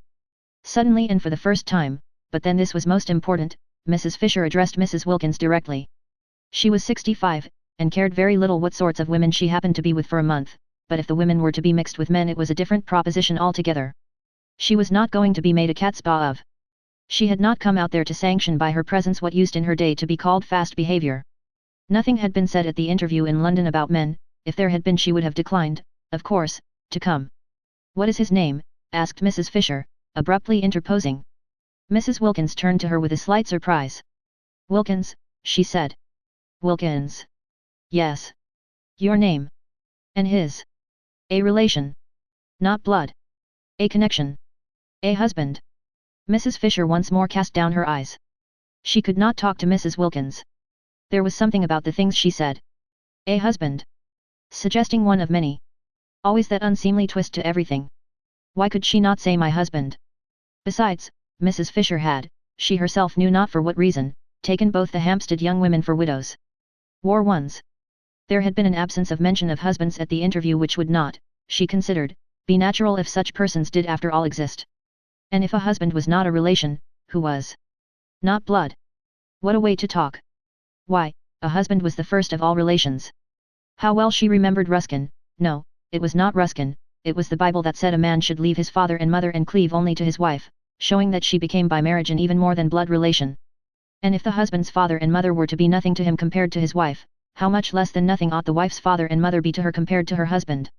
She herself had been unable to leave her father and mother in order to cleave to Mr. Fisher because they were no longer, when she married, alive, but she certainly would have left them if they had been there to leave. Not blood, indeed. Silly talk. The dinner was very good. Succulence succeeded succulence. Costanza had determined to do as she chose in the matter of cream and eggs the first week, and see what happened at the end of it when the bills had to be paid. Her experience of the English was that they were quiet about bills. They were shy of words. They believed readily. Besides, who was the mistress here? In the absence of a definite one, it occurred to Costanza that she might as well be the mistress herself. So she did as she chose about the dinner, and it was very good.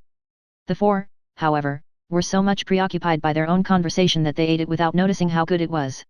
Even Mrs. Fisher, she who in such matters was manly, did not notice. The entire excellent cooking was to her as though it were not, which shows how much she must have been stirred. She was stirred. It was that Mrs. Wilkins. She was enough to stir anybody. And she was undoubtedly encouraged by Lady Caroline, who, in her turn, was no doubt influenced by the Chianti. Mrs. Fisher was very glad there were no men present, for they certainly would have been foolish about Lady Caroline. She was precisely the sort of young woman to unbalance them, especially, Mrs. Fisher recognized, at that moment. Perhaps it was the Chianti momentarily intensifying her personality, but she was undeniably most attractive, and there were few things Mrs. Fisher disliked more than having to look on while sensible, intelligent men, who the moment before were talking seriously and interestingly about real matters, became merely foolish and simpering. She had seen them actually simpering, just because in walked a bit of bird-brained beauty. Even Mr. Gladstone, that great wise statesman, whose hand had once rested for an unforgettable moment solemnly on her head, would have, she felt, on perceiving Lady Caroline left off talking sense and horribly embarked on badinage. You see, Mrs. Wilkins said, a silly trick that, with which she mostly began her sentences, Mrs. Fisher each time wished to say, pardon me, I do not see, I hear, but why trouble, you see, said Mrs. Wilkins, leaning across towards Lady Caroline, we arranged, didn't we, in London that if any of us wanted to we could each invite one guest. So now I'm doing it.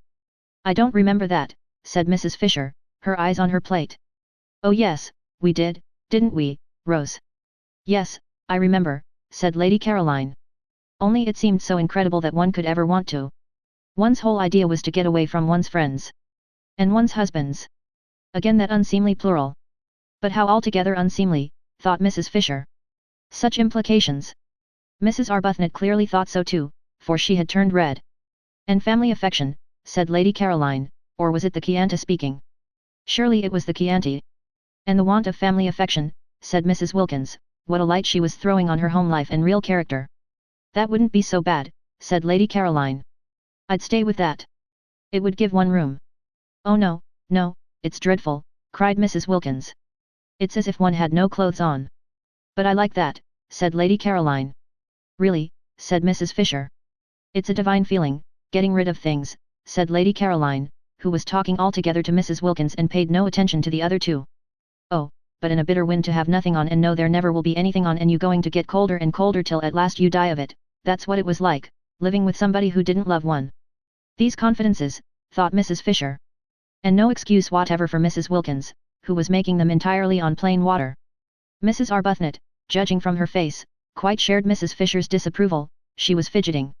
But didn't he? Asked Lady Caroline, every bit as shamelessly unreticent as Mrs. Wilkins. Mellersh? He showed no signs of it. Delicious, murmured Lady Caroline. Really, said Mrs. Fisher. I didn't think it was at all delicious. I was miserable. And now, since I've been here, I simply stare at myself being miserable. As miserable as that. And about Mellersh? You mean he wasn't worth it? Really, said Mrs. Fisher. No, I don't. I mean I've suddenly got well. Lady Caroline, slowly twisting the stem of her glass in her fingers, scrutinized the lit-up face opposite. And now I'm well I find I can't sit here and gloat all to myself. I can't be happy, shutting him out. I must share. I understand exactly what the blessed damsel felt like. What was the blessed damsel? Asked Scrap. Really, said Mrs. Fisher, and with such emphasis this time that Lady Caroline turned to her. Ought I to know? She asked. I don't know any natural history. It sounds like a bird. It is a poem, said Mrs. Fisher with extraordinary frost. Oh, said Scrap. I'll lend it to you, said Mrs. Wilkins, over whose face laughter rippled. No, said Scrap. And its author, said Mrs. Fisher icily, though not perhaps quite what one would have wished him to be, was frequently at my father's table. What a bore for you, said Scrap. That's what mother's always doing, inviting authors. I hate authors. I wouldn't mind them so much if they didn't write books. Go on about Mellersh, she said, turning to Mrs. Wilkins. Really, said Mrs. Fisher. All those empty beds, said Mrs. Wilkins. What empty beds? Asked Scrap. The ones in this house. Why, of course they each ought to have somebody happy inside them. 8 beds, and only 4 people. It's dreadful, dreadful to be so greedy and keep everything just for oneself. I want Rose to ask her husband out too. You and Mrs. Fisher haven't got husbands, but why not give some friend a glorious time? Rose bit her lip. She turned red, she turned pale. If only Lottie would keep quiet, she thought. It was all very well to have suddenly become a saint and want to love everybody, but need she be so tactless? Rose felt that all her poor sore places were being danced on. If only Lottie would keep quiet. And Mrs. Fisher, with even greater frostiness than that with which she had received Lady Caroline's ignorance of the blessed damsel, said, There is only one unoccupied bedroom in this house. Only one, echoed Mrs. Wilkins, astonished. Then who are in all the others? We are, said Mrs. Fisher. But we're not in all the bedrooms. There must be at least 6. That leaves 2 over, and the owner told us there were 8 beds, didn't he, Rose? There are 6 bedrooms, said Mrs. Fisher, for both she and Lady Caroline had thoroughly searched the house on arriving, in order to see which part of it they would be most comfortable in, and they both knew that there were 6 bedrooms, 2 of which were very small, and in one of these small ones Francesca slept in the company of a chair and a chest of drawers, and the other, similarly furnished, was empty. Mrs. Wilkins and Mrs. Arbuthnot had hardly looked at the house, having spent most of their time out of doors gaping at the scenery, and had, in the agitated inattentiveness of their minds when first they began negotiating for San Salvatore, got into their heads that the 8 beds of which the owner spoke were the same as 8 bedrooms, which they were not. There were indeed 8 beds, but 4 of them were in Mrs. Wilkins's and Mrs. Arbuthnot's rooms. There are 6 bedrooms, repeated Mrs. Fisher. We have 4, Francesca has the 5th, and the 6th is empty. So that, said Scrap, however kind we feel we would be if we could, we can't. Isn't it fortunate? But then there's only room for 1, said Mrs. Wilkins, looking round at the 3 faces. Yes, and you've got him, said Scrap. Mrs. Wilkins was taken aback. This question of the beds was unexpected. In inviting Mellersh she had intended to put him in one of the 4 spare rooms that she imagined were there. When there were plenty of rooms and enough servants there was no reason why they should, as they did in their small, 2-servant house at home, share the same one. Love, even universal love, the kind of love with which she felt herself flooded, should not be tried. Much patience and self-effacement were needed for successful married sleep. Placidity, a steady faith, these two were needed. She was sure she would be much fonder of Mellersh, and he not mind her nearly so much, if they were not shut up together at night, if in the morning they could meet with the cheery affection of friends between whom lies no shadow of differences about the window or the washing arrangements, or of absurd little choked-down resentments at something that had seemed to one of them unfair. Her happiness, she felt, and her ability to be friends with everybody, was the result of her sudden new freedom and its peace. Would there be that sense of freedom, that peace, after a night shut up with Mellersh? Would she be able in the morning to be full towards him, as she was at that moment full, of nothing at all but loving kindness? After all, she hadn't been very long in heaven. Suppose she hadn't been in it long enough for her to have become fixed in blandness? And only that morning what an extraordinary joy it had been to find herself alone when she woke, and able to pull the bedclothes any way she liked. Francesca had to nudge her. She was so much absorbed that she did not notice the pudding. If, thought Mrs. Wilkins, distractedly helping herself, I share my room with Mellersh, I risk losing all I now feel about him. If on the other hand I put him in the one spare room, I prevent Mrs. Fisher and Lady Caroline from giving somebody a treat. True, they don't seem to want to at present, but at any moment in this place one or the other of them may be seized with a desire to make somebody happy, and then they wouldn't be able to because of Mellersh. What a problem, she said aloud, her eyebrows puckered. What is? Asked Scrap. Where to put Mellersh? Scrap stared. Why, isn't one room enough for him? She asked. Oh yes, quite.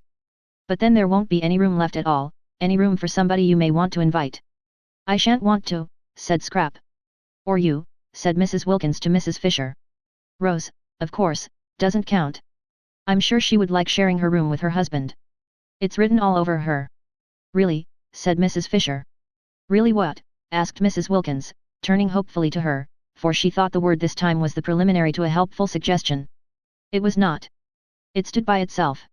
It was, as before, mere frost. Challenged, however, Mrs. Fisher did fasten it onto a sentence. Really, am I to understand, she asked, that you propose to reserve the one spare room for the exclusive use of your own family? He isn't my own family, said Mrs. Wilkins. He's my husband. You see.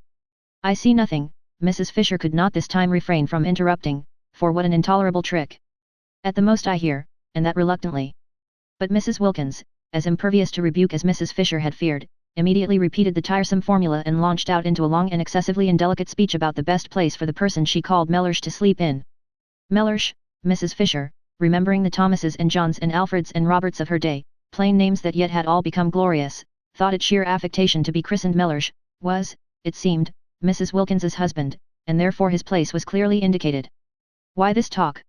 She herself, as if foreseeing his arrival, had had a second bed put in Mrs. Wilkins's room. There were certain things in life which were never talked about but only done. Most things connected with husbands were not talked about, and to have a whole dinner table taken up with a discussion as to where one of them should sleep was an affront to the decencies. How and where husbands slept should be known only to their wives. Sometimes it was not known to them, and then the marriage had less happy moments, but these moments were not talked about either, the decencies continued to be preserved. At least, it was so in her day. To have to hear whether Mr. Wilkins should or should not sleep with Mrs. Wilkins, and the reasons why he should and the reasons why he shouldn't, was both uninteresting and indelicate. She might have succeeded in imposing propriety and changing the conversation if it had not been for Lady Caroline. Lady Caroline encouraged Mrs. Wilkins, and threw herself into the discussion with every bit as much unreserve as Mrs. Wilkins herself. No doubt she was impelled on this occasion by Chianti, but whatever the reason there it was. And, characteristically, Lady Caroline was all for Mr. Wilkins being given the solitary spare room. She took that for granted. Any other arrangement would be impossible, she said, her expression was, barbarous. Had she never read her Bible, Mrs. Fisher was tempted to inquire, and they two shall be one flesh? Clearly also, then, one room. But Mrs. Fisher did not inquire. She did not care even to allude to such texts to someone unmarried. However, there was one way she could force Mr. Wilkins into his proper place and save the situation, she could say she herself intended to invite a friend. It was her right. They had all said so.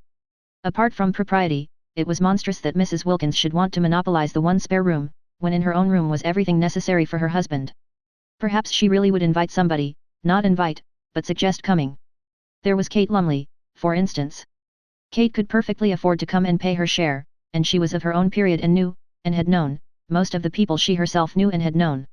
Kate, of course, had only been on the fringe, she used to be asked only to the big parties, not to the small ones, and she still was only on the fringe. There were some people who never got off the fringe, and Kate was one. Often, however, such people were more permanently agreeable to be with than the others, in that they remained grateful. Yes, she might really consider Kate. The poor soul had never married, but then everybody could not expect to marry, and she was quite comfortably off, not too comfortably, but just comfortably enough to pay her own expenses if she came and yet be grateful. Yes, Kate was the solution. If she came, at one stroke, Mrs. Fisher saw, would the Wilkinses be regularized and Mrs. Wilkins be prevented from having more than her share of the rooms. Also, Mrs. Fisher would save herself from isolation, spiritual isolation.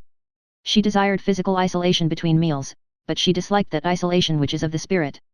Such isolation would, she feared, certainly be hers with these three alien-minded young women. Even Mrs. Arbuthnot was, owing to her friendship with Mrs. Wilkins, necessarily alien-minded. In Kate she would have a support. Kate, without intruding on her sitting room, for Kate was tractable, would be there at meals to support her. Mrs. Fisher said nothing at the moment, but presently in the drawing room, when they were gathered round the wood fire, she had discovered there was no fireplace in her own sitting room, and therefore she would after all be forced, so long as the evenings remained cool, to spend them in the other room. Presently, while Francesca was handing coffee round and Lady Caroline was poisoning the air with smoke, Mrs. Wilkins, looking relieved and pleased, said, "Well, if nobody really wants that room, and wouldn't use it anyhow, I shall be very glad if Mellersh may have it." "Of course he must have it," said Lady Caroline. Then Mrs. Fisher spoke. "I have a friend," she said in her deep voice, and sudden silence fell upon the others. "Kate Lumley," said Mrs. Fisher. Nobody spoke. "Perhaps," continued Mrs. Fisher, addressing Lady Caroline, "you know her." No, Lady Caroline did not know Kate Lumley, and Mrs. Fisher, without asking the others if they did, for she was sure they knew no one, proceeded. "I wish to invite her to join me," said Mrs. Fisher. Complete silence. Then Scrap said, turning to Mrs. Wilkins, "That settles Mellersh, then." "It settles the question of Mr. Wilkins," said Mrs. Fisher, "although I am unable to understand that there should ever have been a question, in the only way that is right." "I'm afraid you're in for it, then," said Lady Caroline, again to Mrs. Wilkins. "Unless," she added, "he can't come." But Mrs. Wilkins, her brow perturbed, for suppose after all she were not yet quite stable in heaven, could only say, a little uneasily, "I see him here." Chapter 13. The uneventful days, only outwardly uneventful, slipped by in floods of sunshine, and the servants, watching the four ladies, came to the conclusion there was very little life in them. To the servants San Salvatore seemed asleep. No one came to tea, nor did the ladies go anywhere to tea. Other tenants in other springs had been far more active. There had been stir and enterprise, the boat had been used, excursions had been made, Beppo's fly was ordered, people from Mezzago came over and spent the day, the house rang with voices, even sometimes champagne had been drunk. Life was varied, life was interesting. But this? What was this? The servants were not even scolded. They were left completely to themselves. They yawned. Perplexing, too, was the entire absence of gentlemen. How could gentlemen keep away from so much beauty? For, added up, and even after the subtraction of the old one, the three younger ladies produced a formidable total of that which gentlemen usually sought. Also the evident desire of each lady to spend long hours separated from the other ladies puzzled the servants. The result was a deathly stillness in the house, except at meal times. It might have been as empty as it had been all the winter, for any sounds of life there were. The old lady sat in her room, alone, the dark-eyed lady wandered off alone, loitering, so Domenico told them, who sometimes came across her in the course of his duties, incomprehensibly among the rocks. The very beautiful fair lady lay in her low chair in the top garden, alone. The less, but still beautiful fair lady went up the hills and stayed up them for hours, alone, and every day the sun blazed slowly round the house, and disappeared at evening into the sea, and nothing at all had happened. The servants yawned. Yet the four visitors, while their bodies sat, that was Mrs. Fisher's, or lay, that was Lady Caroline's, or loitered, that was Mrs. Arbuthnot's, or went in solitude up into the hills, that was Mrs. Wilkins's, were anything but torpid really. Their minds were unusually busy. Even at night their minds were busy, and the dreams they had were clear, thin, quick things, entirely different from the heavy dreams of home. There was that in the atmosphere of San Salvatore which produced active-mindedness in all except the natives. They, as before, whatever the beauty around them, whatever the prodigal seasons did, remained immune from thoughts other than those they were accustomed to. All their lives they had seen, year by year, the amazing recurrent spectacle of April in the gardens, and custom had made it invisible to them. They were as blind to it, as unconscious of it, as Domenico's dog asleep in the sun. The visitors could not be blind to it, it was too arresting after London in a particularly wet and gloomy March. Suddenly to be transported to that place where the air was so still that it held its breath, where the light was so golden that the most ordinary things were transfigured, To be transported into that delicate warmth, that caressing fragrance, and to have the old grey castle as the setting, and, in the distance, the serene clear hills of Perugini's backgrounds, was an astonishing contrast. Even Lady Caroline, used all her life to beauty, who had been everywhere and seen everything, felt the surprise of it. It was, that year, a particularly wonderful spring, and of all the months at San Salvatore April, if the weather was fine, was best. May scorched and withered, March was restless, and could be hard and cold in its brightness, but April came along softly like a blessing, and if it were a fine April it was so beautiful that it was impossible not to feel different, not to feel stirred and touched. Mrs. Wilkins, we have seen, responded to it instantly. She, so to speak, at once flung off all her garments and dived straight into glory, unhesitatingly, with a cry of rapture. Mrs. Arbuthnot was stirred and touched, but differently. She had odd sensations, presently to be described. Mrs. Fisher, being old, was of a closer, more impermeable texture, and offered more resistance, but she too had odd sensations, also in their place to be described. Lady Caroline, already amply acquainted with beautiful houses and climates, to whom they could not come quite with the same surprise, yet was very nearly as quick to react as Mrs. Wilkins. The place had an almost instantaneous influence on her as well, and of one part of this influence she was aware. It had made her, beginning on the very first evening, want to think, and acted on her curiously like a conscience. What this conscience seemed to press upon her notice with an insistence that startled her, Lady Caroline hesitated to accept the word, but it would keep on coming into her head, was that she was tawdry. Tawdry. She. Fancy. She must think that out. The morning after the first dinner together, she woke up in a condition of regret that she should have been so talkative to Mrs. Wilkins the night before. What had made her be, she wondered. Now, of course, Mrs. Wilkins would want to grab, she would want to be inseparable, and the thought of a grabbing and an inseparableness that should last 4 weeks made Scrap's spirit swoon within her. No doubt the encouraged Mrs. Wilkins would be lurking in the top garden waiting to waylay her when she went out, and would hail her with morning cheerfulness. How much she hated being hailed with morning cheerfulness, or indeed, hailed at all. She oughtn't to have encouraged Mrs. Wilkins the night before. Fatal to encourage. It was bad enough not to encourage, for just sitting there and saying nothing seemed usually to involve her, but actively to encourage was suicidal. What on earth had made her? Now she would have to waste all the precious time, the precious, lovely time for thinking in, for getting square with herself, in shaking Mrs. Wilkins off. With great caution and on the tips of her toes, balancing herself carefully lest the pebbles should scrunch, she stole out when she was dressed to her corner, but the garden was empty. No shaking off was necessary. Neither Mrs. Wilkins nor anybody else was to be seen. She had it entirely to herself. Except for Domenico, who presently came and hovered, watering his plants, again especially all the plants that were nearest her, no one came out at all, and when, after a long while of following up thoughts which seemed to escape her just as she had got them, and dropping off exhausted to sleep in the intervals of this chase, she felt hungry and looked at her watch and saw that it was past 3, she realized that nobody had even bothered to call her in to lunch. So that, Scrap could not but remark, if anyone was shaken off it was she herself. Well, but how delightful, and how very new. Now she would really be able to think, uninterruptedly. Delicious to be forgotten. Still, she was hungry, and Mrs. Wilkins, after that excessive friendliness the night before, might at least have told her lunch was ready. And she had really been excessively friendly, so nice about Mellish's sleeping arrangements, wanting him to have the spare room and all. She wasn't usually interested in arrangements, in fact she wasn't ever interested in them, so that Scrap considered she might be said almost to have gone out of her way to be agreeable to Mrs. Wilkins. And, in return, Mrs. Wilkins didn't even bother whether or not she had any lunch. Fortunately, though she was hungry, she didn't mind missing a meal. Life was full of meals.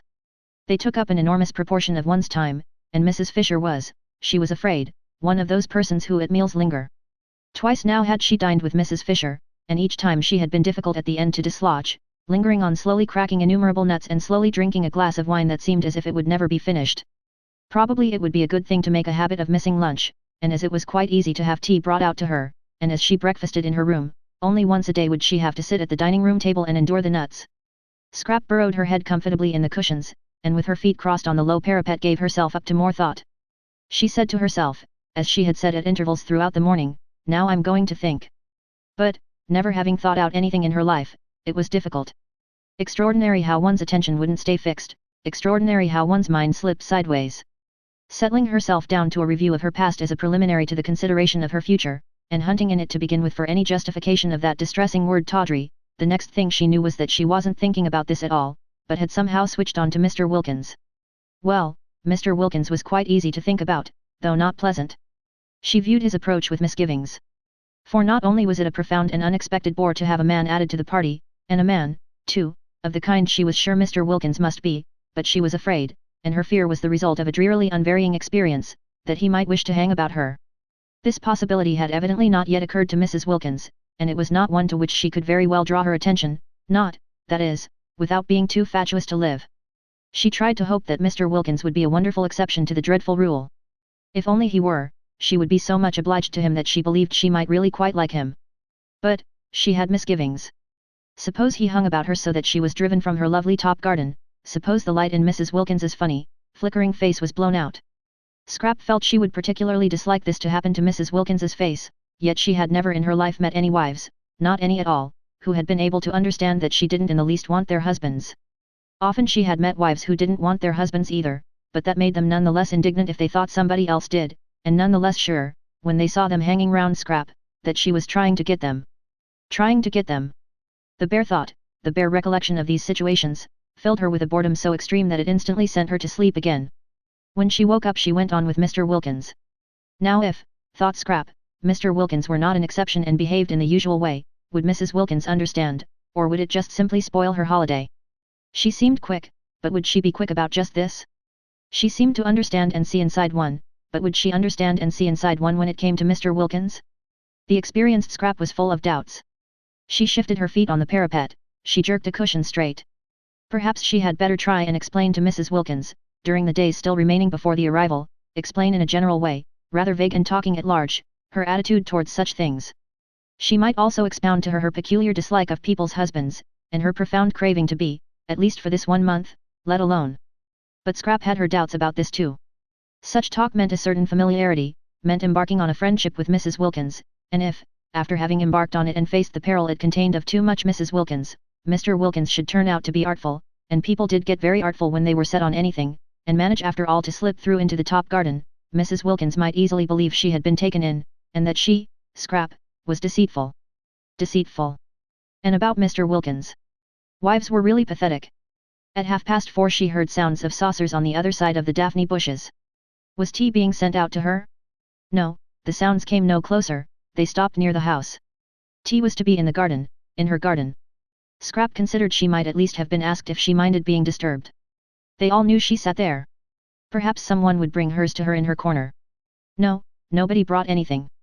Well, she was too hungry not to go and have it with the others today, but she would give Francesca strict orders for the future.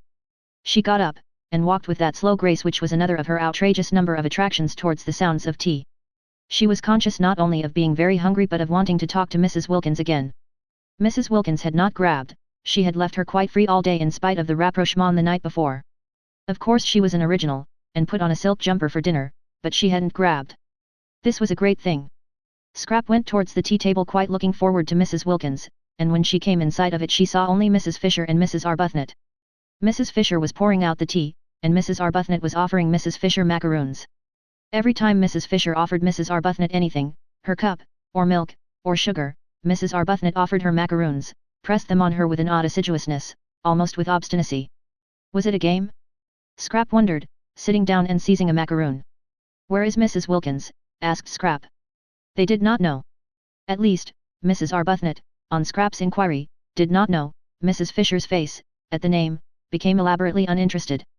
It appeared that Mrs. Wilkins had not been seen since breakfast. Mrs. Arbuthnot thought she had probably gone for a picnic. Scrap missed her. She ate the enormous macaroons, the best and biggest she had ever come across, in silence. Tea without Mrs. Wilkins was dull, and Mrs. Arbuthnot had that fatal flavor of motherliness about her, of wanting to pet one, to make one very comfortable, coaxing one to eat, coaxing her, who was already so frankly, so even excessively, eating, that seemed to have dogged Scrap's steps through life. Couldn't people leave one alone? She was perfectly able to eat what she wanted unincited. She tried to quench Mrs. Arbuthnot's zeal by being short with her. Useless. The shortness was not apparent. It remained, as all Scrap's evil feelings remained, covered up by the impenetrable veil of her loveliness. Mrs. Fisher sat monumentally, and took no notice of either of them. She had had a curious day, and was a little worried. She had been quite alone, for none of the three had come to lunch, and none of them had taken the trouble to let her know they were not coming, and Mrs. Arbuthnot, drifting casually into tea, had behaved oddly till Lady Caroline joined them and distracted her attention. Mrs. Fisher was prepared not to dislike Mrs. Arbuthnot, whose parted hair and mild expression seemed very decent and womanly, but she certainly had habits that were difficult to like. Her habit of instantly echoing any offer made her of food or drink, of throwing the offer back on one, as it were, was not somehow what one expected of her. "Will you have some more tea?" was surely a question to which the answer was simply yes or no, but Mrs. Arbuthnot persisted in the trick she had exhibited the day before at breakfast, of adding to her yes or no the words, "Will you?" She had done it again that morning at breakfast, and here she was doing it at tea, the two meals at which Mrs. Fisher presided and poured out. Why did she do it? Mrs. Fisher failed to understand. But this was not what was worrying her, this was merely by the way. What was worrying her was that she had been quite unable that day to settle to anything, and had done nothing but wander restlessly from her sitting room to her battlements and back again. It had been a wasted day, and how much she disliked waste. She had tried to read, and she had tried to write to Kate Lumley, but no, a few words read, a few lines written, and up she got again and went out onto the battlements and stared at the sea. It did not matter that the letter to Kate Lumley should not be written. There was time enough for that. Let the others suppose her coming was definitely fixed. All the better. So would Mr. Wilkins be kept out of the spare room and put where he belonged. Kate would keep. She could be held in reserve. Kate in reserve was just as potent as Kate in actuality, and there were points about Kate in reserve which might be missing from Kate in actuality. For instance, if Mrs. Fisher were going to be restless, she would rather Kate were not there to see. There was a want of dignity about restlessness, about trotting backwards and forwards. But it did matter that she could not read a sentence of any of her great dead friends' writings, no, not even of Browning's, who had been so much in Italy, nor of Ruskin's, whose Stones of Venice she had brought with her to reread so nearly on the very spot, nor even a sentence of a really interesting book like the one she had found in her sitting room about the home life of the German emperor, poor man, written in the 90s, when he had not yet begun to be more sinned against than sinning. Which was, she was firmly convinced, what was the matter with him now, and full of exciting things about his birth and his right arm and accoucheurs, without having to put it down and go and stare at the sea. Reading was very important, the proper exercise and development of one's mind was a paramount duty. How could one read if one were constantly trotting in and out? Curious, this restlessness. Was she going to be ill? No, she felt well, indeed, unusually well, and she went in and out quite quickly, trotted, in fact, and without her stick. Very odd that she shouldn't be able to sit still, she thought, frowning across the tops of some purple hyacinths at the Gulf of Spezia glittering beyond a headland, very odd that she, who walks so slowly, with such dependence on her stick, should suddenly trot. It would be interesting to talk to someone about it, she felt. Not to Kate, to a stranger. Kate would only look at her and suggest a cup of tea. Kate always suggested cups of tea. Besides, Kate had a flat face. That Mrs. Wilkins, now, annoying as she was, loose-tongued as she was, impertinent, objectionable, would probably understand, and perhaps know what was making her be like this. But she could say nothing to Mrs. Wilkins. She was the last person to whom one would admit sensations. Dignity alone forbade it. Confide in Mrs. Wilkins? Never. And Mrs. Arbuthnot, while she wistfully mothered the obstructive scrap at tea, felt too that she had had a curious day. Like Mrs. Fisher's, it had been active, but, unlike Mrs. Fisher's, only active in mind. Her body had been quite still, her mind had not been still at all, it had been excessively active. For years she had taken care to have no time to think. Her scheduled life in the parish had prevented memories and desires from intruding on her. That day they had crowded. She went back to tea feeling dejected, and that she should feel dejected in such a place with everything about her to make her rejoice, only dejected her the more. But how could she rejoice alone? How could anybody rejoice and enjoy and appreciate, really appreciate, alone? Except Lottie. Lottie seemed able to. She had gone off down the hill directly after breakfast, alone yet obviously rejoicing, for she had not suggested that Rose should go too, and she was singing as she went. Rose had spent the day by herself, sitting with her hands clasping her knees, staring straight in front of her. What she was staring at were the grey swords of the agaves, and, on their tall stalks, the pale irises that grew in the remote place she had found, while beyond them, between the grey leaves and the blue flowers, she saw the sea. The place she had found was a hidden corner where the sun-baked stones were padded with thyme, and nobody was likely to come. It was out of sight and sound of the house, it was off any path, it was near the end of the promontory. She sat so quiet that presently lizards darted over her feet, and some tiny birds like finches, frightened away at first, came back again and flitted among the bushes round her just as if she hadn't been there. How beautiful it was! And what was the good of it with no one there, no one who loved being with one, who belonged to one, to whom one could say, look. And wouldn't one say, look, dearest? Yes, one would say dearest, and the sweet word, just to say it to somebody who loved one, would make one happy. She sat quite still, staring straight in front of her. Strange that in this place she did not want to pray. She who had prayed so constantly at home didn't seem able to do it here at all. The first morning she had merely thrown up a brief thank you to heaven on getting out of bed, and had gone straight to the window to see what everything looked like, thrown up the thank you as carelessly as a ball, and thought no more about it. That morning, remembering this and ashamed, she had knelt down with determination, but perhaps determination was bad for prayers, for she had been unable to think of a thing to say. And as for her bedtime prayers, on neither of the nights had she said a single one. She had forgotten them. She had been so much absorbed in other thoughts that she had forgotten them, and, once in bed, she was asleep and whirling along among bright, thin swift dreams before she had so much time as to stretch herself out. What had come over her? Why had she let go the anchor of prayer? And she had difficulty, too, in remembering her poor, in remembering even that there were such things as poor. Holidays, of course, were good, and were recognized by everybody as good, but ought they so completely to blot out, to make such havoc of, the realities? Perhaps it was healthy to forget her poor, with all the greater gusto would she go back to them. But it couldn't be healthy to forget her prayers, and still less could it be healthy not to mind. Rose did not mind. She knew she did not mind. And, even worse, she knew she did not mind not minding. In this place she was indifferent to both the things that had filled her life and made it seem as if it were happy for years. Well, if only she could rejoice in her wonderful new surroundings, have that much at least to set against the indifference, the letting go, but she could not. She had no work, she did not pray, she was left empty. Lottie had spoiled her day that day, as she had spoiled her day the day before. Lottie, with her invitation to her husband, with her suggestion that she too should invite hers. Having flung Frederick into her mind again the day before, Lottie had left her. For the whole afternoon she had left her alone with her thoughts. Since then they had been all of Frederick. Where at Hampstead he came to her only in her dreams, here he left her dreams free and was with her during the day instead. And again that morning, as she was struggling not to think of him, Lottie had asked her, just before disappearing singing down the path, if she had written yet and invited him, and again he was flung into her mind and she wasn't able to get him out. How could she invite him? It had gone on so long, their estrangement, such years, she would hardly know what words to use, and besides, he would not come. Why should he come? He didn't care about being with her. What could they talk about? Between them was the barrier of his work and her religion. She could not, how could she, believing as she did in purity, in responsibility for the effect of one's actions on others, bear his work, bear living by it, and he, she knew, had at first resented and then been merely bored by her religion. He had let her slip away, he had given her up, he no longer minded, he accepted her religion indifferently, as a settled fact. Both it and she, Rose's mind, becoming more luminous in the clear light of April at San Salvatore, suddenly saw the truth, bored him. Naturally when she saw this, when that morning it flashed upon her for the first time, she did not like it, she liked it so little that for a space the whole beauty of Italy was blotted out. What was to be done about it? She could not give up believing in good and not liking evil, and it must be evil to live entirely on the proceeds of adulteries, however dead and distinguished they were. Besides, if she did, if she sacrificed her whole past, her bringing up, her work for the last 10 years, would she bore him less? Rose felt right down at her very roots that if you have once thoroughly bored somebody it is next to impossible to unbore him. Once a bore always a bore, certainly, she thought, to the person originally bored.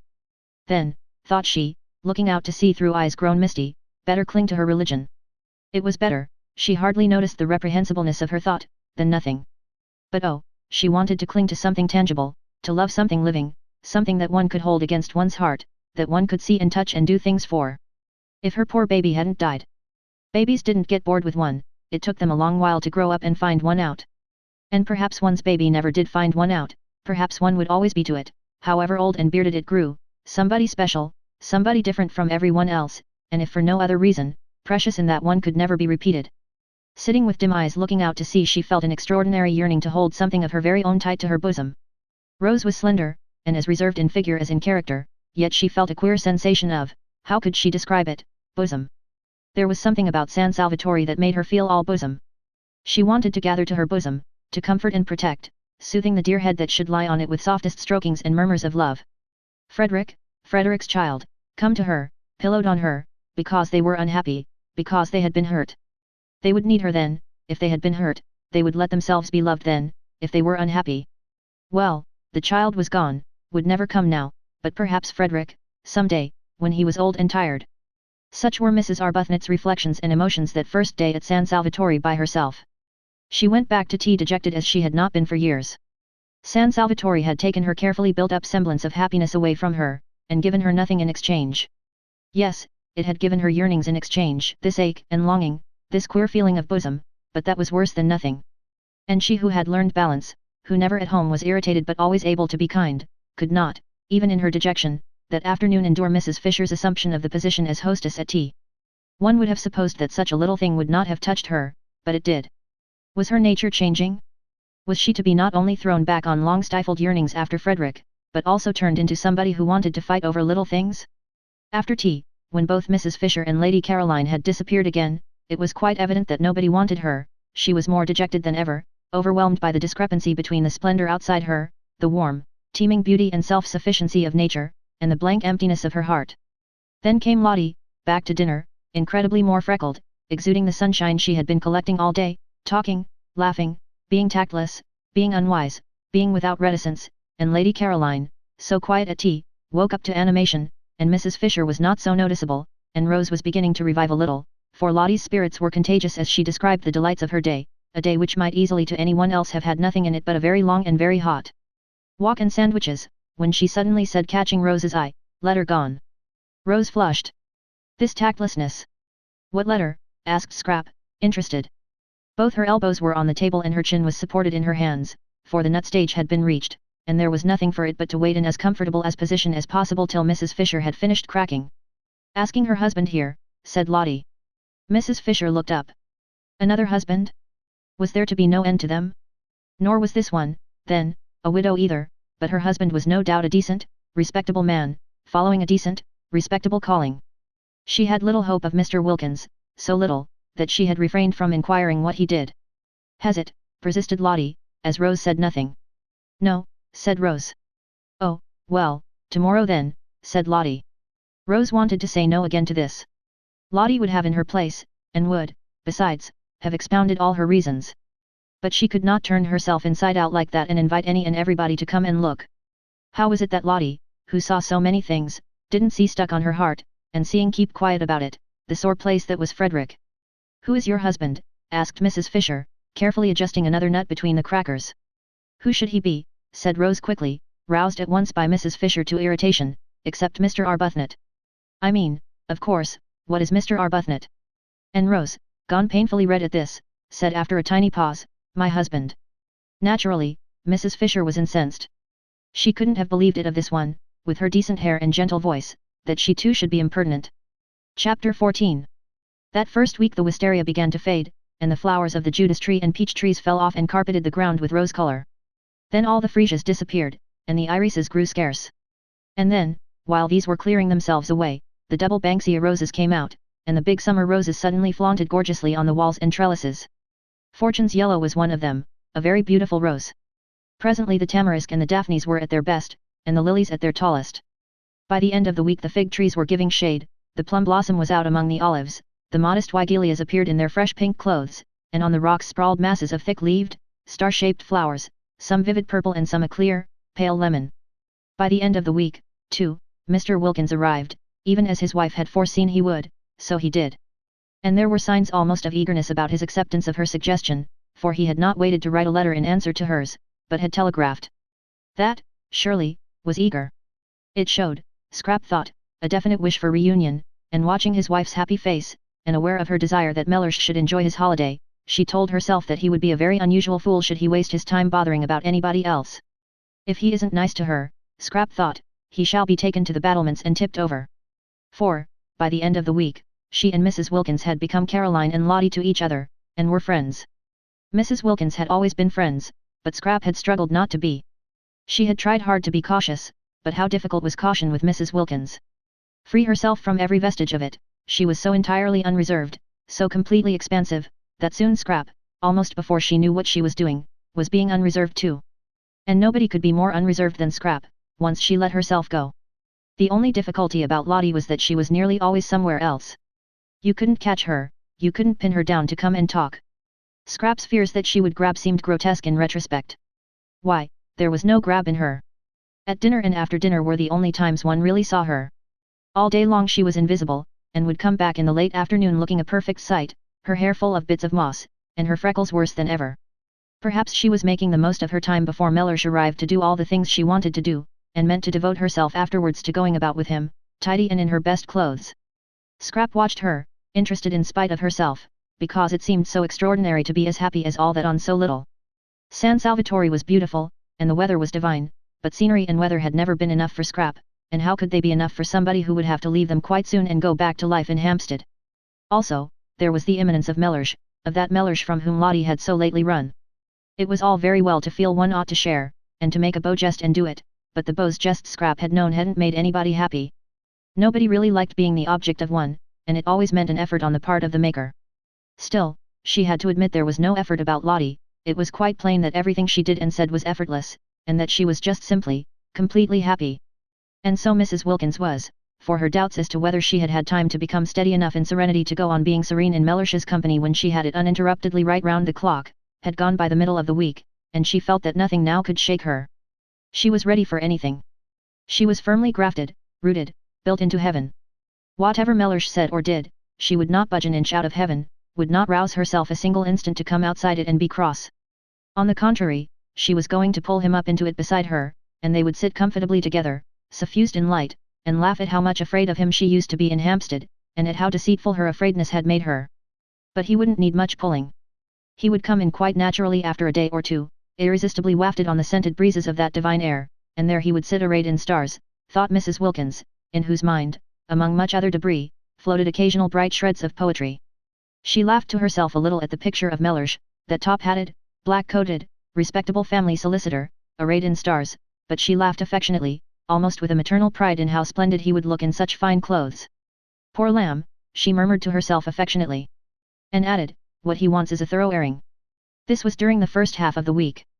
By the beginning of the last half, at the end of which Mr. Wilkins arrived, she left off even assuring herself that she was unshakable, that she was permeated beyond altering by the atmosphere. She no longer thought of it or noticed it, she took it for granted.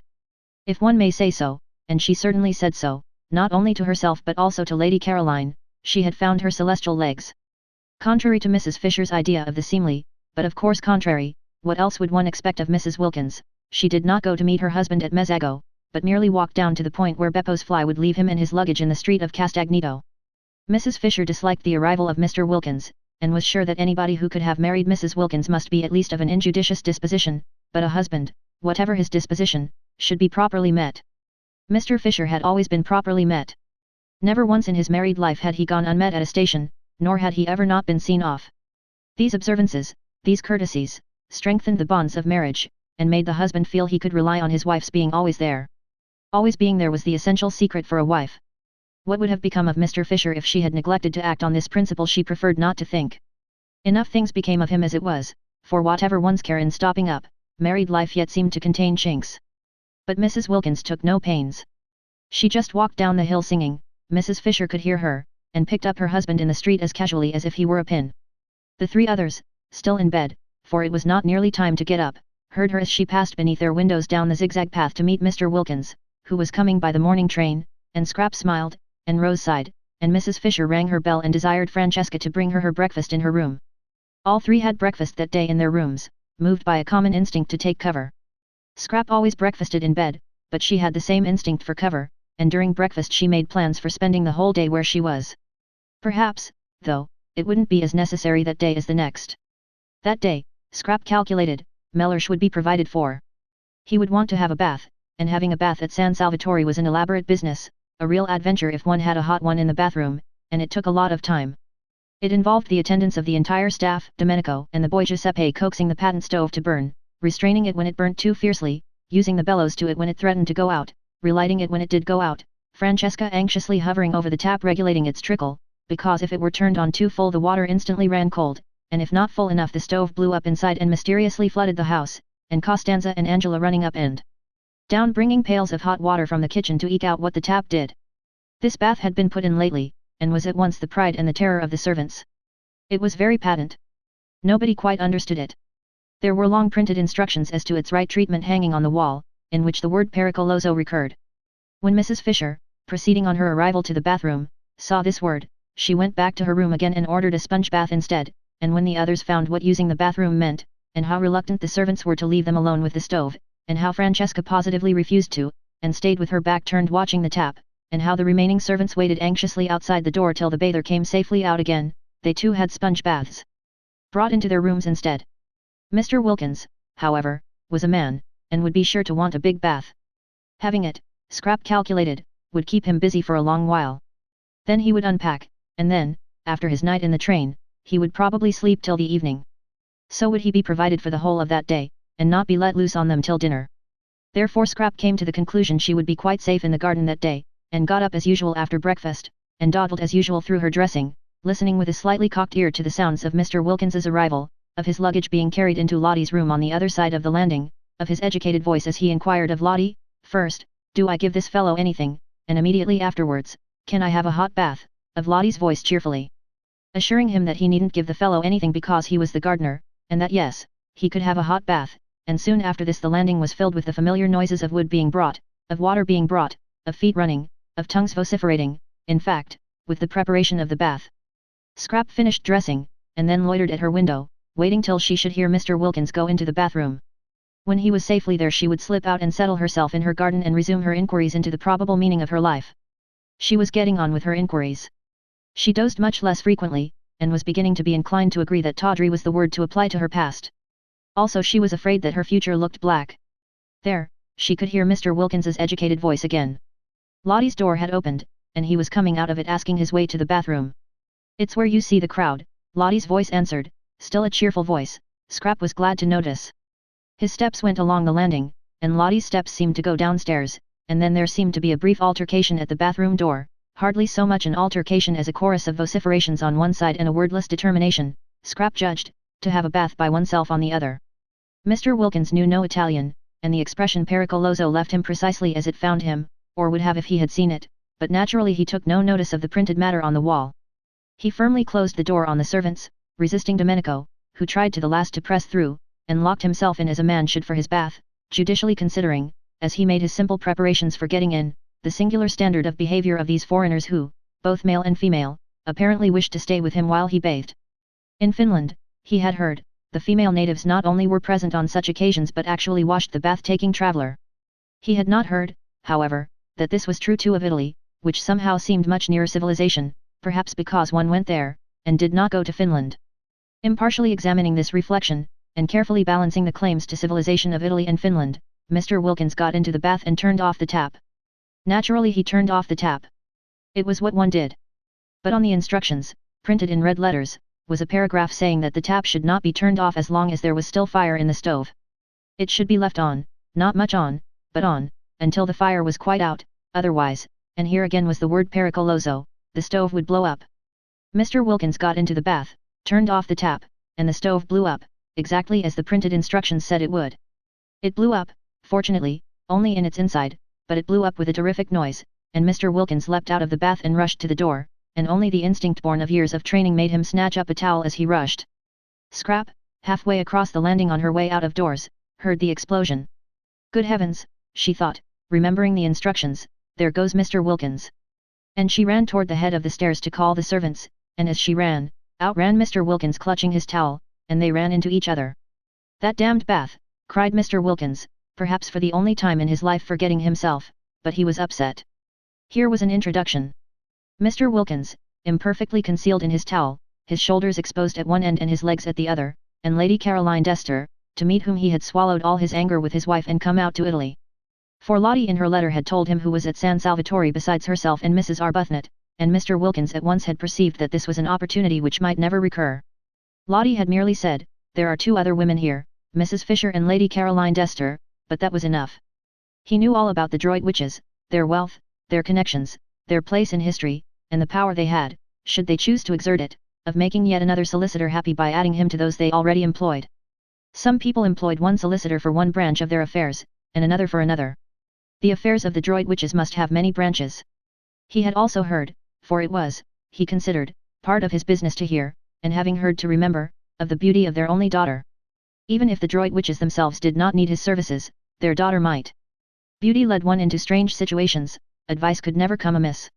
And should none of them, neither parents nor daughter nor any of their brilliant sons, need him in his professional capacity, it yet was obviously a most valuable acquaintance to make. It opened up vistas. It swelled with possibilities. He might go on living in Hampstead for years, and not again come across such another chance. Directly his wife's letter reached him he telegraphed and packed. This was business. He was not a man to lose time when it came to business, nor was he a man to jeopardize a chance by neglecting to be amiable. He met his wife perfectly amiably, aware that amiability under such circumstances was wisdom. Besides, he actually felt amiable, very. For once, Lottie was really helping him. He kissed her affectionately on getting out of Beppo's fly, and was afraid she must have got up extremely early. He made no complaints of the steepness of the walk up, he told her pleasantly of his journey, and when called upon, obediently admired the views. It was all neatly mapped out in his mind, what he was going to do that first day: have a shave, have a bath, put on clean clothes, sleep a while, and then would come lunch and the introduction to Lady Caroline.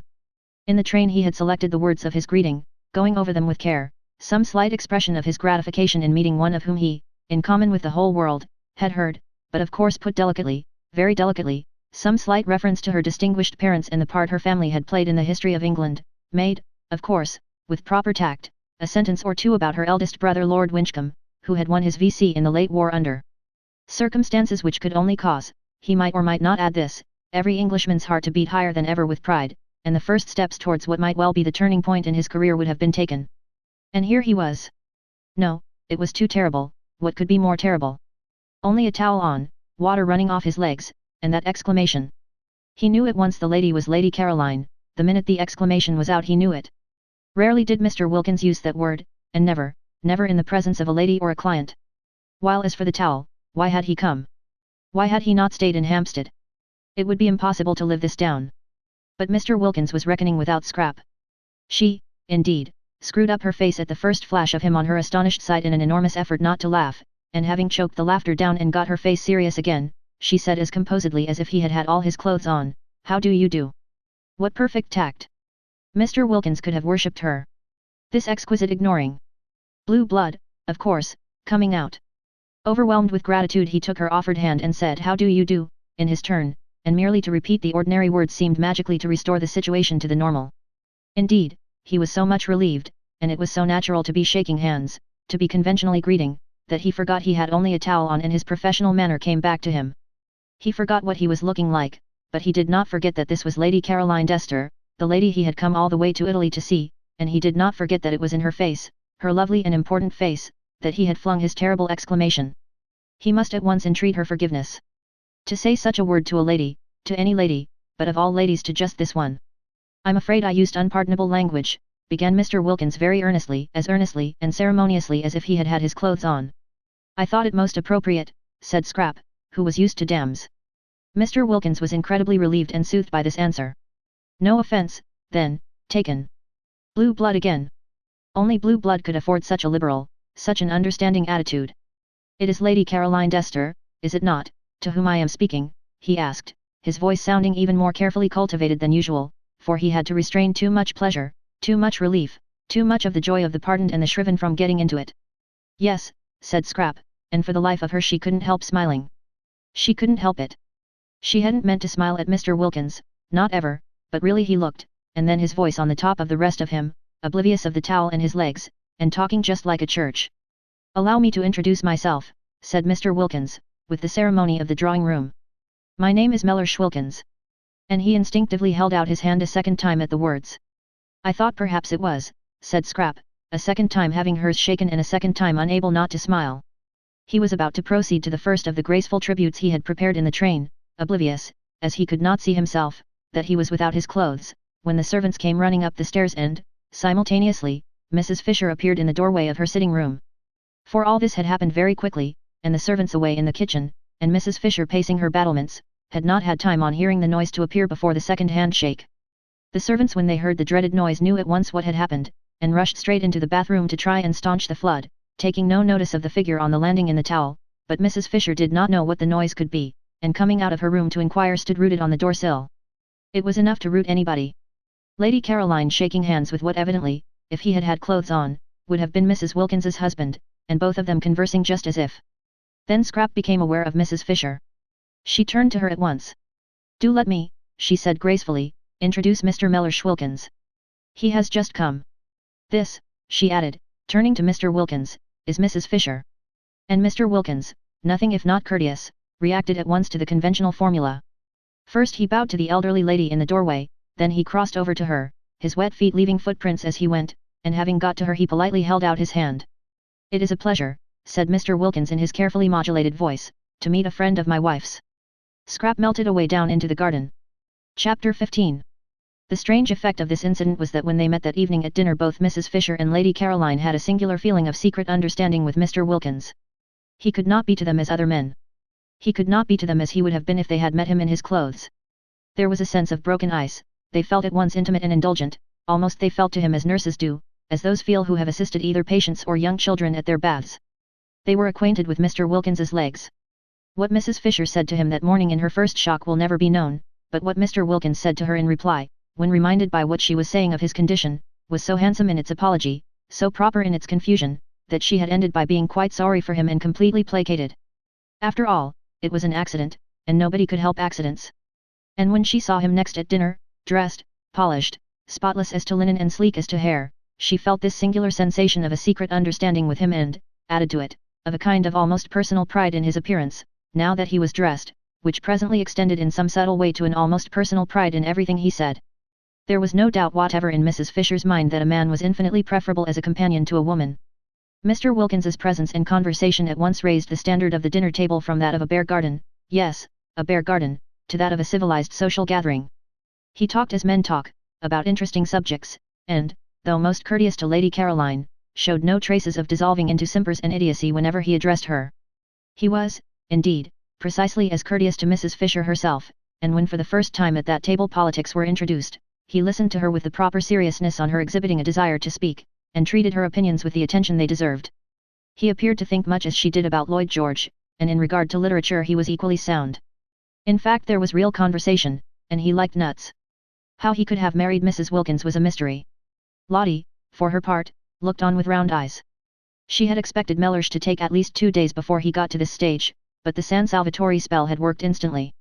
It was not only that he was pleasant at dinner, for she had always seen him pleasant at dinners with other people, but he had been pleasant all day privately, so pleasant that he had complimented her on her looks while she was brushing out her hair, and kissed her. Kissed her.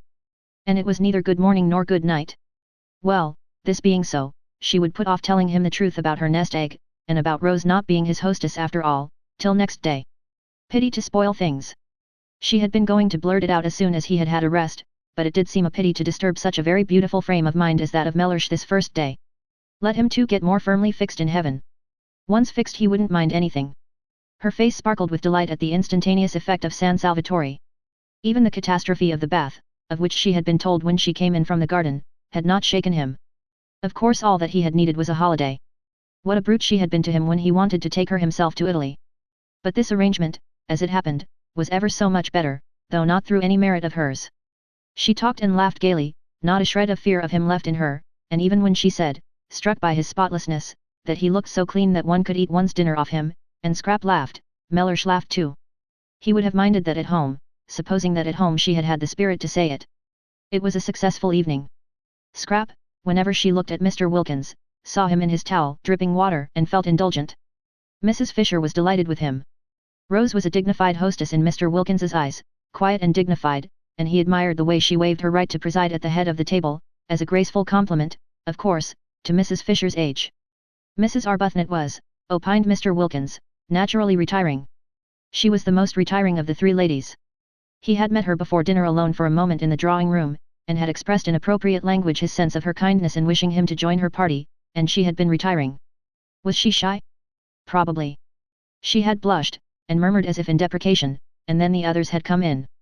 At dinner she talked least. He would, of course, become better acquainted with her during the next few days, and it would be a pleasure, he was sure. Meanwhile Lady Caroline was all and more than all Mr. Wilkins had imagined, and had received his speeches, worked in skillfully between the courses, graciously. Mrs. Fisher was the exact old lady he had been hoping to come across all his professional life, and Lottie had not only immensely improved, but was obviously au mieux. Mr. Wilkins knew what was necessary in French, with Lady Caroline. He had been much tormented during the day by the thought of how he had stood conversing with Lady Caroline forgetful of his not being dressed, and had at last written her a note most deeply apologizing, and beseeching her to overlook his amazing, his incomprehensible obliviousness, to which she had replied in pencil on the back of the envelope, "Don't worry." And he had obeyed her commands, and had put it from him. The result was he was now in great contentment. Before going to sleep that night he pinched his wife's ear. She was amazed. These endearments! What is more, the morning brought no relapse in Mr. Wilkins, and he kept up to this high level throughout the day, in spite of its being the first day of the second week, and therefore payday. Its being payday precipitated Lottie's confession, which she had, when it came to the point, been inclined to put off a little longer. She was not afraid, she dared anything, but Mellersh was in such an admirable humor, why risk clouding it just yet? When, however, soon after breakfast Costanza appeared with a pile of very dirty little bits of paper covered with sums in pencil, and having knocked at Mrs. Fisher's door and been sent away, and at Lady Caroline's door and been sent away, and at Rose's door and had no answer because Rose had gone out, she waylaid Lottie, who was showing Mellersh over the house, and pointed to the bits of paper and talked very rapidly and loud, and shrugged her shoulders a great deal, and kept on pointing at the bits of paper. Lottie remembered that a week had passed without anybody paying anything to anyone, and that the moment had come to settle up. "Does this good lady want something?" inquired Mr. Wilkins mellifluously. "Money," said Lottie. "Money? It's the housekeeping bills." "Well, you have nothing to do with those," said Mr. Wilkins serenely. "Oh yes, I have."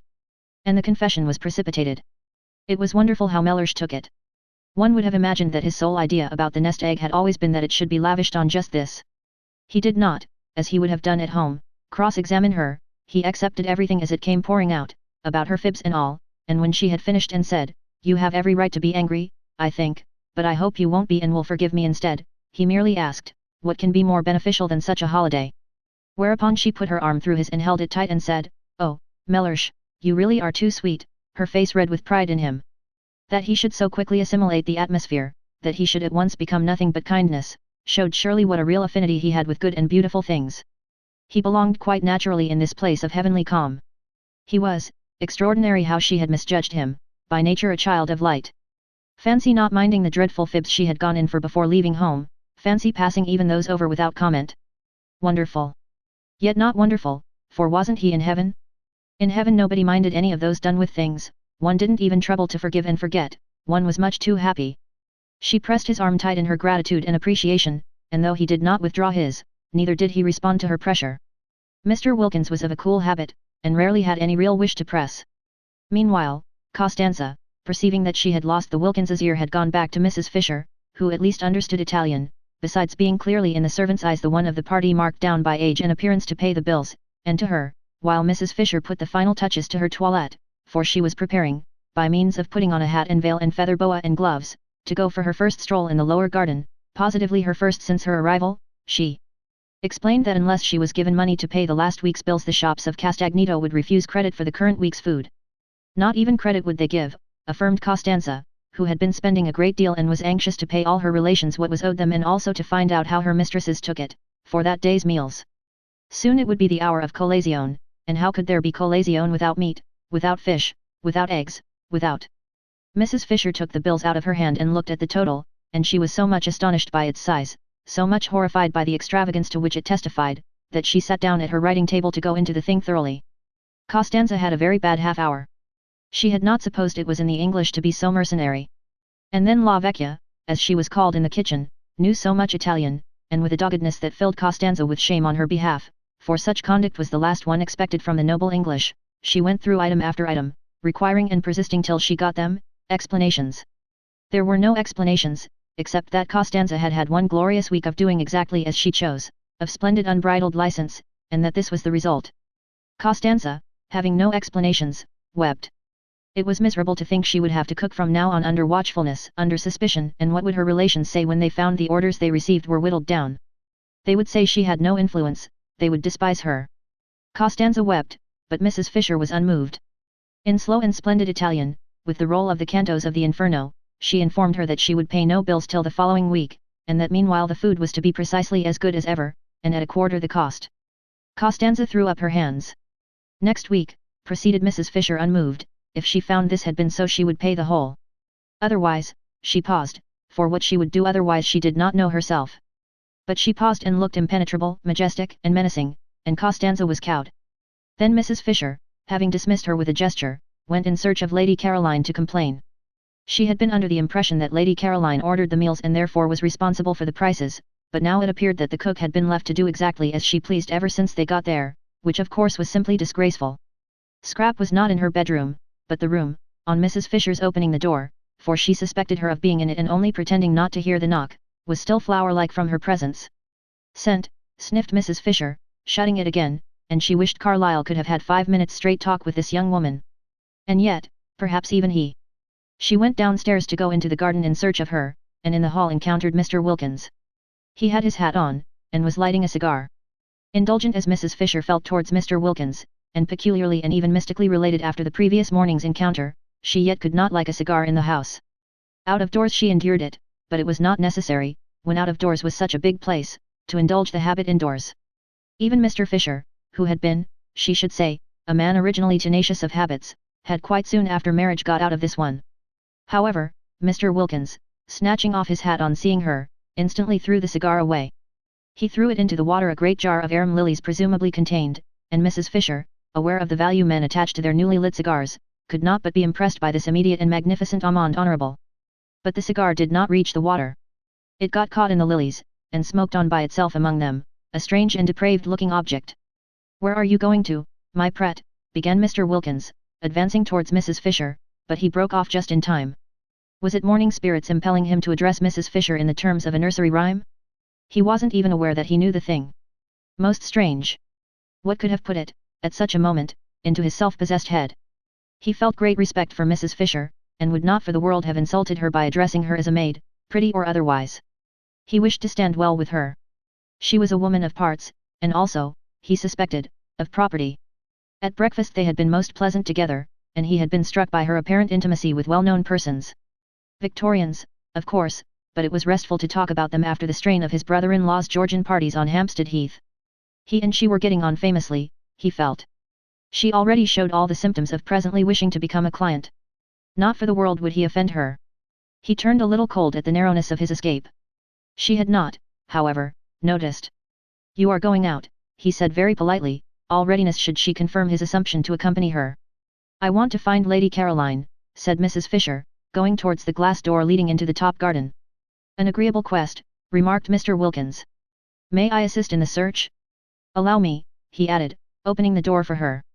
"She usually sits over in that corner behind the bushes," said Mrs. Fisher. "And I don't know about it being an agreeable quest. She has been letting the bills run up in the most terrible fashion, and needs a good scolding."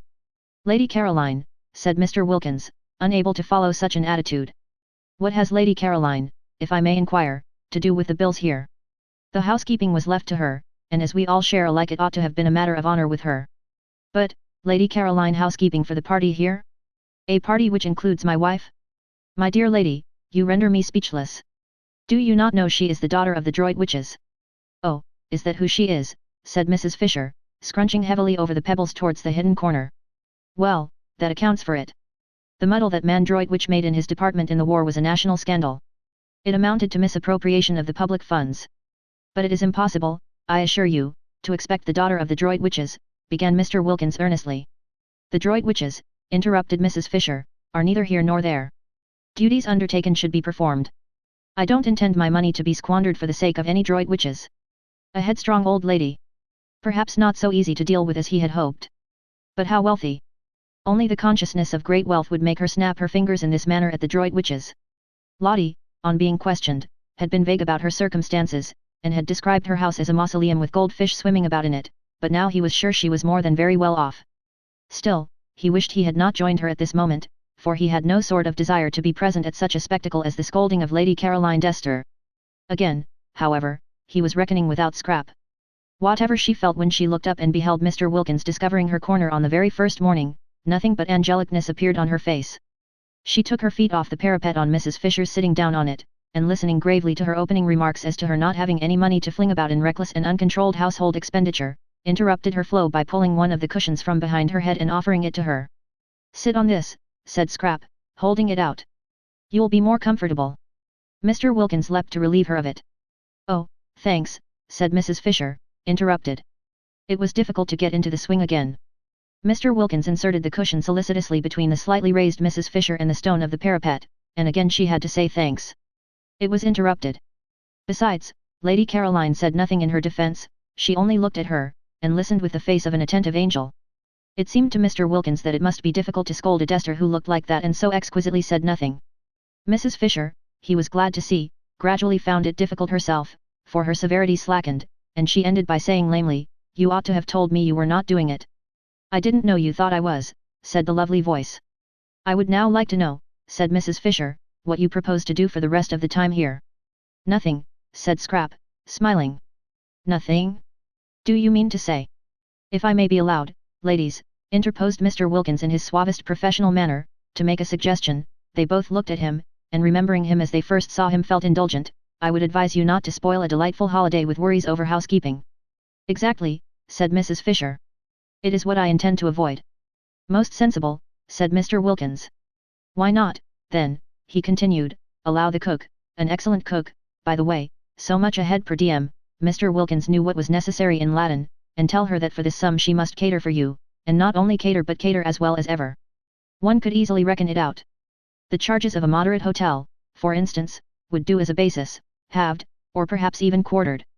And this week that has just passed, asked Mrs. Fisher. The terrible bills of this first week? What about them? They shall be my present to San Salvatore, said Scrap, who didn't like the idea of Lottie's nest egg being reduced so much beyond what she was prepared for. There was a silence. The ground was cut from under Mrs. Fisher's feet. Of course if you choose to throw your money about, she said at last, disapproving but immensely relieved, while Mr. Wilkins was wrapped in the contemplation of the precious qualities of blue blood.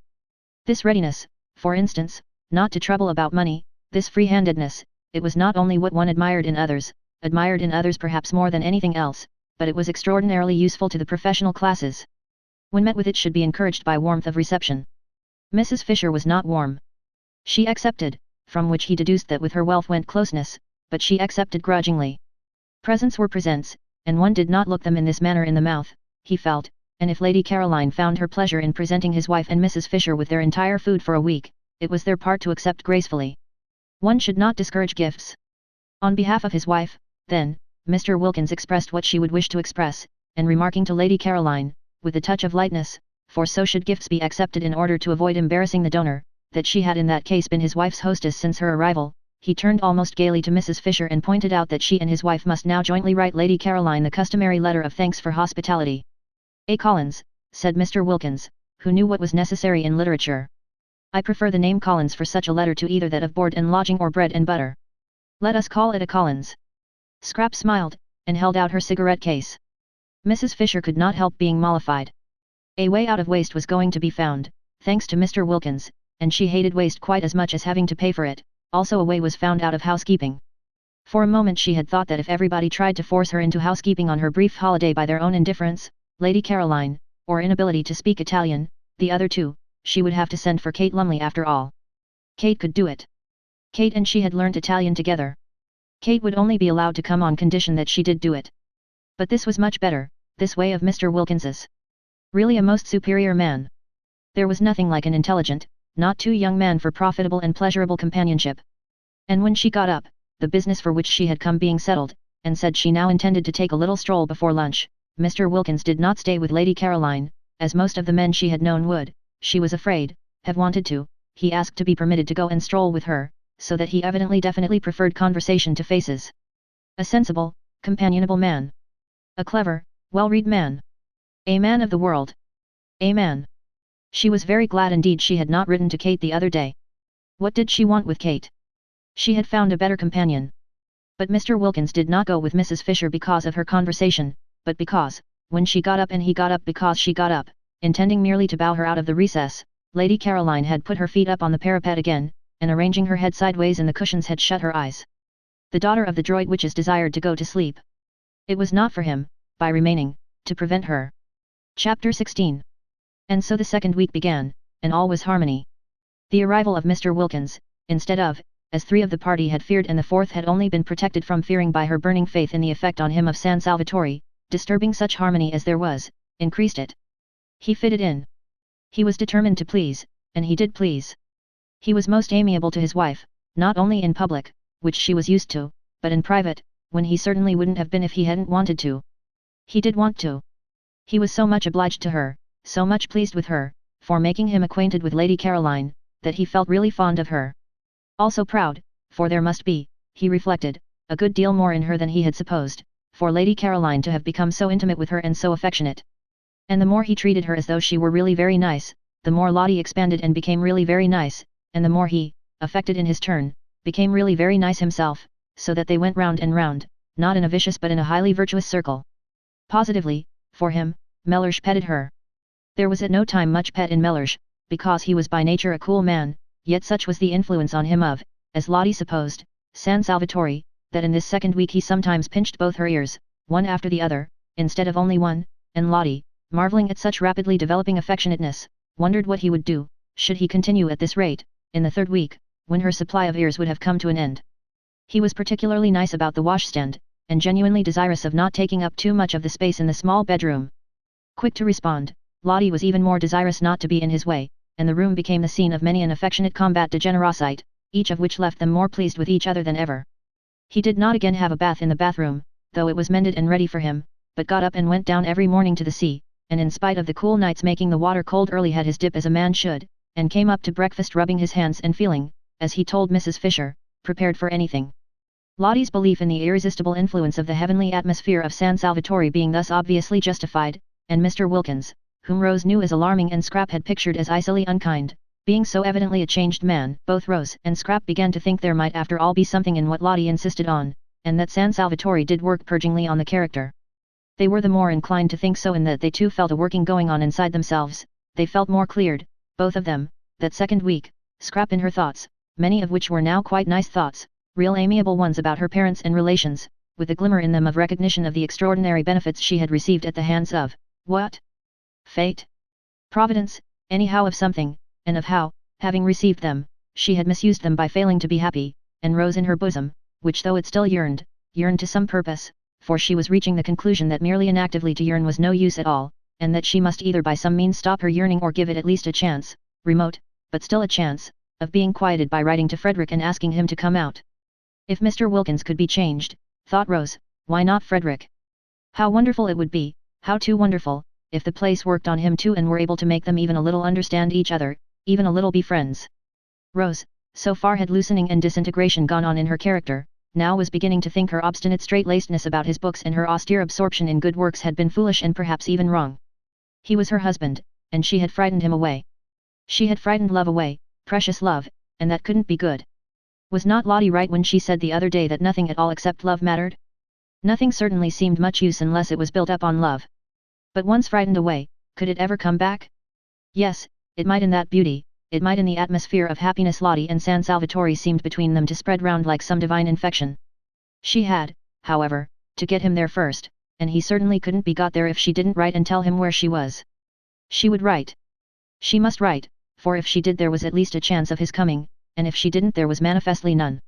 And then, once here in this loveliness, with everything so soft and kind and sweet all round, it would be easier to tell him, to try and explain, to ask for something different, for at least an attempt at something different in their lives in the future, instead of the blankness of separation, the cold, oh, the cold, of nothing at all but the great windiness of faith, the great bleakness of works.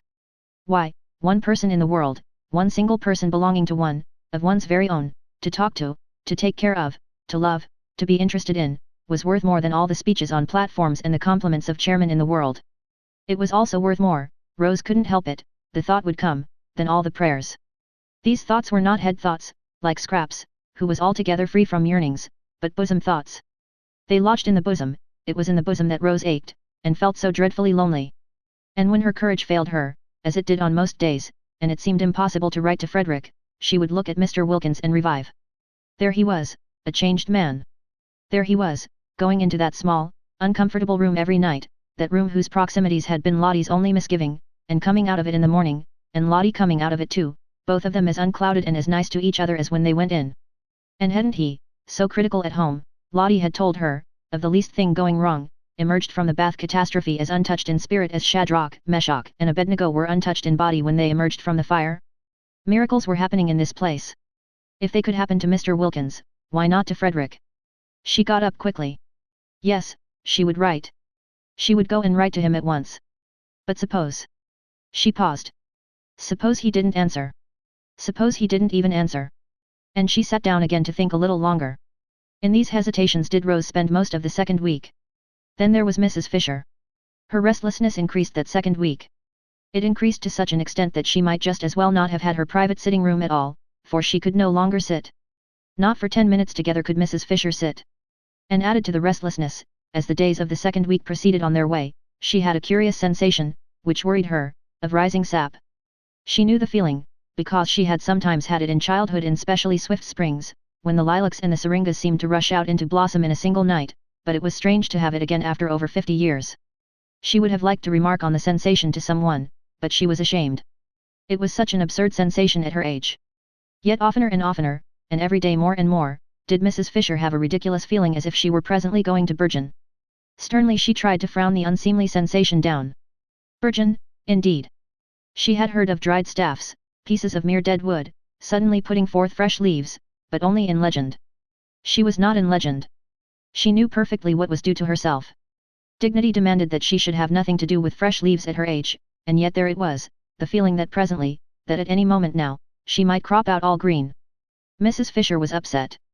There were many things she disliked more than anything else, and one was when the elderly imagined they felt young and behaved accordingly.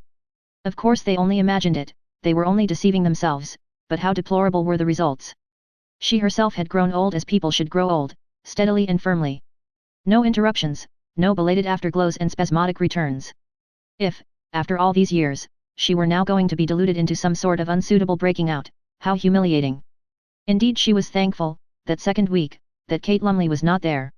It would be most unpleasant, should anything different occur in her behavior, to have Kate looking on. Kate had known her all her life. She felt she could let herself go. Here Mrs. Fisher frowned at the book she was vainly trying to concentrate on, for where did that expression come from, much less painfully before strangers than before an old friend. Old friends, reflected Mrs. Fisher, who hoped she was reading, compare one constantly with what one used to be. They are always doing it if one develops. They are surprised at development. They hark back, they expect motionlessness after, say, 50, to the end of one's days.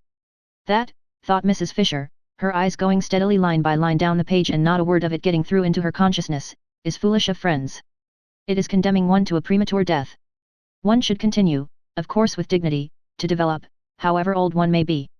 She had nothing against developing, against further ripeness, because as long as one was alive one was not dead, obviously, decided Mrs. Fisher, and development, change, ripening, were life.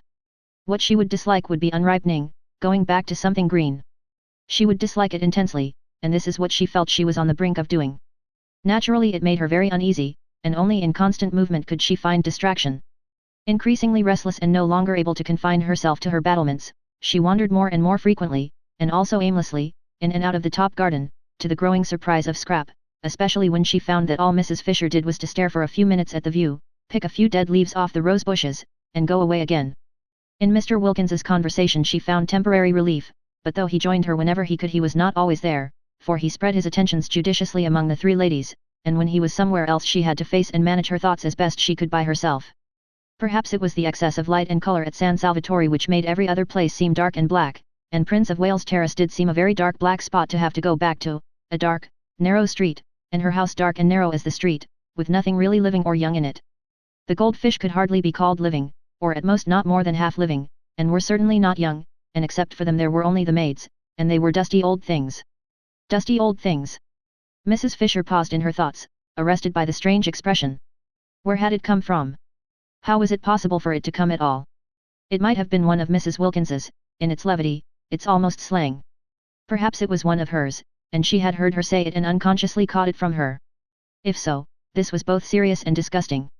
That the foolish creature should penetrate into Mrs. Fisher's very mind and establish her personality there, the personality which was still, in spite of the harmony apparently existing between her and her intelligent husband, so alien to Mrs. Fisher's own, so far removed from what she understood and liked, and infect her with her undesirable phrases, was most disturbing.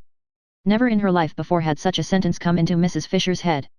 Never in her life before had she thought of her maids, or of anybody else, as dusty old things. Her maids were not dusty old things, they were most respectable, neat women, who were allowed the use of the bathroom every Saturday night. Elderly, certainly, but then so was she, so was her house, so was her furniture, so were her goldfish. They were all elderly, as they should be, together. But there was a great difference between being elderly and being a dusty old thing. How true it was what Ruskin said, that evil communications corrupt good manners. But did Ruskin say it? On second thoughts she was not sure, but it was just the sort of thing he would have said if he had said it, and in any case it was true. Merely hearing Mrs. Wilkins's evil communications at meals, she did not listen, she avoided listening, yet it was evident she had heard, those communications which, in that they so often were at once vulgar, indelicate, and profane, and always, she was sorry to say, laughed at by Lady Caroline, must be classed as evil, was spoiling her own mental manners. Soon she might not only think but say. How terrible that would be! If that were the form her breaking out was going to take, the form of unseemly speech, Mrs. Fisher was afraid she would hardly with any degree of composure be able to bear it. At this stage Mrs. Fisher wished more than ever that she were able to talk over her strange feelings with someone who would understand. There was, however, no one who would understand except Mrs. Wilkins herself. She would know at once, Mrs. Fisher was sure, what she felt like. But this was impossible. It would be as abject as begging the very microbe that was infecting one for protection against its disease. She continued, accordingly, to bear her sensations in silence, and was driven by them into that frequent aimless appearing in the top garden which presently roused even Scrap's attention. Scrap had noticed it, and vaguely wondered at it, for some time before Mr. Wilkins inquired of her one morning as he arranged her cushions for her. He had established the daily assisting of Lady Caroline into her chair as his special privilege, whether there was anything the matter with Mrs. Fisher. At that moment Mrs. Fisher was standing by the eastern parapet, shading her eyes and carefully scrutinizing the distant white houses of Mezzago. They could see her through the branches of the daphnes. I don't know, said Scrap. She is a lady, I take it, said Mr. Wilkins, who would be unlikely to have anything on her mind. I should imagine so, said Scrap, smiling. If she has, and her restlessness appears to suggest it, I should be more than glad to assist her with advice. I am sure you would be most kind. Of course she has her own legal adviser, but he is not on the spot. I am.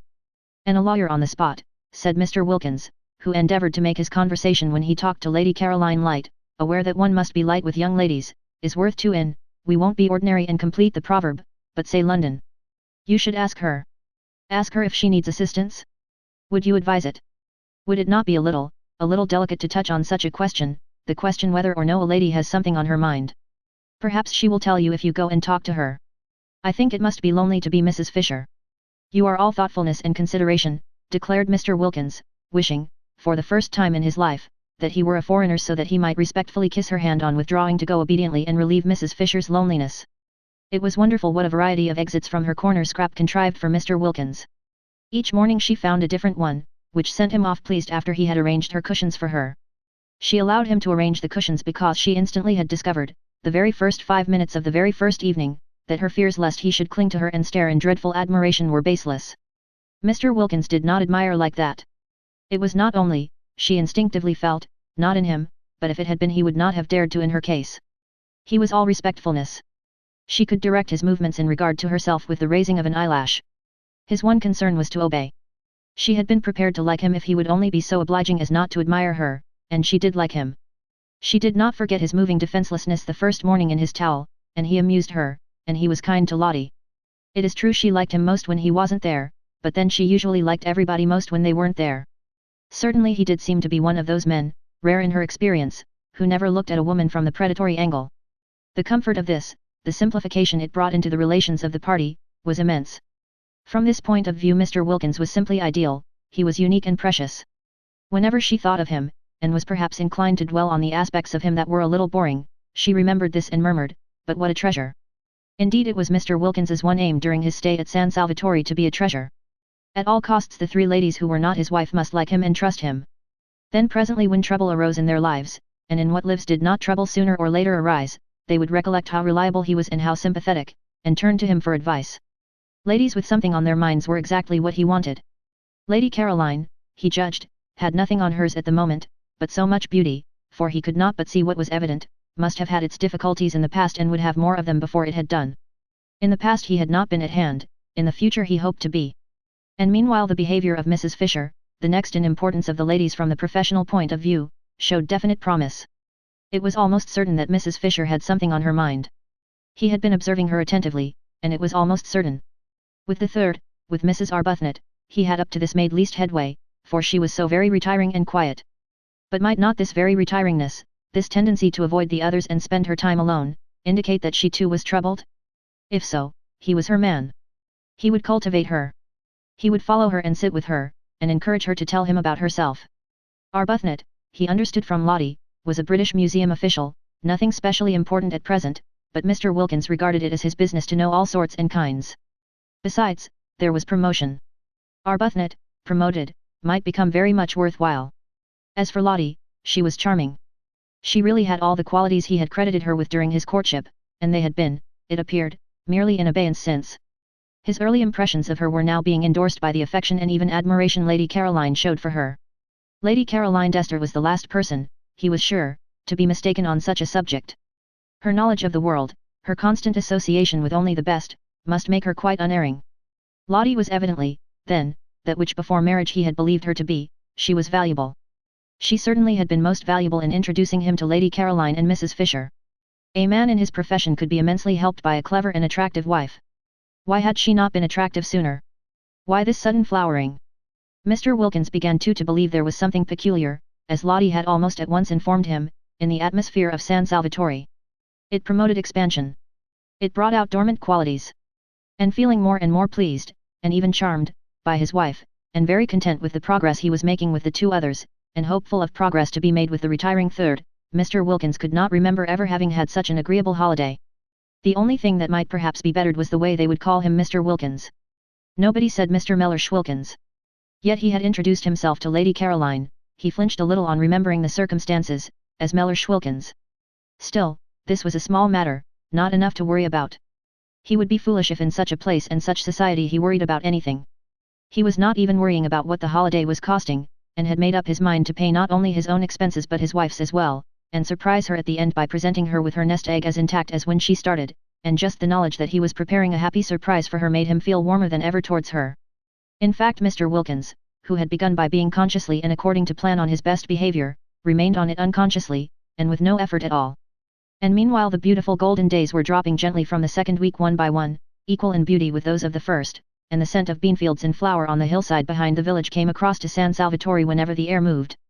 In the garden that second week the poet's-eyed narcissus disappeared out the long grass at the edge of the zigzag path, and wild gladiolus, slender and rose-colored, came in their stead. White pinks bloomed in the borders, filling the whole place with their smoky sweet smell, and a bush nobody had noticed burst into glory and fragrance, and it was a purple lilac bush. Such a jumble of spring and summer was not to be believed in, except by those who dwelt in those gardens. Everything seemed to be out together, all the things crowded into 1 month which in England are spread penuriously over 6. Even primroses were found one day by Mrs. Wilkins in a cold corner up in the hills, and when she brought them down to the geraniums and heliotrope of San Salvatore they looked quite shy. Chapter 17. On the first day of the third week Rose wrote to Frederick. In case she should again hesitate and not post the letter, she gave it to Domenico to post, for if she did not write now there would be no time left at all. Half the month at San Salvatore was over. Even if Frederick started directly he got the letter, which of course he wouldn't be able to do, what with packing and passport, besides not being in a hurry to come, he couldn't arrive for 5 days. Having done it, Rose wished she hadn't. He wouldn't come. He wouldn't bother to answer. And if he did answer, it would just be giving some reason which was not true, and about being too busy to get away, and all that had been got by writing to him would be that she would be more unhappy than before. What things one did when one was idle. This resurrection of Frederick, or rather this attempt to resurrect him, what was it but the result of having nothing whatever to do? She wished she had never come away on a holiday. What did she want with holidays? Work was her salvation, work was the only thing that protected one, that kept one steady and one's values true. At home in Hampstead, absorbed and busy, she had managed to get over Frederick, thinking of him latterly only with the gentle melancholy with which one thinks of someone once loved but long since dead, and now this place, idleness in this soft place, had thrown her back to the wretched state she had climbed so carefully out of years ago. Why, if Frederick did come she would only bore him. Hadn't she seen in a flash quite soon after getting to San Salvatore that that was really what kept him away from her? And why should she suppose that now, after such a long estrangement, she would be able not to bore him, be able to do anything but stand before him like a tongue-tied idiot, with all the fingers of her spirit turned into thumbs? Besides, what a hopeless position, to have as it were to beseech, please wait a little, please don't be impatient, I think perhaps I shan't be a bore presently. 1,000 times a day Rose wished she had let Frederick alone. Lottie, who asked her every evening whether she had sent her letter yet, exclaimed with delight when the answer at last was yes, and threw her arms round her. Now we shall be completely happy, cried the enthusiastic Lottie. But nothing seemed less certain to Rose, and her expression became more and more the expression of one who has something on her mind. Mr. Wilkins, wanting to find out what it was, strolled in the sun in his Panama hat, and began to meet her accidentally. I did not know, said Mr. Wilkins the first time, courteously raising his hat, that you two liked this particular spot. And he sat down beside her. In the afternoon she chose another spot, and she had not been in it half an hour before Mr. Wilkins, lightly swinging his cane, came round the corner. We are destined to meet in our rambles, said Mr. Wilkins pleasantly. And he sat down beside her. Mr. Wilkins was very kind, and she saw, misjudged him in Hampstead, and this was the real man, ripened like fruit by the beneficent son of San Salvatore, but Rose did want to be alone. Still, she was grateful to him for proving to her that though she might bore Frederick she did not bore everybody. If she had, he would not have sat talking to her on each occasion till it was time to go in. True, he bored her, but that wasn't anything like so dreadful as if she bored him. Then indeed her vanity would have been sadly ruffled. For now that Rose was not able to say her prayers she was being assailed by every sort of weakness, vanity, sensitiveness, irritability, pugnacity, strange, unfamiliar devils to have coming crowding on one and taking possession of one's swept and empty heart. She had never been vain or irritable or pugnacious in her life before. Could it be that San Salvatore was capable of opposite effects, and the same sun that ripened Mr. Wilkins made her go acid? The next morning, so as to be sure of being alone, she went down, while Mr. Wilkins was still lingering pleasantly with Mrs. Fisher over breakfast, to the rocks by the water's edge where she and Lottie had sat the first day. Frederick by now had got her letter. Today, if he were like Mr. Wilkins, she might get a telegram from him. She tried to silence the absurd hope by jeering at it. Yet, if Mr. Wilkins had telegraphed, why not Frederick? The spell of San Salvatore lurked even, it seemed, in notepaper. Lottie had not dreamed of getting a telegram, and when she came in at lunchtime there it was. It would be too wonderful if when she went back at lunchtime she found one there for her too. Rose clasped her hands tight round her knees. How passionately she longed to be important to somebody again, not important on platforms, not important as an asset in an organization, but privately important, just to one other person, quite privately, nobody else to know or notice. It didn't seem much to ask in a world so crowded with people, just to have one of them, only one out of all the millions, to oneself. Somebody who needed one, who thought of one, who was eager to come to one. Oh how dreadfully one wanted to be precious. All the morning she sat beneath the pine tree by the sea. Nobody came near her. The great hours passed slowly, they seemed enormous. But she wouldn't go up before lunch, she would give the telegram time to arrive. That day Scrap, egged on by Lottie's persuasions and also thinking that perhaps she had sat long enough, had arisen from her chair and cushions and gone off with Lottie and sandwiches up into the hills till evening. Mr. Wilkins, who wished to go with them, stayed on Lady Caroline's advice with Mrs. Fisher in order to cheer her solitude, and though he left off cheering her about 11 to go and look for Mrs. Arbuthnot, so as for a space to cheer her too, thus dividing himself impartially between these solitary ladies, he came back again presently mopping his forehead and continued with Mrs. Fisher where he had left off, for this time Mrs. Arbuthnot had hidden successfully. There was a telegram, too, for her he noticed when he came in. Pity he did not know where she was. Ought we to open it, he said to Mrs. Fisher. No, said Mrs. Fisher. It may require an answer. I don't approve of tampering with other people's correspondence. Tampering? My dear lady. Mr. Wilkins was shocked. Such a word. Tampering. He had the greatest possible esteem for Mrs. Fisher, but he did at times find her a little difficult. She liked him, he was sure, and she was in a fair way, he felt, to become a client, but he feared she would be a headstrong and secretive client. She was certainly secretive, for though he had been skillful and sympathetic for a whole week, she had as yet given him no inkling of what was so evidently worrying her. Poor old thing, said Lottie, on his asking her if she perhaps could throw light on Mrs. Fisher's troubles. She hasn't got love. Love. Mr. Wilkins could only echo, genuinely scandalized. But surely, my dear, at her age. Any love, said Lottie. That very morning he had asked his wife, for he now sought and respected her opinion, if she could tell him what was the matter with Mrs. Arbuthnot, for she too, though he had done his best to thaw her into confidences, had remained persistently retiring. She wants her husband, said Lottie. Ah, said Mr. Wilkins, a new light shed on Mrs. Arbuthnot's shy and modest melancholy. And he added, very proper. And Lottie said, smiling at him, one does. And Mr. Wilkins said, smiling at her, does one. And Lottie said, smiling at him, of course. And Mr. Wilkins, much pleased with her, though it was still quite early in the day, a time when caresses are sluggish, pinched her ear. Just before 12:30 Rose came slowly up through the pergola and between the camellias ranged on either side of the old stone steps. The rivulets of periwinkles that flowed down them when first she arrived were gone, and now there were these bushes, incredibly rosetted. Pink, white, red, striped, she fingered and smelt them one after the other, so as not to get to her disappointment too quickly. As long as she hadn't seen for herself, seen the table in the hall quite empty except for its bowl of flowers, she still could hope, she still could have the joy of imagining the telegram lying on it waiting for her. But there is no smell in a camellia, as Mr. Wilkins, who was standing in the doorway on the lookout for her and knew what was necessary in horticulture, reminded her. She started at his voice and looked up. A telegram has come for you, said Mr. Wilkins. She stared at him, her mouth open. I searched for you everywhere, but failed. Of course. She knew it. She had been sure of it all the time. Bright and burning, youth in that instant flashed down again on Rose. She flew up the steps, red as the camellia she had just been fingering, and was in the hall and tearing open the telegram before Mr. Wilkins had finished his sentence. Why, but if things could happen like this, why, but there was no end to, why, she and Frederick, they were going to be, again, at last. No bad news, I trust, said Mr. Wilkins who had followed her, for when she had read the telegram she stood staring at it and her face went slowly white. Curious to watch how her face went slowly white. She turned and looked at Mr. Wilkins as if trying to remember him. Oh no. On the contrary. She managed to smile. I'm going to have a visitor, she said, holding out the telegram, and when he had taken it she walked away towards the dining room, murmuring something about lunch being ready. Mr. Wilkins read the telegram. It had been sent that morning from Mezzago, and was am passing through on way to Rome. May I pay my respects this afternoon? Thomas Briggs. Why should such a telegram make the interesting lady turn pale? For her pallor on reading it had been so striking as to convince Mr. Wilkins she was receiving a blow. Who is Thomas Briggs? He asked, following her into the dining room. She looked at him vaguely. Who is? She repeated, getting her thoughts together again. Thomas Briggs. Oh. Yes. He is the owner.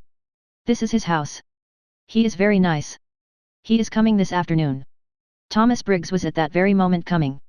He was jogging along the road between Mezzago and Castagneto in a fly, sincerely hoping that the dark-eyed lady would grasp that all he wanted was to see her, and not at all to see if his house were still there. He felt that an owner of delicacy did not intrude on a tenant. But, he had been thinking so much of her since that day. Rose Arbuthnot. Such a pretty name. And such a pretty creature, mild, milky, mothery in the best sense being that she wasn't his mother and couldn't have been if she had tried, for parents were the only things impossible to have younger than oneself. Also, he was passing so near. It seemed absurd not just to look in and see if she were comfortable. He longed to see her in his house. He longed to see it as her background, to see her sitting in his chairs, drinking out of his cups, using all his things.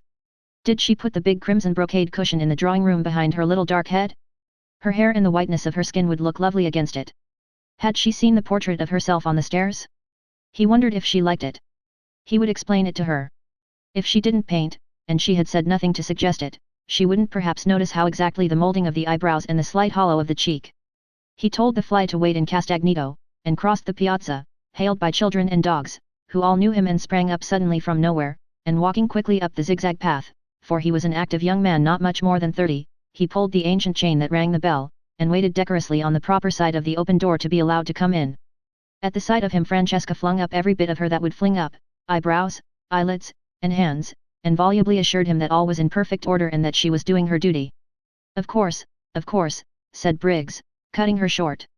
No one doubts it. And he asked her to take in his card to her mistress. Which mistress? Asked Francesca. Which mistress? There are 4, said Francesca, scenting an irregularity on the part of the tenants, for her master looked surprised, and she felt pleased, for life was dull and irregularities helped it along at least a little. 4, he repeated surprised. Well, take it to the lot then, he said, recovering himself, for he noticed her expression. Coffee was being drunk in the top garden in the shade of the umbrella pine.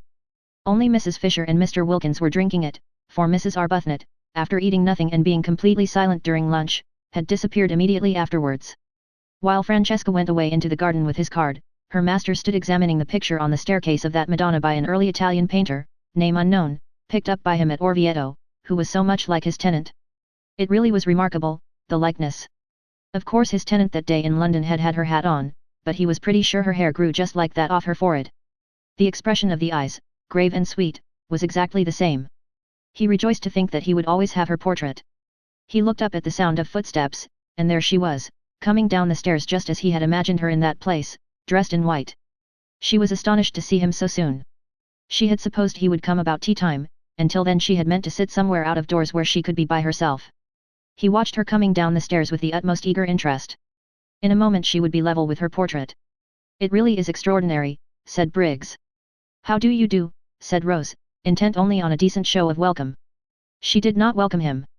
He was here, she felt, the telegram bitter in her heart, instead of Frederick, doing what she had longed Frederick would do, taking his place. Just stand still a moment. She obeyed automatically. Yes, quite astonishing. Do you mind taking off your hat? Rose, surprised, took it off obediently. Yes, I thought so, I just wanted to make sure. And look, have you noticed? He began to make odd swift passes with his hand over the face in the picture, measuring it, looking from it to her. Rose's surprise became amusement, and she could not help smiling. Have you come to compare me with my original? She asked. You do see how extraordinarily alike. I didn't know I looked so solemn. You don't. Not now. You did a minute ago, quite as solemn. Oh yes, how do you do, he finished suddenly, noticing her outstretched hand. And he laughed and shook it, flushing, a trick of his, to the roots of his fair hair. Francesca came back. The Signora Fisher, she said, will be pleased to see him. Who is the Signora Fisher? He asked Rose. One of the 4 who are sharing your house. Then there are 4 of you. Yes. My friend and I found we couldn't afford it by ourselves. Oh, I say, began Briggs in confusion, for he would best have liked Rose Arbuthnot, pretty name, not to have to afford anything, but to stay at San Salvatore as long as she liked as his guest. Mrs. Fisher is having coffee in the top garden, said Rose. I'll take you to her and introduce you. I don't want to go. You've got your hat on, so you were going for a walk. Mayn't I come too? I'd immensely like being shown round by you. But Mrs. Fisher is waiting for you. Won't she keep? Yes, said Rose, with the smile that had so much attracted him the first day. I think she will keep quite well till tea. Do you speak Italian? No, said Rose. Why? On that he turned to Francesca, and told her at a great rate, for in Italian he was glib, to go back to the Signora in the top garden and tell her he had encountered his old friend the Signora Arbuthnot, and was going for a walk with her and would present himself to her later. Do you invite me to tea? He asked Rose, when Francesca had gone. Of course. It's your house. It isn't. It's yours. Till Monday week, she smiled. Come and show me all the views, he said eagerly, and it was plain, even to the self-depreciatory Rose, that she did not bore Mr. Briggs.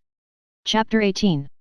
They had a very pleasant walk, with a great deal of sitting down in warm, time-fragrant corners, and if anything could have helped Rose to recover from the bitter disappointment of the morning it would have been the company and conversation of Mr. Briggs. He did help her to recover, and the same process took place as that which Lottie had undergone with her husband, and the more Mr. Briggs thought Rose charming the more charming she became. Briggs was a man incapable of concealments, who never lost time if he could help it. They had not got to the end of the headland where the lighthouse is. Briggs asked her to show him the lighthouse, because the path to it, he knew, was wide enough for 2 to walk abreast and fairly level, before he had told her of the impression she had made on him in London. Since even the most religious, sober women like to know they have made an impression, particularly the kind that has nothing to do with character or merits, Rose was pleased. Being pleased, she smiled. Smiling, she was more attractive than ever. Color came into her cheeks, and brightness into her eyes. She heard herself saying things that really sounded quite interesting and even amusing. If Frederick were listening now, she thought, perhaps he would see that she couldn't after all be such a hopeless bore, for here was a man, nice-looking, young, and surely clever. He seemed clever, and she hoped he was, for then the compliment would be still greater, who was evidently quite happy to spend the afternoon just talking to her. And indeed Mr. Briggs seemed very much interested. He wanted to hear all about everything she had been doing from the moment she got there. He asked her if she had seen this, that, and the other in the house, what she liked best, which room she had, if she were comfortable, if Francesca was behaving, if Domenico took care of her, and whether she didn't enjoy using the yellow sitting room, the one that got all the sun and looked out towards Genoa. Rose was ashamed how little she had noticed in the house, and how few of the things he spoke of as curious or beautiful in it she had even seen. Swamped in thoughts of Frederick, she appeared to have lived in San Salvatore blindly, and more than half the time had gone, and what had been the good of it? She might just as well have been sitting hankering on Hampstead Heath. No, she mightn't. Through all her hankerings she had been conscious that she was at least in the very heart of beauty, and indeed it was this beauty, this longing to share it, that had first started her off hankering. Mr. Briggs, however, was too much alive for her to be able to spare any attention at this moment for Frederick, and she praised the servants in answer to his questions, and praised the yellow sitting room without telling him she had only been in it once and then was ignominiously ejected, and she told him she knew hardly anything about art and curiosities, but thought perhaps if somebody would tell her about them she would know more, and she said she had spent every day since her arrival out of doors, because out of doors there was so very wonderful and different from anything she had ever seen. Briggs walked by her side along his paths that were yet so happily for the moment her paths, and felt all the innocent glows of family life. He was an orphan and an only child, and had a warm, domestic disposition. He would have adored a sister and spoilt a mother, and was beginning at this time to think of marrying, for though he had been very happy with his various loves, each of whom, contrary to the usual experience, turned ultimately into his devoted friend. He was fond of children and thought he had perhaps now got to the age of settling if he did not wish to be too old by the time his eldest son was 20. San Salvatore had latterly seemed a little forlorn. He fancied it echoed when he walked about it. He had felt lonely there, so lonely that he had preferred this year to miss out a spring and let it. It wanted a wife in it. It wanted that final touch of warmth and beauty, for he never thought of his wife except in terms of warmth and beauty. She would of course be beautiful and kind. It amused him how much in love with this vague wife he was already. At such a rate was he making friends with the lady with the sweet name as he walked along the path towards the lighthouse, that he was sure presently he would be telling her everything about himself and his past doings and his future hopes, and the thought of such a swiftly developing confidence made him laugh. "Why are you laughing?" she asked, looking at him and smiling. "It's so like coming home," he said. "But it is coming home for you to come here. I mean really like coming home. To one's family. I never had a family. I'm an orphan." "Oh, are you?" said Rose with the proper sympathy. "I hope you've not been one very long." "No, I mean I hope you have been one very long." "No, I don't know what I mean, except that I'm sorry."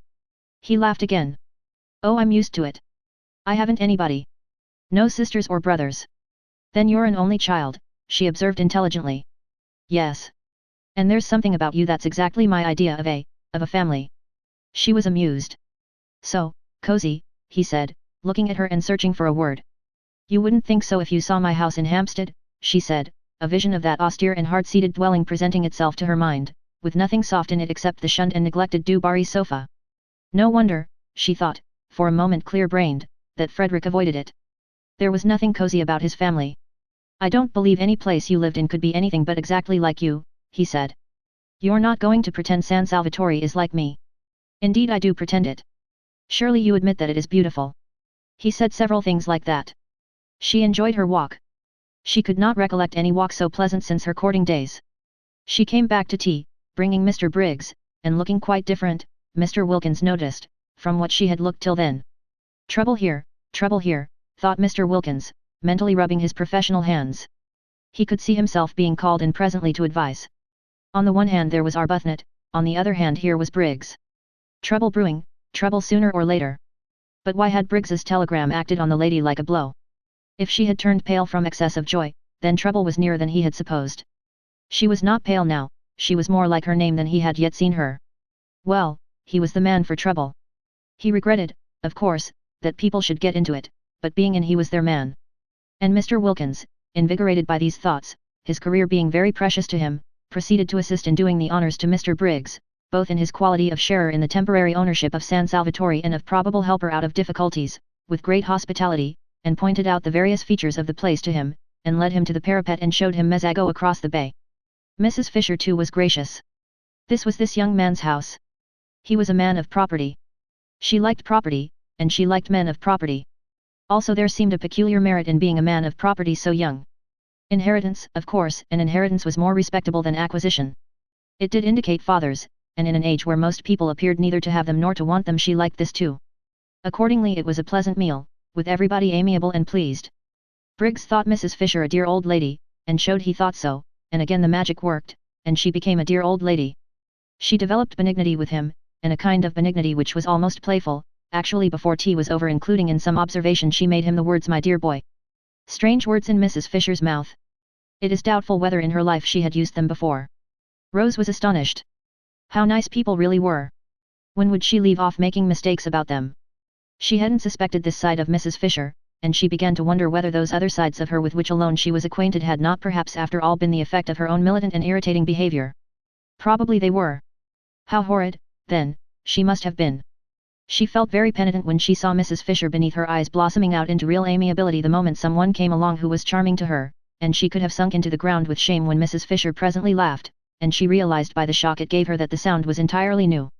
Not once before had she or anyone else there heard Mrs. Fisher laugh. What an indictment of the lot of them!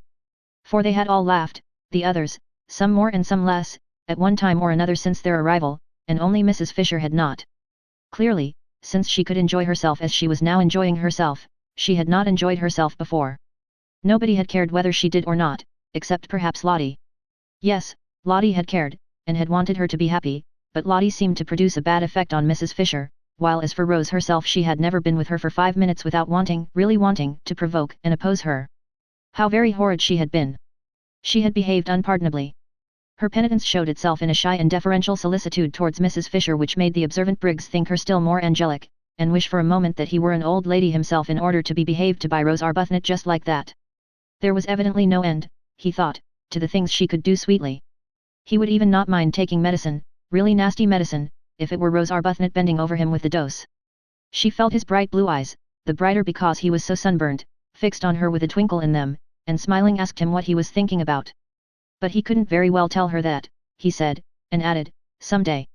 Trouble, thought Mr. Wilkins at this, again mentally rubbing his hands. "Well, I'm their man." "I'm sure," said Mrs. Fisher benignly, "you have no thoughts we may not hear." "I'm sure," said Briggs, "I would be telling you every one of my secrets in a week." "You would be telling somebody very safe, then," said Mrs. Fisher benevolently, just such a son would she have liked to have had. "And in return," she went on, "I dare say I would tell you mine." "Oh no," said Mr. Wilkins, adapting himself to this tone of easy badinage, "I must protest. I really must. I have a prior claim, I am the older friend. I have known Mrs. Fisher 10 days, and you, Briggs, have not yet known her one. I assert my right to be told her secrets first. That is," he added, bowing gallantly, "if she has any, which I beg leave to doubt." "Oh, haven't I?" exclaimed Mrs. Fisher, thinking of those green leaves. That she should exclaim at all was surprising, but that she should do it with gaiety was miraculous. Rose could only watch her in wonder. "Then I shall worm them out," said Briggs with equal gaiety. "They won't need much worming out," said Mrs. Fisher. "My difficulty is to keep them from bursting out." It might have been Lottie talking. Mr. Wilkins adjusted the single eyeglass he carried with him for occasions like this, and examined Mrs. Fisher carefully.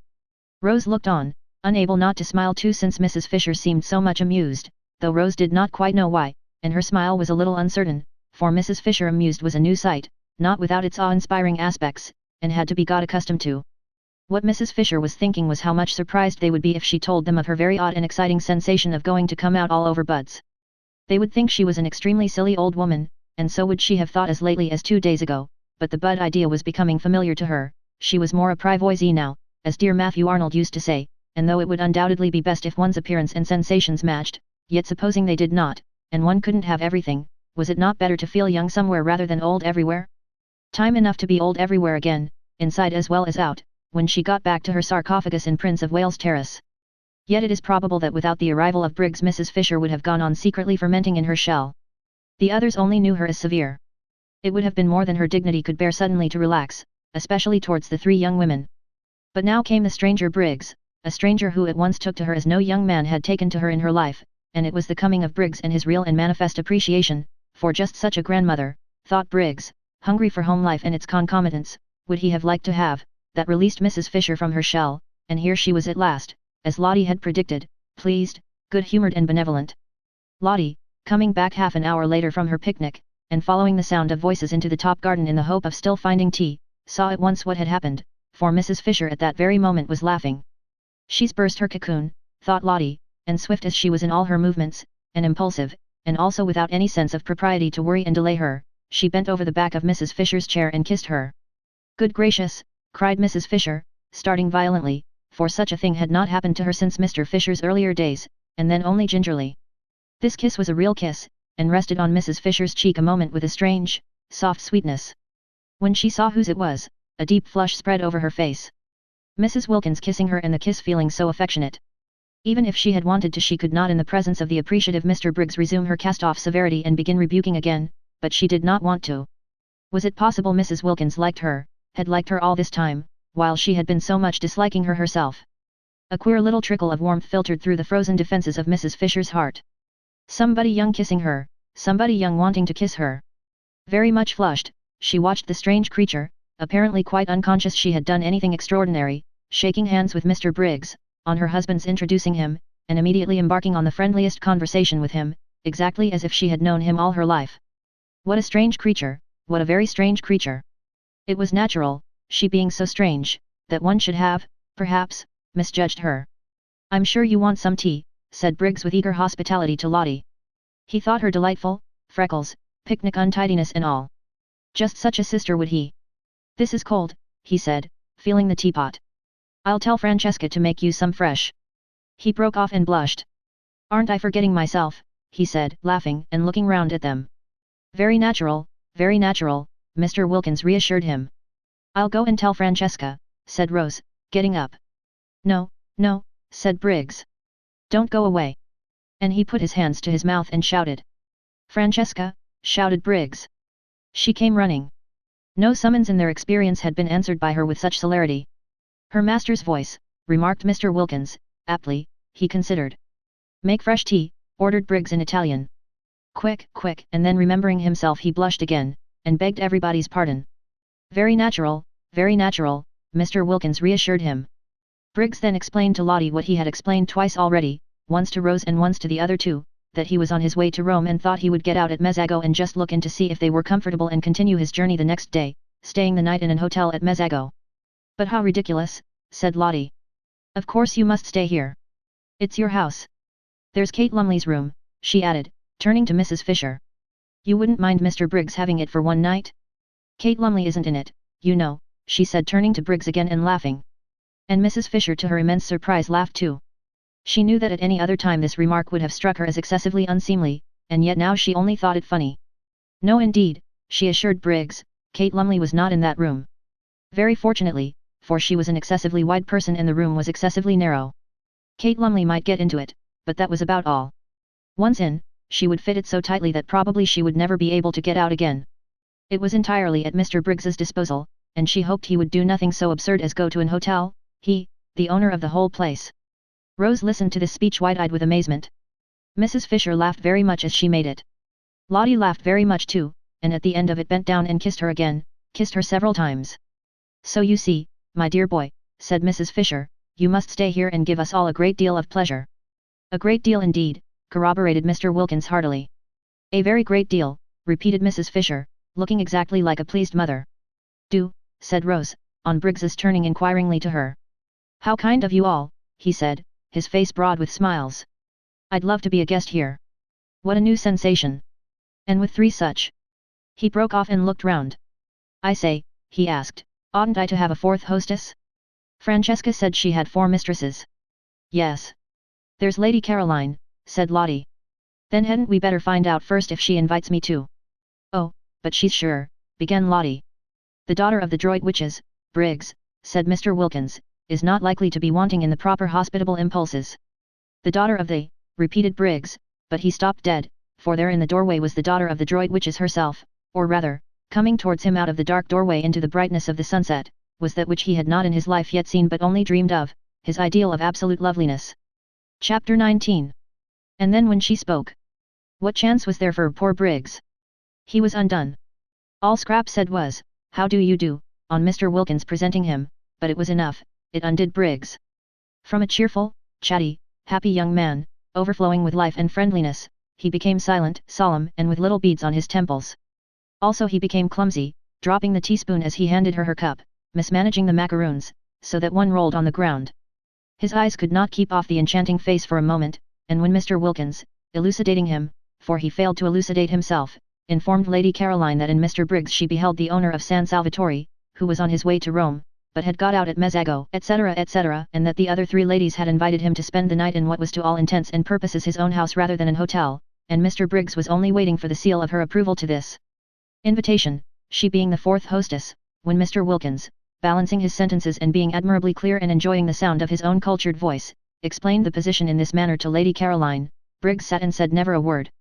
A deep melancholy invaded Scrap.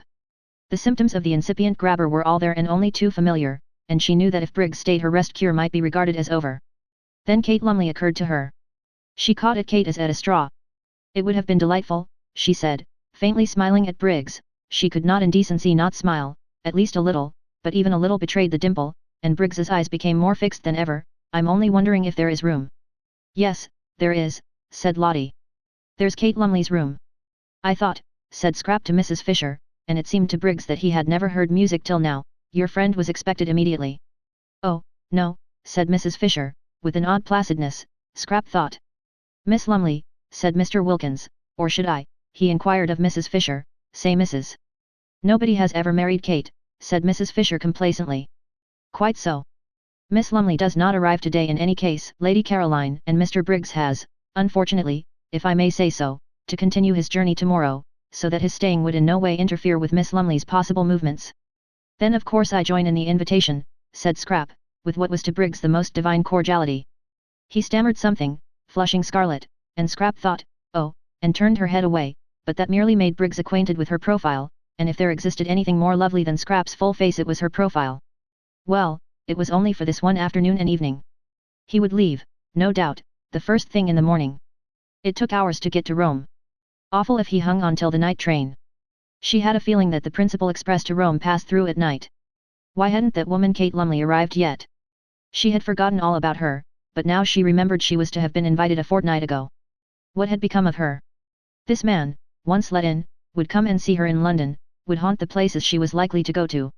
He had the makings, her experienced eye could see, of a passionately persistent grabber.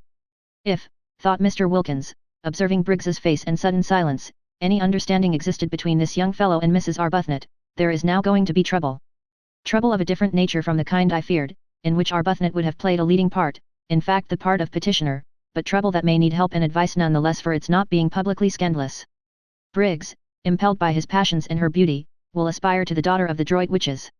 She, naturally and properly, will repel him. Mrs. Arbuthnot, left in the cold, will be upset and show it. Arbuthnot on his arrival will find his wife in enigmatic tears. Inquiring into their cause, he will be met with an icy reserve. More trouble may then be expected, and in me they will seek and find their adviser. When Lottie said Mrs. Arbuthnot wanted her husband, she was wrong. What Mrs. Arbuthnot wants is Briggs, and it looks uncommonly as if she were not going to get him. Well, I'm their man. Where are your things, Mr. Briggs? Asked Mrs. Fisher, her voice round with motherliness. Oughtn't they to be fetched? For the sun was nearly in the sea now, and the sweet-smelling April dampness that followed immediately on its disappearance was beginning to steal into the garden. Briggs started. My things, he repeated. Oh yes, I must fetch them. They're in Mezzago. I'll send Domenico. My fly is waiting in the village. He can go back in it. I'll go and tell him. He got up. To whom was he talking? To Mrs. Fisher, ostensibly, yet his eyes were fixed on Scrap, who said nothing and looked at no one. Then, recollecting himself, he stammered, I'm awfully sorry, I keep on forgetting, I'll go down and fetch them myself. We can easily send Domenico, said Rose, and at her gentle voice he turned his head. Why, there was his friend, the sweet-named lady, but how had she not in this short interval changed? Was it the failing light making her so colourless, so vague-featured, so dim, so much like a ghost? A nice good ghost, of course, and still with a pretty name, but only a ghost. He turned from her to Scrap again, and forgot Rose Arbuthnot's existence. How was it possible for him to bother about anybody or anything else in this first moment of being face to face with his dream come true? Briggs had not supposed or hoped that anyone as beautiful as his dream of beauty existed. He had never till now met even an approximation. Pretty women, charming women by the score he had met and properly appreciated, but never the real, the godlike thing itself. He used to think, if ever I saw a perfectly beautiful woman I should die, and though, having now met what to his ideas was a perfectly beautiful woman, he did not die, he became very nearly as incapable of managing his own affairs as if he had. The others were obliged to arrange everything for him. By questions they extracted from him that his luggage was in the station cloakroom at Mezzago, and they sent for Domenico, and, urged and prompted by everybody except Scrap, who sat in silence and looked at no one, Briggs was induced to give him the necessary instructions for going back in the fly and bringing out his things. It was a sad sight to see the collapse of Briggs. Everybody noticed it, even Rose. Upon my word, thought Mrs. Fisher, the way one pretty face can turn a delightful man into an idiot is past all patience. And feeling the air getting chilly, and the sight of the enthralled Briggs painful, she went in to order his room to be got ready, regretting now that she had pressed the poor boy to stay. She had forgotten Lady Caroline's killjoy face for the moment, and the more completely owing to the absence of any ill effects produced by it on Mr. Wilkins. Poor boy! Such a charming boy too, left to himself. It was true she could not accuse Lady Caroline of not leaving him to himself, for she was taking no notice of him at all, but that did not help. Exactly like foolish moths did men, in other respects intelligent, flutter round the impassive lighted candle of a pretty face. She had seen them doing it. She had looked on only too often. Almost she laid a motherly hand on Briggs's fair head as she passed him. Poor boy! Then Scrap, having finished her cigarette, got up and went indoors too. She saw no reason why she should sit there in order to gratify Mr. Briggs's desire to stare. She would have liked to stay out longer, to go to her corner behind the daphne bushes and look at the sunset sky and watch the lights coming out one by one in the village below and smell the sweet moistness of the evening, but if she did Mr. Briggs would certainly follow her. The old familiar tyranny had begun again. Her holiday of peace and liberation was interrupted, perhaps over, for who knew if he would go away, after all, tomorrow?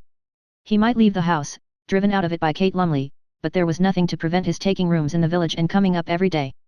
This tyranny of one person over another. And she was so miserably constructed that she wouldn't even be able to frown him down without being misunderstood. Scrap, who loved this time of the evening in her corner, felt indignant with Mr. Briggs who was doing her out of it, and she turned her back on the garden and him and went towards the house without a look or a word. But Briggs, when he realized her intention, leapt to his feet, snatched chairs which were not in her way out of it, kicked a footstool which was not in her path on one side, hurried to the door, which stood wide open, in order to hold it open, and followed her through it, walking by her side along the hall. What was to be done with Mr. Briggs? Well, it was his hall, she couldn't prevent his walking along it. I hope, he said, not able while walking to take his eyes off her, so that he knocked against several things he would otherwise have avoided, the corner of a bookcase, an ancient carved cupboard, the table with the flowers on it, shaking the water over, that you are quite comfortable here? If you're not I'll flay them alive. His voice vibrated. What was to be done with Mr. Briggs? She could of course stay in her room the whole time, say she was ill, not appear at dinner, but again, the tyranny of this. I'm very comfortable indeed, said Scrap. If I had dreamed you were coming, he began. It's a wonderful old place, said Scrap, doing her utmost to sound detached and forbidding, but with little hope of success. The kitchen was on this floor, and passing its door, which was open a crack, they were observed by the servants, whose thoughts, communicated to each other by looks, may be roughly reproduced by such rude symbols as aha and oho, symbols which represented and included their appreciation of the inevitable, their foreknowledge of the inevitable, and their complete understanding and approval. Are you going upstairs? Asked Briggs, as she paused at the foot of them. Yes. Which room do you sit in? The drawing room, or the small yellow room? In my own room. So then he couldn't go up with her, so then all he could do was to wait till she came out again. He longed to ask her which was her own room, it thrilled him to hear her call any room in his house her own room, that he might picture her in it. He longed to know if by any happy chance it was his room, forever after to be filled with her wonder, but he didn't dare. He would find that out later from someone else, Francesca, anybody. Then I shan't see you again till dinner. Dinner is at 8, was Scrap's evasive answer as she went upstairs. He watched her go. She passed the Madonna, the portrait of Rose Arbuthnot, and the dark-eyed figure he had thought so sweet seemed to turn pale, to shrivel into insignificance as she passed. She turned the bend of the stairs, and the setting sun, shining through the west window a moment on her face, turned her to glory. She disappeared, and the sun went out too, and the stairs were dark and empty. He listened till her footsteps were silent, trying to tell from the sound of the shutting door which room she had gone into, then wandered aimlessly away through the hall again, and found himself back in the top garden. Scrap from her window saw him there. She saw Lottie and Rose sitting on the end parapet, where she would have liked to have been, and she saw Mr. Wilkins buttonholing Briggs and evidently telling him the story of the oleander tree in the middle of the garden. Briggs was listening with a patience she thought rather nice, seeing that it was his oleander and his own father's story. She knew Mr. Wilkins was telling him the story by his gestures. Domenico had told it her soon after her arrival, and he had also told Mrs. Fisher, who had told Mr. Wilkins. Mrs. Fisher thought highly of this story, and often spoke of it. It was about a cherrywood walking stick. Briggs's father had thrust this stick into the ground at that spot, and said to Domenico's father, who was then the gardener, "Here we will have an oleander." And Briggs's father left the stick in the ground as a reminder to Domenico's father, and presently, how long afterwards nobody remembered, the stick began to sprout, and it was an oleander. There stood poor Mr. Briggs being told all about it, and listening to the story he must have known from infancy with patience. Probably he was thinking of something else. She was afraid he was. How unfortunate, how extremely unfortunate, the determination that seized people to get hold of and engulf other people. If only they could be induced to stand more on their own feet. Why couldn't Mr. Briggs be more like Lottie, who never wanted anything of anybody, but was complete in herself and respected other people's completeness? One loved being with Lottie. With her one was free, and yet befriended. Mr. Briggs looked so really nice, too. She thought she might like him if only he wouldn't so excessively like her. Scrap felt melancholy. Here she was shut up in her bedroom, which was stuffy from the afternoon sun that had been pouring into it, instead of out in the cool garden, and all because of Mr. Briggs. Intolerable tyranny, she thought, flaring up. She wouldn't endure it, she would go out all the same, she would run downstairs while Mr. Wilkins, really that man was a treasure, held Mr. Briggs down telling him about the oleander, and get out of the house by the front door, and take cover in the shadows of the zigzag path. Nobody could see her there, nobody would think of looking for her there. She snatched up a wrap, for she did not mean to come back for a long while, Perhaps not even to dinner. It would be all Mr. Briggs's fault if she went dinnerless and hungry, and with another glance out of the window to see if she were still safe, she stole out and got away to the sheltering trees of the zigzag path, and there sat down on one of the seats placed at each bend to assist the upward journey of those who were breathless. Ah, this was lovely, thought Scrap with a sigh of relief. How cool! How good it smelt! She could see the quiet water of the little harbor through the pine trunks, and the lights coming out in the houses on the other side, and all round her the green dusk was splashed by the rose-pink of the gladioluses in the grass and the white of the crowding daisies. Ah, this was lovely! So still. Nothing moving, not a leaf, not a stalk. The only sound was a dog barking, far away somewhere up on the hills, or when the door of the little restaurant in the piazza below was opened and there was a burst of voices, silenced again immediately by the swinging to of the door. She drew in a deep breath of pleasure. Ah, this was. Her deep breath was arrested in the middle. What was that? She leaned forward listening, her body tense. Footsteps. On the zigzag path. Briggs. Finding her out. Should she run? No, the footsteps were coming up, not down. Someone from the village. Perhaps Angelo, with provisions. She relaxed again. But the steps were not the steps of Angelo, that swift and springy youth, they were slow and considered, and they kept on pausing. Someone who isn't used to hills, thought Scrap. The idea of going back to the house did not occur to her. She was afraid of nothing in life except love. Brigands or murderers as such held no terrors for the daughter of the Droid witches, she only would have been afraid of them if they left off being brigands and murderers and began instead to try and make love. The next moment the footsteps turned the corner of her bit of path, and stood still. Getting his wind, thought Scrap, not looking round. Then as he, from the sounds of the steps she took them to belong to a man, did not move, she turned her head, and beheld with astonishment a person she had seen a good deal of lately in London, the well-known writer of amusing memoirs, Mr. Ferdinand Arundel. She stared. Nothing in the way of being followed surprised her any more, but that he should have discovered where she was surprised her. Her mother had promised faithfully to tell no one. You, she said, feeling betrayed. Here. He came up to her and took off his hat. His forehead beneath the hat was wet with the beads of unaccustomed climbing. He looked ashamed and entreating, like a guilty but devoted dog. You must forgive me, he said. Lady Droitwich told me where you were, and as I happened to be passing through on my way to Rome I thought I would get out at Mezzago and just look in and see how you were. But, didn't my mother tell you I was doing a rest cure? Yes. She did. And that's why I haven't intruded on you earlier in the day. I thought you would probably sleep all day, and wake up about now so as to be fed. But. I know. I've got nothing to say in excuse. I couldn't help myself. This, thought Scrap, comes of mother insisting on having authors to lunch, and me being so much more amiable in appearance than I really am. She had been amiable to Ferdinand Arundel, she liked him, or rather she did not dislike him. He seemed a jovial, simple man, and had the eyes of a nice dog. Also, though it was evident that he admired her, he had not in London grabbed. There he had merely been a good-natured, harmless person of entertaining conversation, who helped to make luncheons agreeable. Now it appeared that he too was a grabber. Fancy following her out there, daring to. Nobody else had. Perhaps her mother had given him the address because she considered him so absolutely harmless, and thought he might be useful and see her home. Well, whatever he was he couldn't possibly give her the trouble an active young man like Mr. Briggs might give her. Mr. Briggs, infatuated, would be reckless, she felt, would stick at nothing, would lose his head publicly. She could imagine Mr. Briggs doing things with rope ladders, and singing all night under her window, being really difficult and uncomfortable. Mr. Arundel hadn't the figure for any kind of recklessness. He had lived too long and too well. She was sure he couldn't sing, and wouldn't want to. He must be at least 40. How many good dinners could not a man have eaten by the time he was 40? And if during that time instead of taking exercise he had sat writing books, he would quite naturally acquire the figure Mr. Arundel had in fact acquired, the figure rather for conversation than adventure. Scrap, who had become melancholy at the sight of Briggs, became philosophical at the sight of Arundel. Here he was. She couldn't send him away till after dinner. He must be nourished. This being so, she had better make the best of it, and do that with a good grace which anyhow wasn't to be avoided. Besides, he would be a temporary shelter from Mr. Briggs.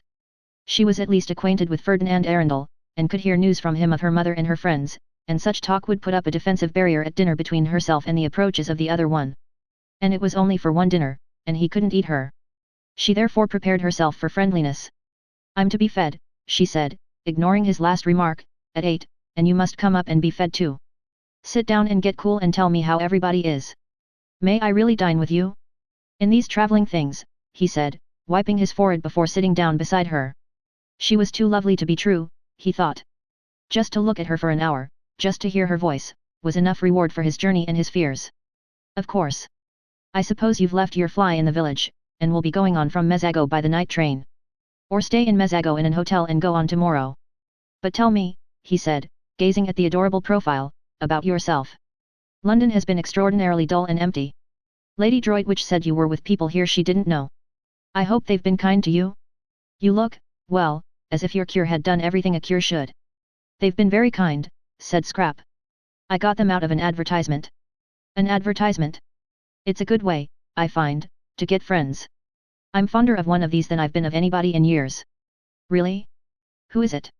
You shall guess which of them it is when you see them. Tell me about Mother. When did you see her last? We arranged not to write to each other unless there was something special. I wanted to have a month that was perfectly blank. And now I've come and interrupted. I can't tell you how ashamed I am, both of having done it and of not having been able to help it. Oh, but, said Scrap quickly, for he could not have come on a better day, when up there waiting and watching for her was, she knew, the enamoured Briggs. I'm really very glad indeed to see you. Tell me about Mother. Chapter 20.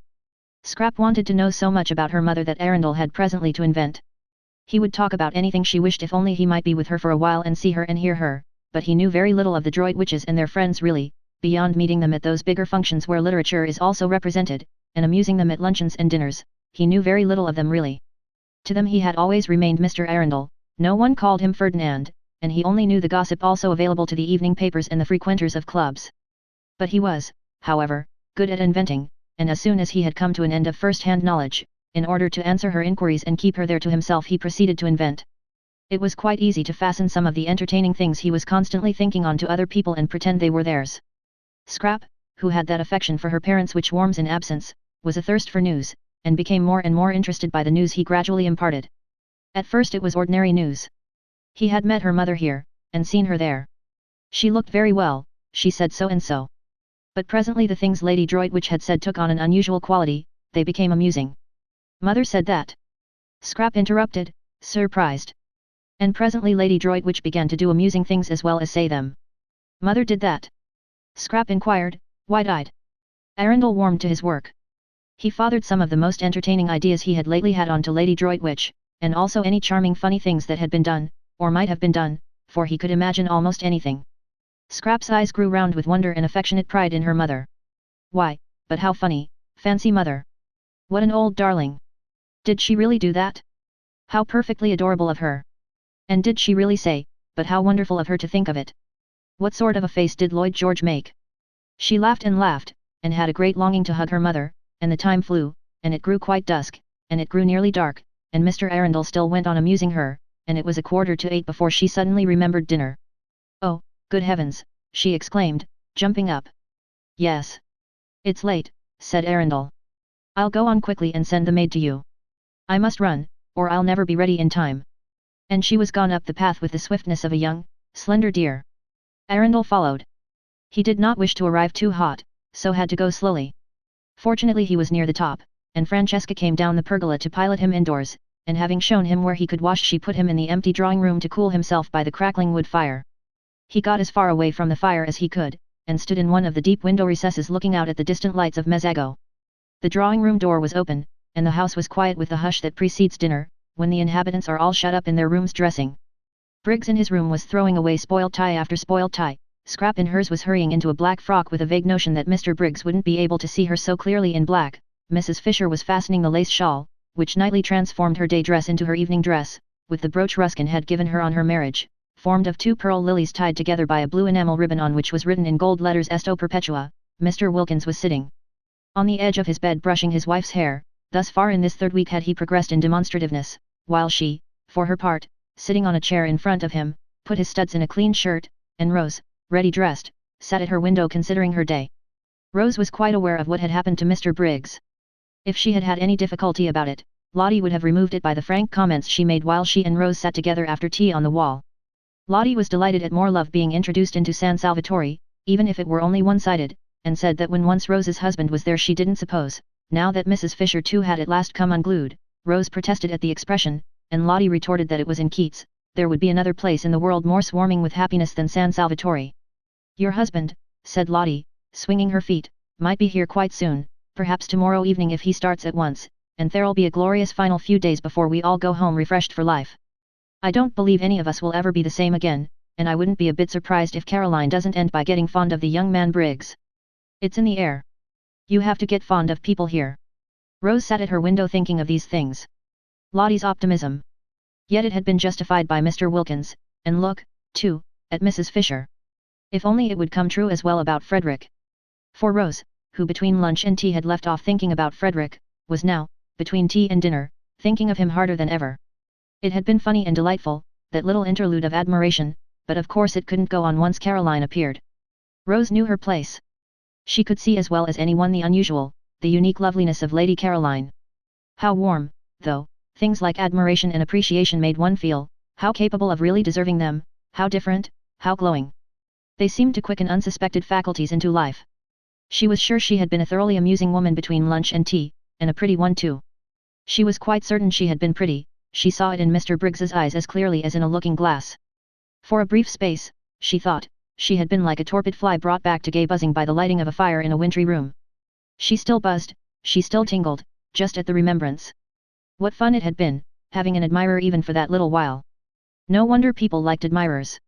They seemed, in some strange way, to make one come alive. Although it was all over she still glowed with it and felt more exhilarated, more optimistic, more as Lottie probably constantly felt, than she had done since she was a girl. She dressed with care, though she knew Mr. Briggs would no longer see her, but it gave her pleasure to see how pretty, while she was about it, she could make herself look, and very nearly she stuck a crimson camellia in her hair down by her ear. She did hold it there for a minute, and it looked almost sinfully attractive and was exactly the color of her mouth, but she took it out again with a smile and a sigh and put it in the proper place for flowers, which is water. She mustn't be silly, she thought. Think of the poor. Soon she would be back with them again, and what would a camellia behind her ear seem like then? Simply fantastic. But on one thing she was determined, the first thing she would do when she got home would be to have it out with Frederick. If he didn't come to San Salvatore, that is what she would do, the very first thing. Long ago she ought to have done this, but always she had been handicapped, when she tried to, by being so dreadfully fond of him and so much afraid that fresh wounds were going to be given her wretched, soft heart. But now let him wound her as much as he chose, as much as he possibly could, she would still have it out with him. Not that he ever intentionally wounded her, she knew he never meant to, she knew he often had no idea of having done it. For a person who wrote books, thought Rose, Frederick didn't seem to have much imagination. Anyhow, she said to herself, getting up from the dressing table, things couldn't go on like this. She would have it out with him. This separate life, this freezing loneliness, she had had enough of it. Why shouldn't she too be happy? Why on earth, the energetic expression matched her mood of rebelliousness, shouldn't she too be loved and allowed to love? She looked at her little clock.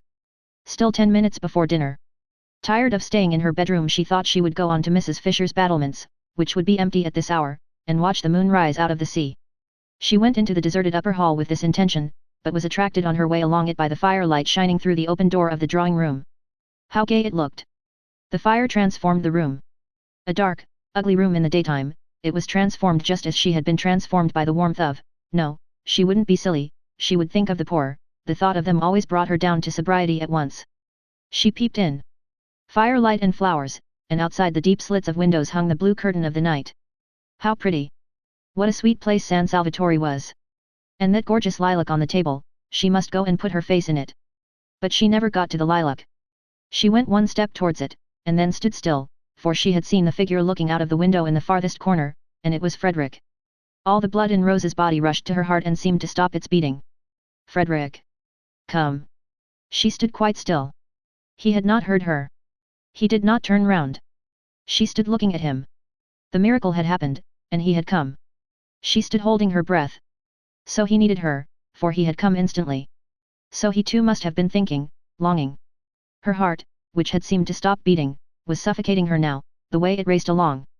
Frederick did love her then, he must love her, or why had he come? Something, perhaps her absence, had made him turn to her, want her. And now the understanding she had made up her mind to have with him would be quite easy. Her thoughts wouldn't go on. Her mind stammered. She couldn't think. She could only see and feel. She didn't know how it had happened. It was a miracle. God could do miracles. God had done this one. God could. Her mind stammered again, and broke off. Frederick, she tried to say, but no sound came, or if it did the crackling of the fire covered it up. She must go nearer. She began to creep towards him, softly, softly. He did not move. He had not heard. She stole nearer and nearer, and the fire crackled and he heard nothing. She stopped a moment, unable to breathe. She was afraid. Suppose he, oh, but he had come, he had come. She went on again, close up to him, and her heart beat so loud that she thought he must hear it. And couldn't he feel, didn't he know?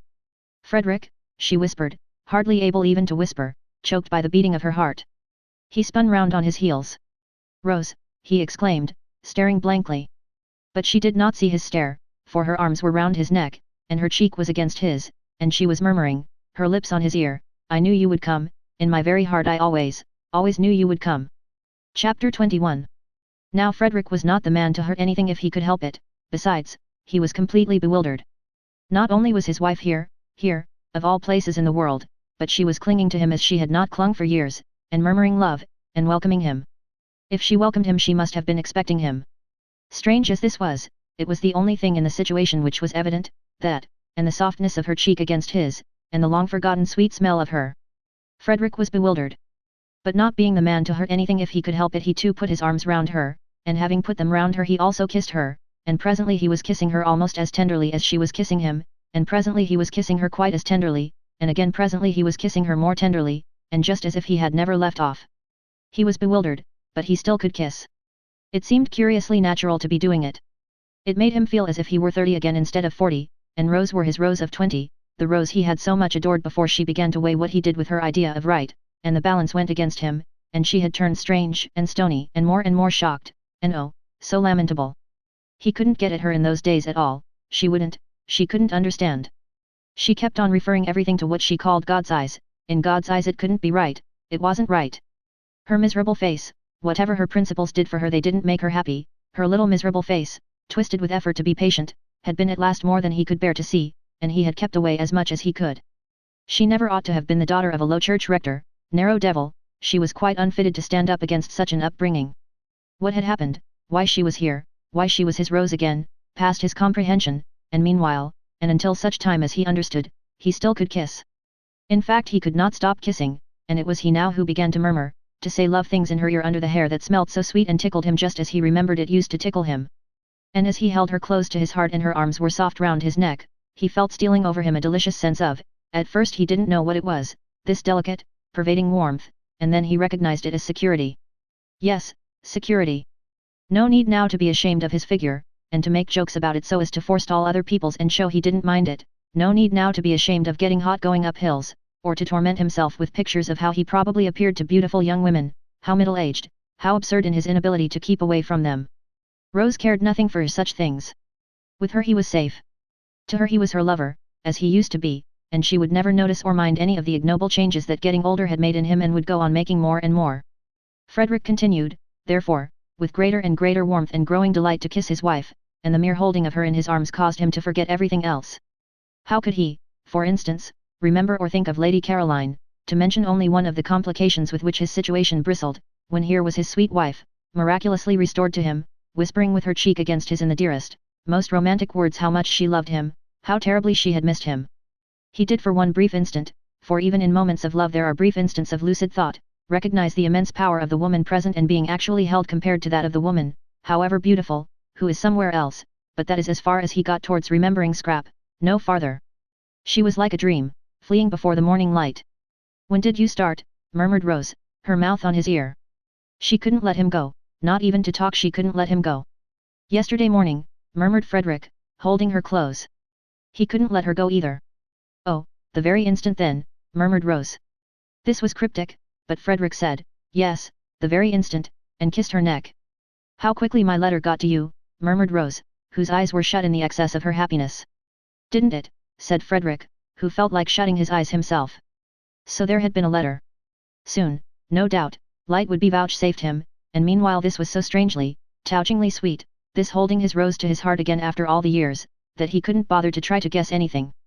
Oh, he had been happy during these years, because it was not in him to be unhappy, besides, how many interests life had had to offer him, how many friends, how much success, how many women only too willing to help him to blot out the thought of the altered, petrified, pitiful little wife at home who wouldn't spend his money, who was appalled by his books, who drifted away and away from him, and always if he tried to have it out with her asked him with patient obstinacy what he thought the things he wrote and lived by looked in the eyes of God. No one, she said once, should ever write a book God wouldn't like to read. That is the test, Frederick. And he had laughed hysterically, burst into a great shriek of laughter, and rushed out of the house, away from her solemn little face, away from her pathetic, solemn little face. But this Rose was his youth again, the best part of his life, the part of it that had had all the visions in it and all the hopes. How they had dreamed together, he and she, before he struck that vein of memoirs, how they had planned and laughed and loved. They had lived for a while in the very heart of poetry.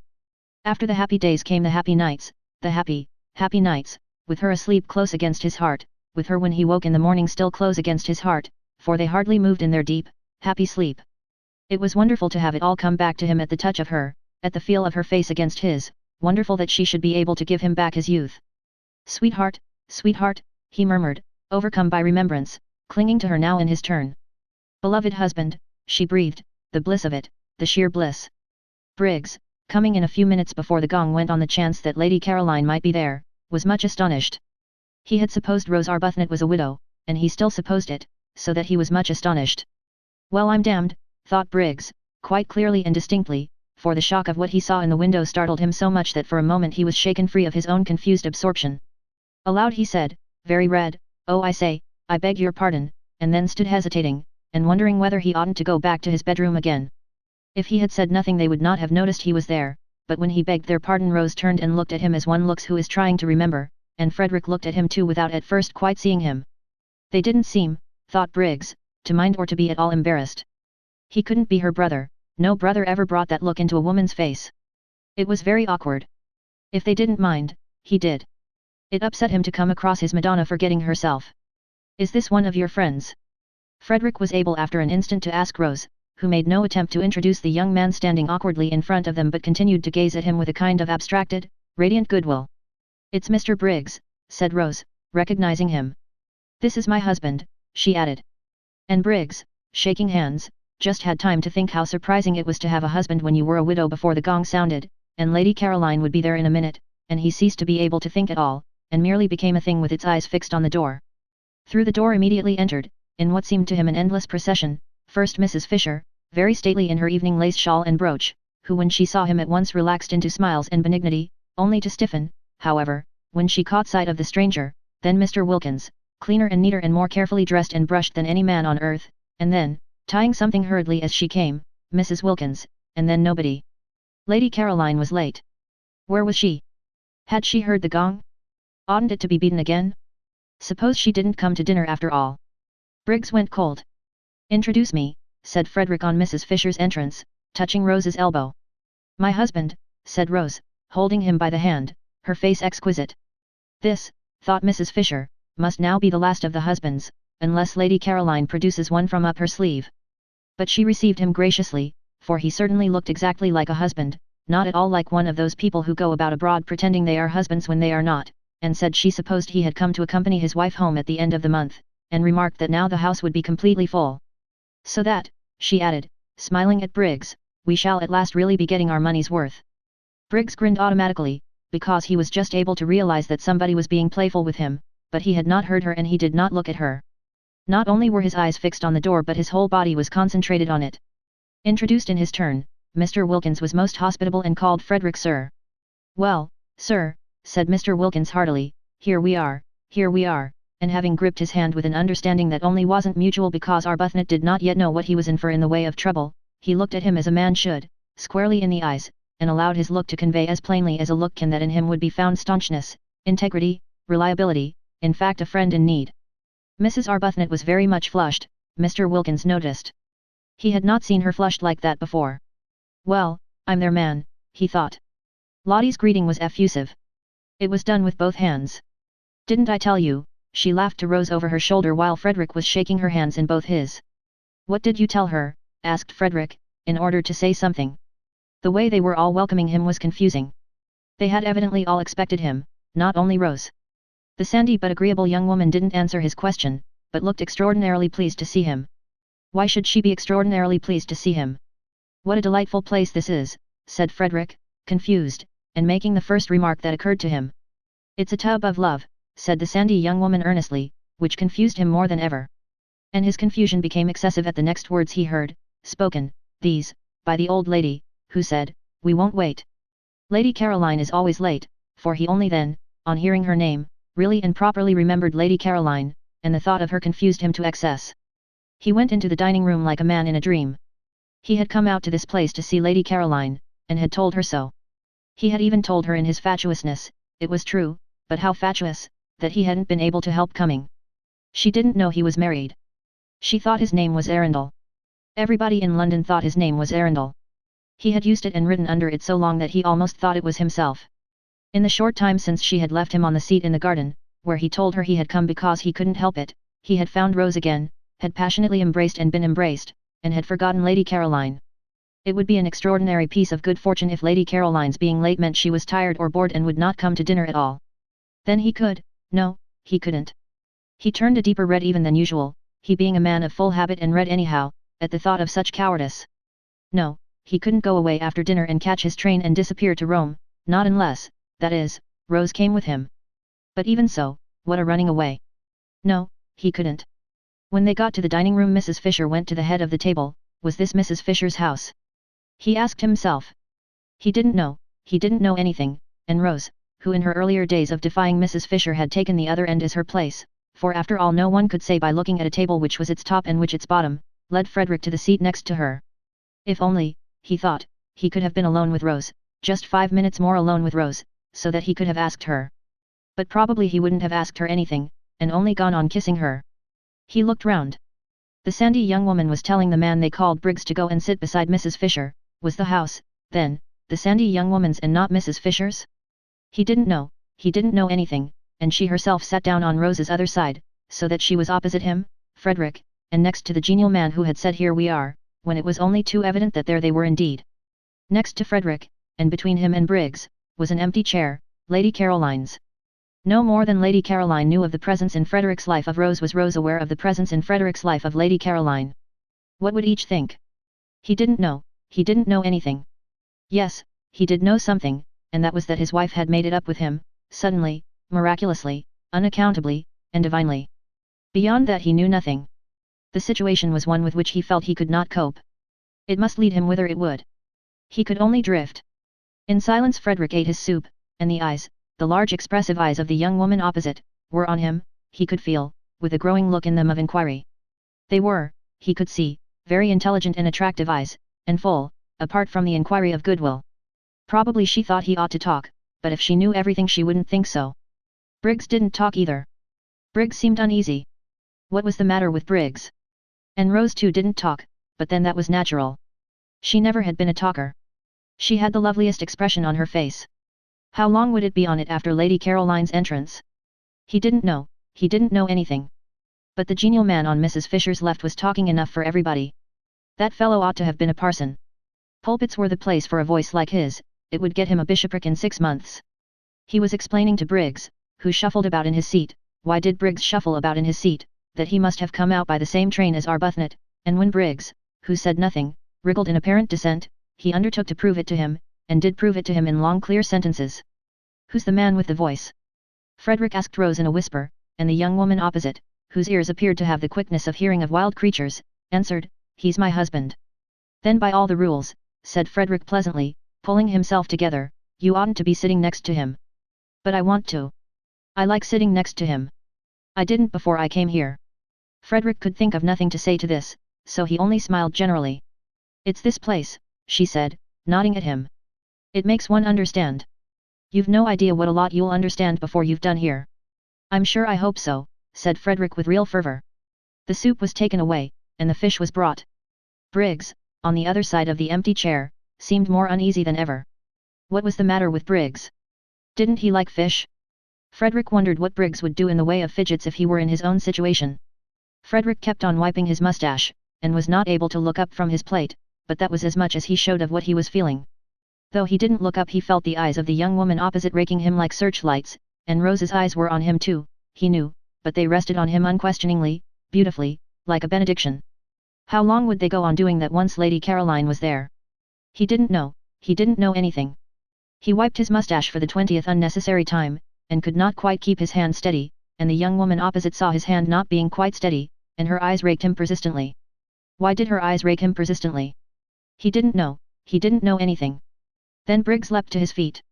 What was the matter with Briggs? Oh, yes, quite, she had come. Frederick wiped his mustache and got up too. He was in for it now.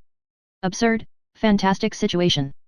Well, whatever happened he could only drift, and look like an ass to Lady Caroline, the most absolute as well as deceitful ass, an ass who was also a reptile, for she might well think he had been mocking her out in the garden when he said, no doubt in a shaking voice, fool, an ass, that he had come because he couldn't help it, while as for what he would look like to his Rose, when Lady Caroline introduced him to her, when Lady Caroline introduced him as her friend whom she had invited in to dinner, well, God alone knew that. He, therefore, as he got up wiped his mustache for the last time before the catastrophe. But he was reckoning without Scrap. That accomplished and experienced young woman slipped into the chair Briggs was holding for her, and on Lottie's leaning across eagerly, and saying before anyone else could get a word in, just fancy, Caroline, how quickly Rose's husband has got here, turned to him without so much as the faintest shadow of surprise on her face, and held out her hand, and smiled like a young angel, and said, and me late your very first evening. The Daughter of the Droid Witches. Chapter 22. That evening was the evening of the full moon. The garden was an enchanted place where all the flowers seemed white. The lilies, the daphnes, the orange blossom, the white stalks, the white pinks, the white roses, you could see these as plainly as in the daytime, but the colored flowers existed only as fragrance. The three younger women sat on the low wall at the end of the top garden after dinner, Rose a little apart from the others, and watched the enormous moon moving slowly over the place where Shelley had lived his last months just on 100 years before. The sea quivered along the path of the moon. The stars winked and trembled. The mountains were misty blue outlines, with little clusters of lights shining through from little clusters of homes. In the garden the plants stood quite still, straight and unstirred by the smallest ruffle of air. Through the glass doors the dining room, with its candle-lit table and brilliant flowers, nasturtiums and marigolds that night, glowed like some magic cave of color, and the three men smoking round it looked strangely animated figures seen from the silence, the huge cool calm of outside. Mrs. Fisher had gone to the drawing room and the fire. Scrap and Lottie, their faces upturned to the sky, said very little and in whispers. Rose said nothing. Her face too was upturned. She was looking at the umbrella pine, which had been smitten into something glorious, silhouetted against stars. Every now and then Scrap's eyes lingered on Rose, so did Lottie's. For Rose was lovely. Anywhere at that moment, among all the well-known beauties, she would have been lovely. Nobody could have put her in the shade, blown out her light that evening, she was too evidently shining. Lottie bent close to Scrap's ear, and whispered. Love, she whispered. Scrap nodded. Yes, she said, under her breath. She was obliged to admit it. You only had to look at Rose to know that here was love. There's nothing like it, whispered Lottie. Scrap was silent. It's a great thing, whispered Lottie after a pause, during which they both watched Rose's upturned face, to get on with one's loving. Perhaps you can tell me of anything else in the world that works such wonders. But Scrap couldn't tell her, and if she could have, what a night to begin arguing in. This was a night for. She pulled herself up. Love again. It was everywhere. There was no getting away from it. She had come to this place to get away from it, and here was everybody in its different stages. Even Mrs. Fisher seemed to have been brushed by one of the many feathers of Love's wing, and at dinner was different, full of concern because Mr. Briggs wouldn't eat, and her face when she turned to him all soft with motherliness. Scrap looked up at the pine tree motionless among stars. Beauty made you love, and love made you beautiful. She pulled her wrap closer round her with a gesture of defense, of keeping out and off. She didn't want to grow sentimental. Difficult not to, here, the marvelous night stole in through all one's chinks, and brought in with it, whether one wanted them or not, enormous feelings, feelings one couldn't manage, great things about death and time and waste, glorious and devastating things, magnificent and bleak, at once rapture and terror and immense, heart-cleaving longing. She felt small and dreadfully alone. She felt uncovered and defenseless. Instinctively she pulled her wrap closer. With this thing of chiffon she tried to protect herself from the eternities. I suppose, whispered Lottie, Rose's husband seems to you just an ordinary, good-natured, middle-aged man. Scrap brought her gaze down from the stars and looked at Lottie a moment while she focused her mind again. Just a rather red, rather round man, whispered Lottie. Scrap bowed her head. He isn't, whispered Lottie. Rose sees through all that. That's mere trimmings. She sees what we can't see, because she loves him. Always love. Scrap got up, and winding herself very tightly in her wrap moved away to her day corner, and sat down there alone on the wall and looked out across the other sea, the sea where the sun had gone down, the sea with the faraway dim shadow stretching into it which was France. Yes, love worked wonders, and Mr. Arundel, she couldn't at once get used to his other name, was to Rose love itself, but it also worked inverted wonders. It didn't invariably, as she well knew, transfigure people into saints and angels. Grievously indeed did it sometimes do the opposite. She had had it in her life applied to her to excess. If it had let her alone, if it had at least been moderate and infrequent, she might, she thought, have turned out a quite decent, generous-minded, kindly, human being. And what was she, thanks to this love Lottie talked so much about? Scrap searched for a just description. She was a spoilt, a sour, a suspicious, and a selfish spinster. The glass doors of the dining room opened, and the three men came out into the garden, Mr. Wilkins's voice flowing along in front of them. He appeared to be doing all the talking, the other two were saying nothing. Perhaps she had better go back to Lottie and Rose, it would be tiresome to be discovered and hemmed into that cul-de-sac by Mr. Briggs.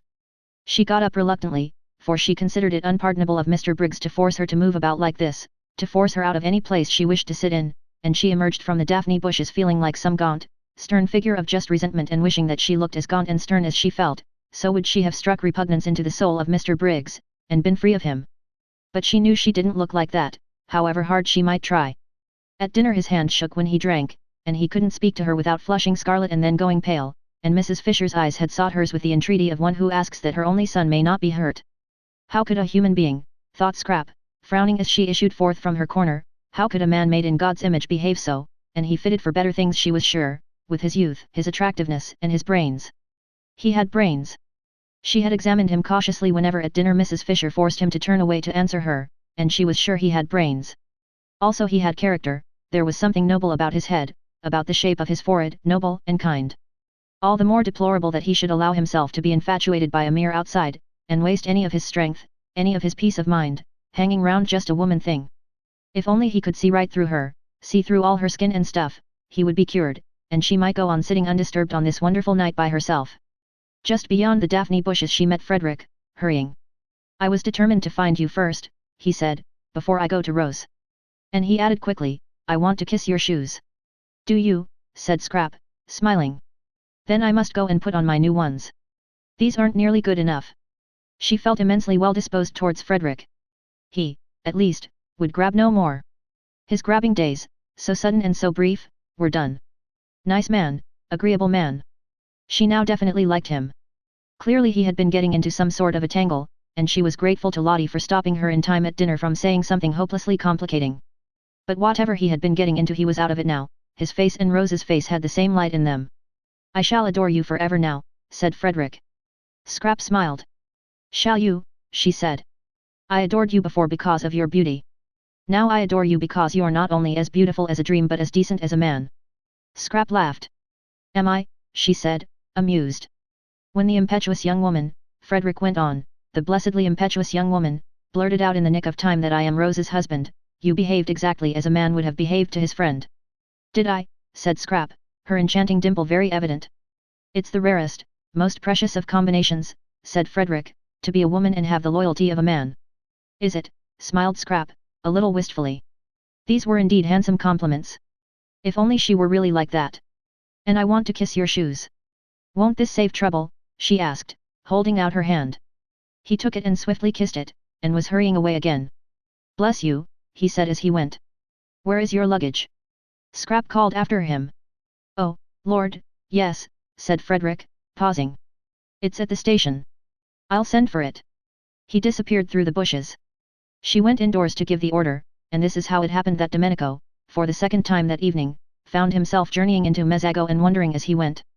Then, having made the necessary arrangements for the perfect happiness of these two people, she came slowly out into the garden again, very much absorbed in thought. Love seemed to bring happiness to everybody but herself.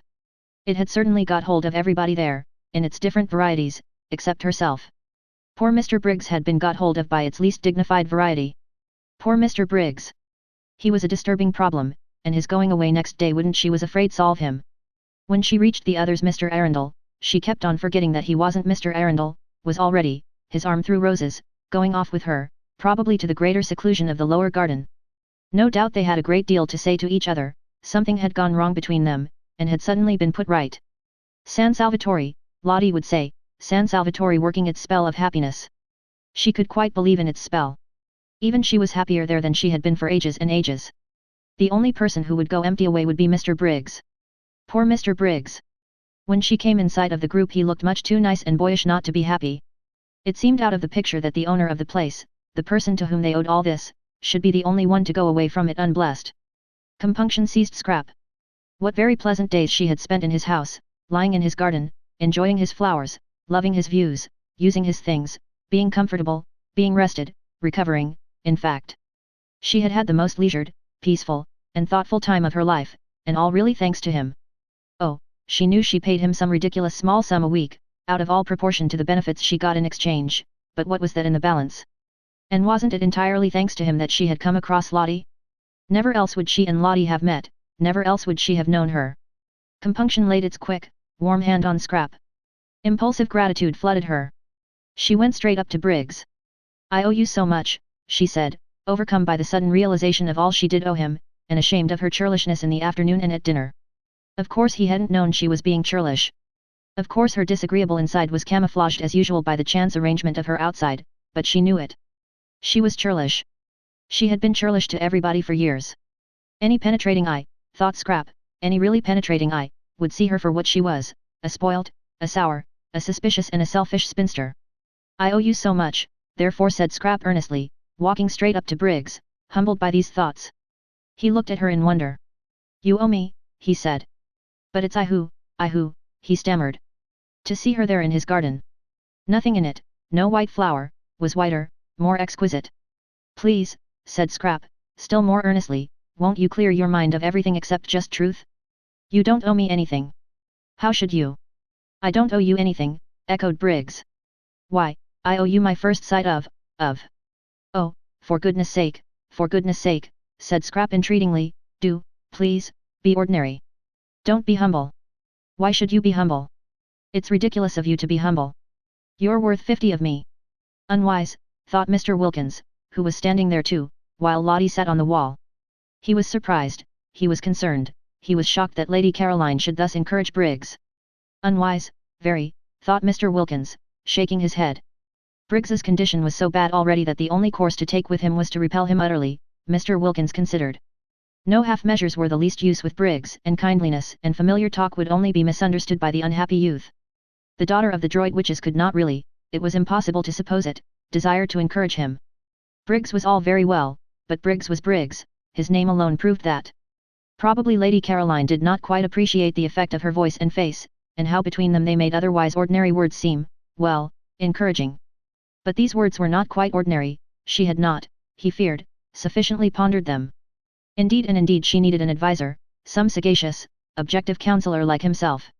There she was, standing before Briggs almost holding out her hands to him.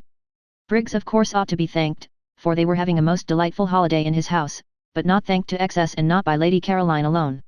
That very evening he had been considering the presentation to him next day of a round robin of collective gratitude on his departure, but he should not be thanked like this, in the moonlight, in the garden, by the lady he was so manifestly infatuated with. Mr. Wilkins therefore, desiring to assist Lady Caroline out of this situation by swiftly applied tact, said with much heartiness, "It is most proper, Briggs, that you should be thanked. You will please allow me to add my expressions of indebtedness, and those of my wife, to Lady Caroline's. We ought to have proposed a vote of thanks to you at dinner. You should have been toasted. There certainly ought to have been some." But Briggs took no notice of him whatever, he simply continued to look at Lady Caroline as though she were the first woman he had ever seen. Neither, Mr. Wilkins observed, did Lady Caroline take any notice of him, she too continued to look at Briggs, and with that odd air of almost appeal. Most unwise. Most. Lottie, on the other hand, took too much notice of him, choosing this moment when Lady Caroline needed special support and protection to get up off the wall and put her arm through his and draw him away. "I want to tell you something, Mellersh," said Lottie at this juncture, getting up. "Presently," said Mr. Wilkins, waving her aside. "No, now," said Lottie, and she drew him away. He went with extreme reluctance. Briggs should be given no rope at all, not an inch. "Well, what is it?" he asked impatiently, as she led him towards the house. "Lady Caroline ought not to be left like that, exposed to annoyance." "Oh, but she isn't," Lottie assured him, just as if he had said this aloud, which he certainly had not. "Caroline is perfectly all right." "Not at all right. That young Briggs is." "Of course he is. What did you expect? Let's go indoors to the fire and Mrs. Fisher. She's all by herself. I cannot, said Mr. Wilkins, trying to draw back, leave Lady Caroline alone in the garden. Don't be silly, Mellersh, she isn't alone. Besides, I want to tell you something. Well, tell me, then. Indoors. With a reluctance that increased at every step, Mr. Wilkins was taken farther and farther away from Lady Caroline. He believed in his wife now and trusted her, but on this occasion he thought she was making a terrible mistake. In the drawing room sat Mrs. Fisher by the fire, and it certainly was to Mr. Wilkins, who preferred rooms and fires after dark to gardens and moonlight, more agreeable to be in there than out of doors if he could have brought Lady Caroline safely in with him. As it was, he went in with extreme reluctance. Mrs. Fisher, her hands folded on her lap, was doing nothing, merely gazing fixedly into the fire. The lamp was arranged conveniently for reading, but she was not reading. Her great dead friends did not seem worth reading that night. They always said the same things now, over and over again they said the same things, and nothing new was to be got out of them any more forever. No doubt they were greater than anyone was now, but they had this immense disadvantage, that they were dead. Nothing further was to be expected of them, while of the living, what might one not still expect? She craved for the living, the developing, the crystallized and finished wearied her. She was thinking that if only she had had a son like Mr. Briggs, a dear boy like that, going on, unfolding, alive, affectionate, taking care of her and loving her. The look on her face gave Mrs. Wilkins's heart a little twist when she saw it. Poor old dear, she thought, all the loneliness of age flashing upon her, the loneliness of having outstayed one's welcome in the world, of being in it only on sufferance, the complete loneliness of the old childless woman who has failed to make friends. It did seem that people could only be really happy in pairs, any sorts of pairs, not in the least necessarily lovers, but pairs of friends, pairs of mothers and children, of brothers and sisters, and where was the other half of Mrs. Fisher's pair going to be found? Mrs. Wilkins thought she had perhaps better kiss her again. The kissing this afternoon had been a great success, she knew it, she had instantly felt Mrs. Fisher's reaction to it. So she crossed over and bent down and kissed her and said cheerfully, "We've come in," which indeed was evident. This time Mrs. Fisher actually put up her hand and held Mrs. Wilkins's cheek against her own, this living thing, full of affection, of warm, racing blood, and as she did this she felt safe with the strange creature, sure that she who herself did unusual things so naturally would take the action quite as a matter of course, and not embarrass her by being surprised. Mrs. Wilkins was not at all surprised, she was delighted. "I believe I'm the other half of her pair," flashed into her mind. "I believe it's me, positively me, going to be fast friends with Mrs. Fisher." Her face when she lifted her head was full of laughter. Too extraordinary, the developments produced by San Salvatore. She and Mrs. Fisher. But she saw them being fast friends. "Where are the others?" asked Mrs. Fisher. "Thank you, dear," she added, as Mrs. Wilkins put a footstool under her feet, a footstool obviously needed, Mrs. Fisher's legs being short. "I see myself throughout the years," thought Mrs. Wilkins, her eyes dancing, bringing footstools to Mrs. Fisher. "The roses," she said, straightening herself, "have gone into the lower garden, I think love-making." "The roses. The Fredericks, then, if you like. They're completely merged and indistinguishable." "Why not say the Arbuthnot's, my dear," said Mr. Wilkins. "Very well, Mellersh, the Arbuthnot's. And the Carolines." Both Mr. Wilkins and Mrs. Fisher started.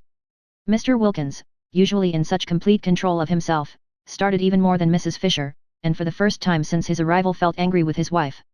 "Really," he began indignantly. "Very well, Mellersh, the Briggses, then." "The Briggses," cried Mr. Wilkins, now very angry indeed, for the implication was to him a most outrageous insult to the entire race of Desters, dead Desters, living Desters, and Desters still harmless because they were yet unborn. "Really? I'm sorry, Mellersh," said Mrs. Wilkins, pretending meekness, "if you don't like it." "Like it? You've taken leave of your senses. Why, they've never set eyes on each other before today." "That's true. But that's why they're able now to go ahead." "Go ahead." Mr. Wilkins could only echo the outrageous words. "I'm sorry, Mellersh," said Mrs. Wilkins again, "if you don't like it, but—" Her grey eyes shone, and her face rippled with the light and conviction that had so much surprised Rose the first time they met. "It's useless minding," she said. "I shouldn't struggle if I were you. Because—" She stopped, and looked first at one alarmed solemn face and then at the other, and laughter as well as light flickered and danced over her. "I see them being the Briggses," finished Mrs. Wilkins. "That last week the syringa came out at San Salvatore, and all the acacias flowered. No one had noticed how many acacias there were till one day the garden was full of a new scent, and there were the delicate trees, the lovely successors to the wisteria, hung all over among their trembling leaves with blossom. To lie under an acacia tree that last week and look up through the branches at its frail leaves and white flowers quivering against the blue of the sky, while the least movement of the air shook down their scent, was a great happiness. Indeed, the whole garden dressed itself gradually towards the end in white, and grew more and more scented. There were the lilies, as vigorous as ever, and the white stalks and white pinks and white banksia roses, and the syringa and the jessamine, and at last the crowning fragrance of the acacias. When, on the 1st of May, everybody went away, even after they had got to the bottom of the hill and passed through the iron gates out into the village, they still could smell the acacias. The end.